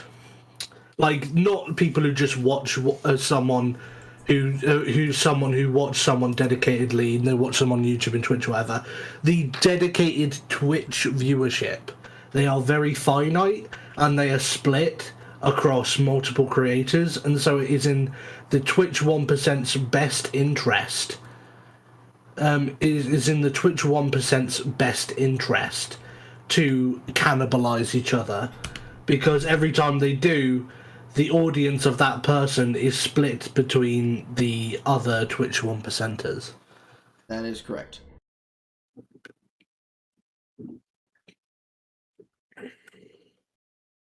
That is pretty much correct. Okay, alright. Well, in that case, let's base our selections on economic status, for example. Oh, we can't do that. There's a lot of poor white people out there, you see. So, if it isn't about economy directly, but the history of the people, and the history of people only of the certain skin color as well, mind you, because, of course, there were plenty of white slaves as well, and Asian slaves. Look at the railways, for examples for that. That means we are actually just judging based on skin color. Again, I'm not kidding. This entire argument is based near exclusively, in fact, practically exclusively, on the skin color of the applicant. Because whenever you bring up the history of it, every race has been slaves at some point in time. Every race has been slaves to a lesser or greater degree at some point in time. Every race has at some point been disadvantaged because of the history of their people, and so on, and so on, and so on. Ask the Irish about that, for example. But we still continue to this day. They also mention a previous example here. At the time Gruta was decided, Justice Sandra Day O'Connor said, "We expect that 25 years from now, the use of racial preferences will..." Right, I'm going to go for a smoke. So if you're gonna react to something else, then in the meantime, like I'll be back shortly. So okay. This was the ruling that basically said that racial racial admissions criteria was okay back then, and they based it on the idea that in 25 years, this would no longer be a topic. But the current Supreme Court's response was, 20 years have passed since Gruta, with no end to race-based college admissions in sight. But the court has permitted race-based college admissions only within the confines of narrow restrictions. Such admissions programs must comply with strict scrutiny, may never use racist stereotype or negative, and must, at some point, end. That, too, is the key core point. Let us let us simply just blindly accept the argument, okay? So let us say that the black populace in America have been disenfranchised and disinherited and just generally disadvantaged by slavery. Alright, sure, let's accept that. How long will this disadvantage last? So they mentioned again, 25 years from now, this won't be a problem. And this was back in the 2000s as well, where unironically, we figured racism was pretty much a done deal. Like, we'd figured it out. We'd solved it. Racism was a distant specter on the horizon until the far left figured out, this is a stick with which to beat our political opponents with. Let's bring it back. Unironically, the 2000s, racism was not really an issue. And in the small elements that it was, we were actively working towards fixing it rather than continuing it. Because if we're going to continue this, we must have an end point. We must have a stop. We must have the ability to go, okay, well, we are finished now. However, well intended and implemented in good faith, fail each of these criteria in reference to the college admissions, because it doesn't end. We are 25 years later, it hasn't ended, it shows no sign of ending, and the argument is the exact same argument. In fact, I believe, yes, I've heard the word diversity a number of times, and I don't have a clue what it means, said Justice Clarence Thomas. Based Justice Clarence Thomas, as that is of course one of the other arguments. Well, you see, it brings diversity to the campus, it makes it a more diverse group of students. What does that mean? It is one of those words that have been imbued with intrinsic positivity by the far left and their ideology. Diversity is intended to be a good thing. It is intended to be a positive descriptor, which is why we see individuals referring to themselves as diverse. Hey. But again, it has no actual meaning. What does it mean if a college campus has all the colors of the rainbow? Is it improved in some way because of the skin color of the people there? How so? How is this not racism? How is this not looking at the skin color of the people and going, well, they're different colors and so they must be good? Oh, but it isn't about color, it's about background and history. Okay, well, we'll just recruit based on background instead then, won't we? But of course, again, you can't do that because the target is racial discrimination, no matter how you dress it up. Hundreds of universities that consider race in admission and scholarship decision will now have to find non-race related ways to replace affirmative action, and that is unfortunately something that they are also trying to do. Some schools are considering requiring more essays for admissions to get a better idea of a student's background, whilst others plan to recruit students from minority areas or admit more students transferring from community college.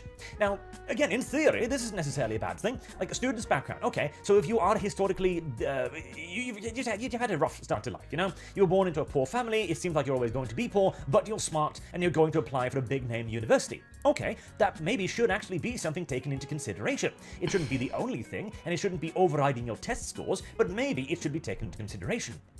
But once more, the way this will be used is just like this. Students from minority areas. So instead of looking at your skin color, they'll look at your zip code and go, well, most of the people living here are minorities, and we are massive, enormous racists, so let's hire from this group of people instead. Let's recruit them, because that will give us our diversity. It is a way to circumvent the ruling of the law to continue to be racist.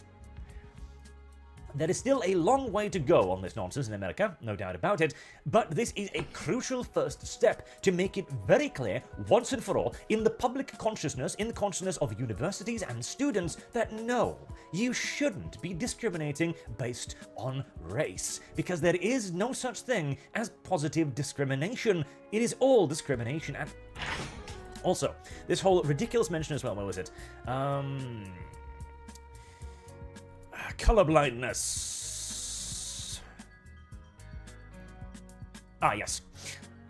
Cement a superficial rule of colorblindness as a constitutional principle. A superficial rule. Because they can't actually find a fault with this argument. Yes, recruitment to universities should be colorblind.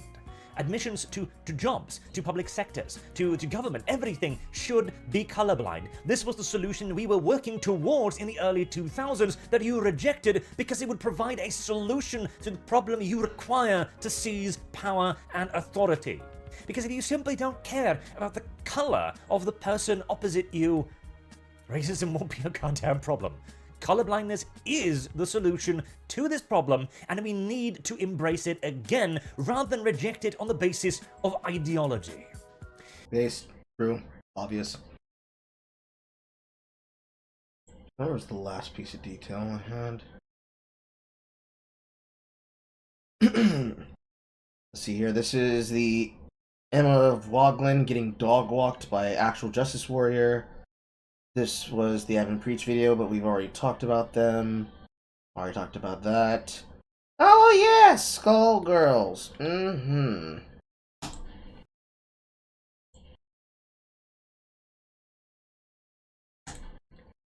This is actually easier to watch if you decide to watch both SFO and also V's video about it. But I can pretty much break this down. With just through tweets alone, because he used my tweets for it. The Skullgirls ESG patch is very, very simple. When Skullgirls was invented, it was behind two people. One was a man who did the art. The other was the guy who handled the systems and the product. Both of them were pushed out of the company and the games because they wanted to take their product and use it for themselves.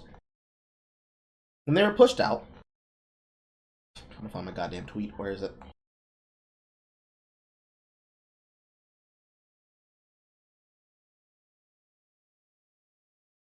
Where is it? It was early in the day yesterday. It'll still be there. Let's look through notifications for it.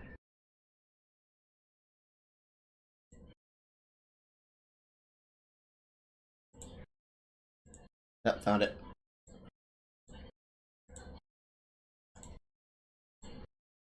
Boop. Bop. Ba-da-dee. Beep, beep, boo. Boo. Boo. Doot. And crop.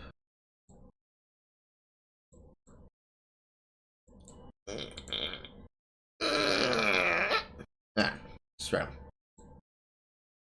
Only thing you know about Skullgirls is the game that pushed Yandere Dev into making games. True! And that game still hasn't been released, has it? So. For those who didn't have a notice because you guys are not part of the FGC, the fat man on screen is Joey Collier. Joey Collier was the president and CFO and CEO of EVO, that is the DreamHack tournament. Before, he was then removed because he admitted to fucking kids. He was using his position and his status to be able to groom players and use players' bodies. He was actively doing it on a regular case basis. He admitted to this. He was removed. And then the company, the organization, EVO, was purchased by Sony. The Skullgirls game has decided to try and censor not just the game itself, but also the already printed paid art book of that artist that they deplatformed from the game by trying to have him voted out with a veto and receiving a undisclosed number in his settlement against them. Because by getting rid of the core artist for your game, you can't make new players. You can't make new characters. Especially not with a guest artist. That would be you bootlegging the art for the game that you devoided. So instead, what did they choose to do? They chose to become a multi-platform conversation. They chose to try and involve players from the FGC, Sonic Fox, Dominique, into the game as a guest instructor and teacher in the training mode. As a nod. And let's get this out of the way. As odious as Dominique is, Sonic Fox is still a good player. He's just a shit person. Good video game player. Shit person. You allowed people who are all about politics to make the game about involving people in spaces. And then you gutted the game of all the things that made it popular in the first place, demonstrating that you didn't appreciate what you had before. You just simply want to make use of what it is now. Because you live in a time period where if you do not apologize for what you used to have before, you have effectively fucked yourself over and fucked everybody else over at the exact same fucking time. So, Mr. Wizard gets removed because of his core value situation. And if you don't know anything about core values, let me just go ahead and put that on the screen because I know I scrolled past it on the timeline. Should be there. I'm pretty sure it's not there with the porn. 1 second. Yick. Because I know I saw it when I was scrolling down.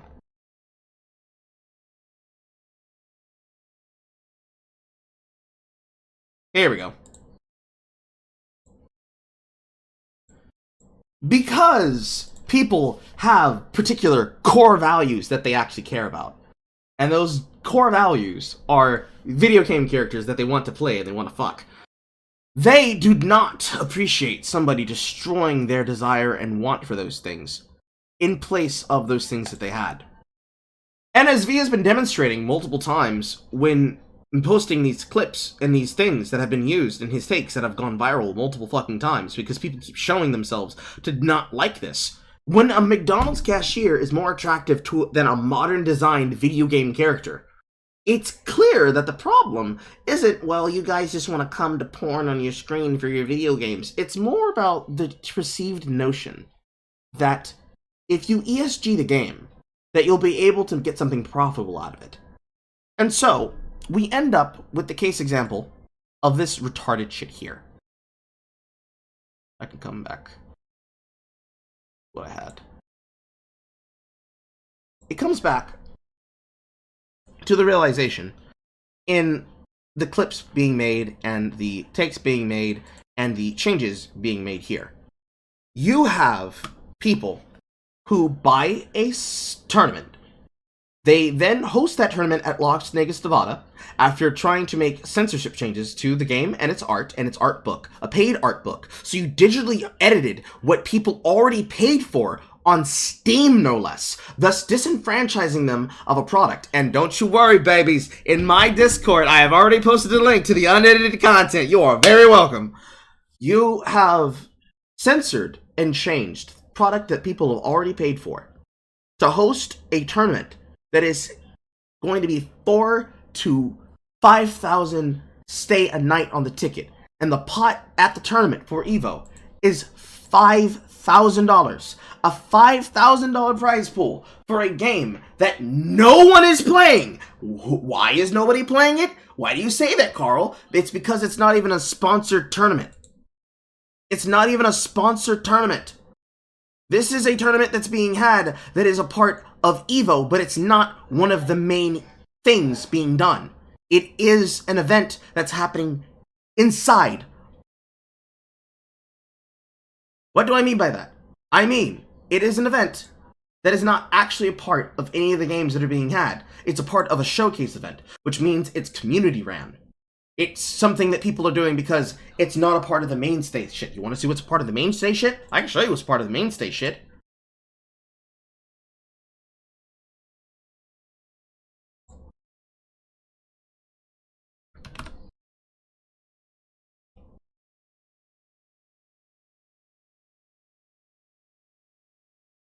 Yep, that is the ticket purchase page. That's not what I want.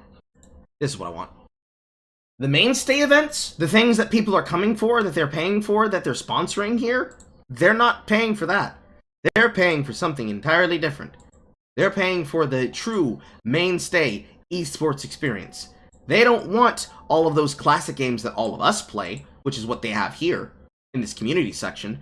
You know, things like Persona 4 Ultimatum, Ultra Suplex Hold, Arena Edition, Marvel vs. SNK 2, Blaze Blue, Soul Calibur 6, Street Fighter 4 Ultra, like Under Night in Birth, Guilty Gear R2, Marvel vs. Capcom 2, and more. All of this is like mainstay games, but that's not the mainstay shit that they're featuring here. That's a part of the event info for what's going to be happening at the tournament.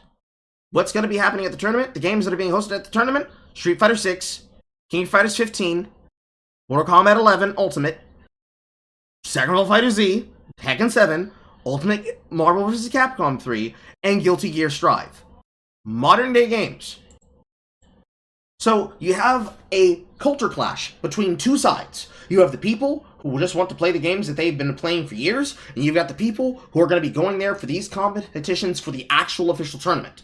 So, in this tournament scene, at this event, where you have a $5,000 prize pool, but staying at this particular hotel that you're featuring it at, this particular hotel in question. I can even find the fucking registration for the tickets in question. Should actually have it here in, like, on this. Tournament, Vegas, Nevada. Here you go. $393 Frank Sinatra Dive.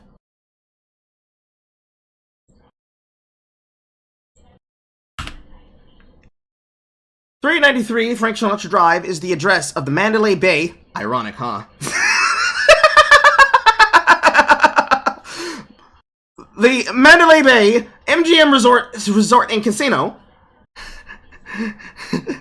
And I'm pretty sure if you, I actually mean, they might be professional enough that they don't even have a number for how much it is for book their services. But let's look at the prices for the rooms.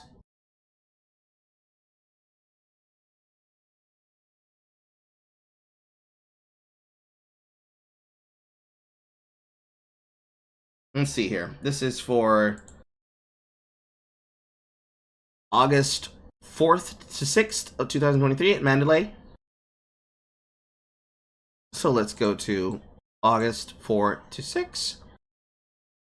So we have 3, 264, 108.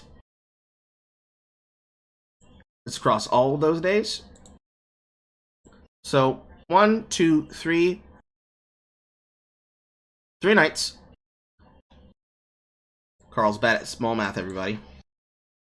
339 plus 339 plus 264.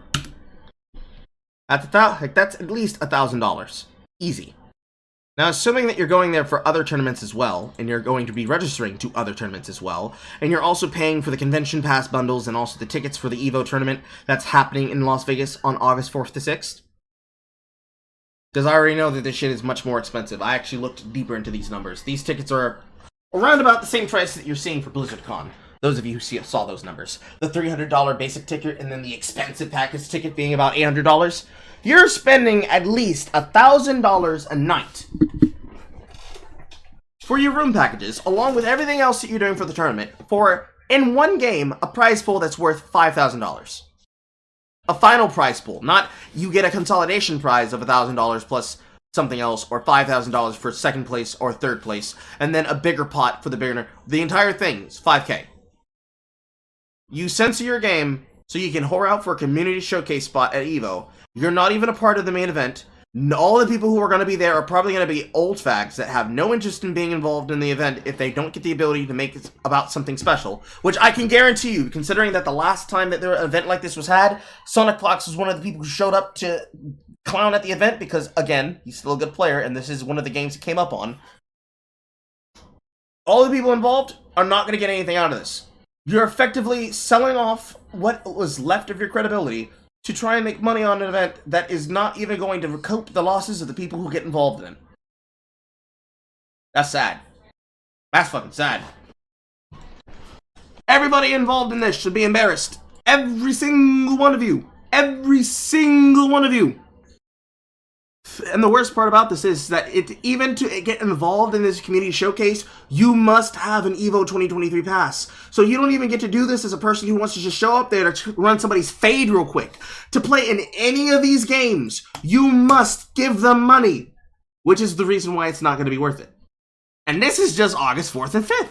So if you're staying there for everything else, you have these games and the games that they're officially hosting for, and you don't have a say in the matter. And this is for a target, and this is for a game that the target audience that they want to try and pander to now don't even play. All the people telling you that it's safe horny and that you should be ashamed because all you want to do is watch porn don't even play the fucking game. And that's what they did to Skullgirls. Embarrassment. Beyond the bod. Beyond the bod. That's what they wanted. And I hope they enjoy what they got. Because we will not be watching. We will not be purchasing, and we will not stop mocking you for it. Because it's going to fail. It's going to fail. Nobody wants to play that. Nobody wants to watch that. Nobody wants to do that. Nobody wants to be involved in that. You deleting a product that people paid for and deciding that it's going to change up what you wanted is fucking disgraceful and distasteful. And any person who justifies that, you deserve what happens for it. Because you know what you wanted to do with that. It was bad. And you know it was bad. It was bad when you thought of it. We're going to wrap up the stream here, though, because that's the last segment I had for today, of all the things I had here.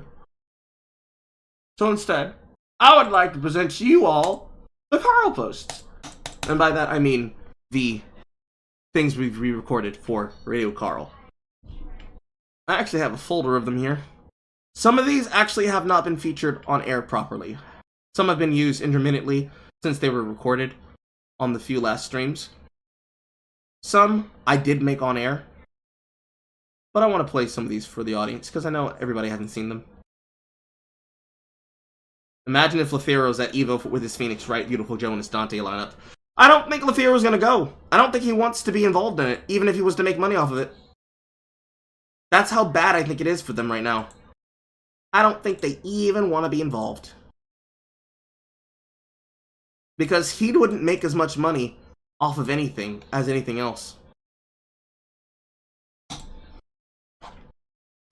I mean, I wouldn't have even told you to buy Skullgirls, because if you're gonna buy it, you would be buying it to play with other people. However, I do have some of these that I'd like to play for you all.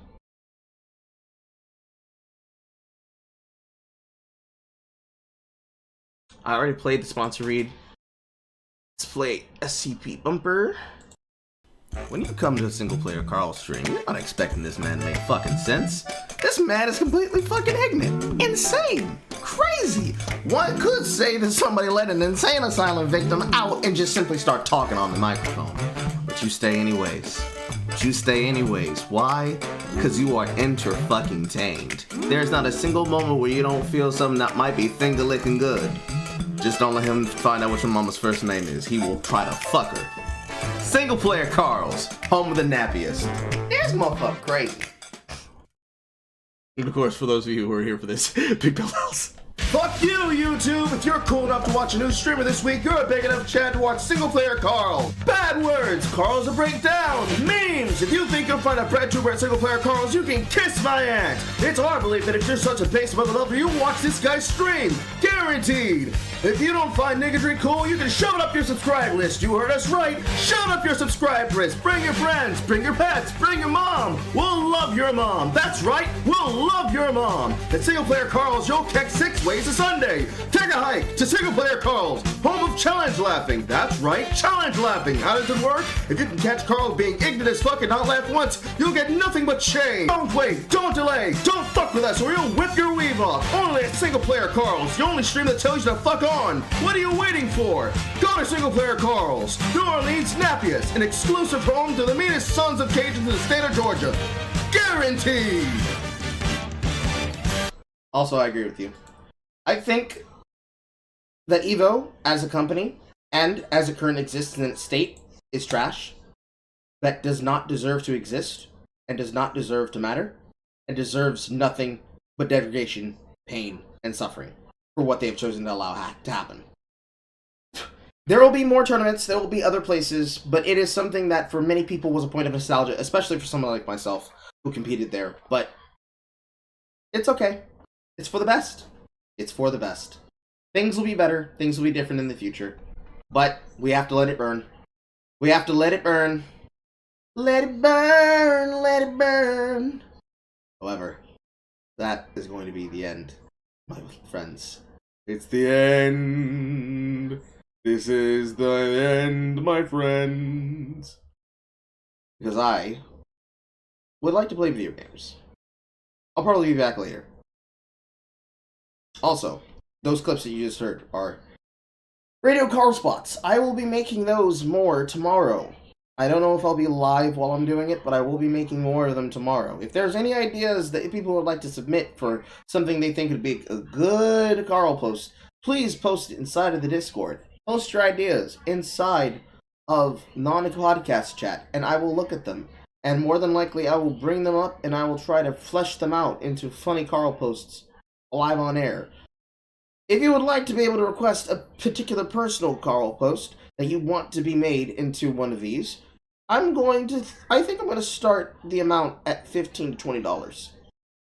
Any person who becomes a member for the channel, which I think starts at, what, $5? I think I set the limit to like $5. We'll take a look at it right now.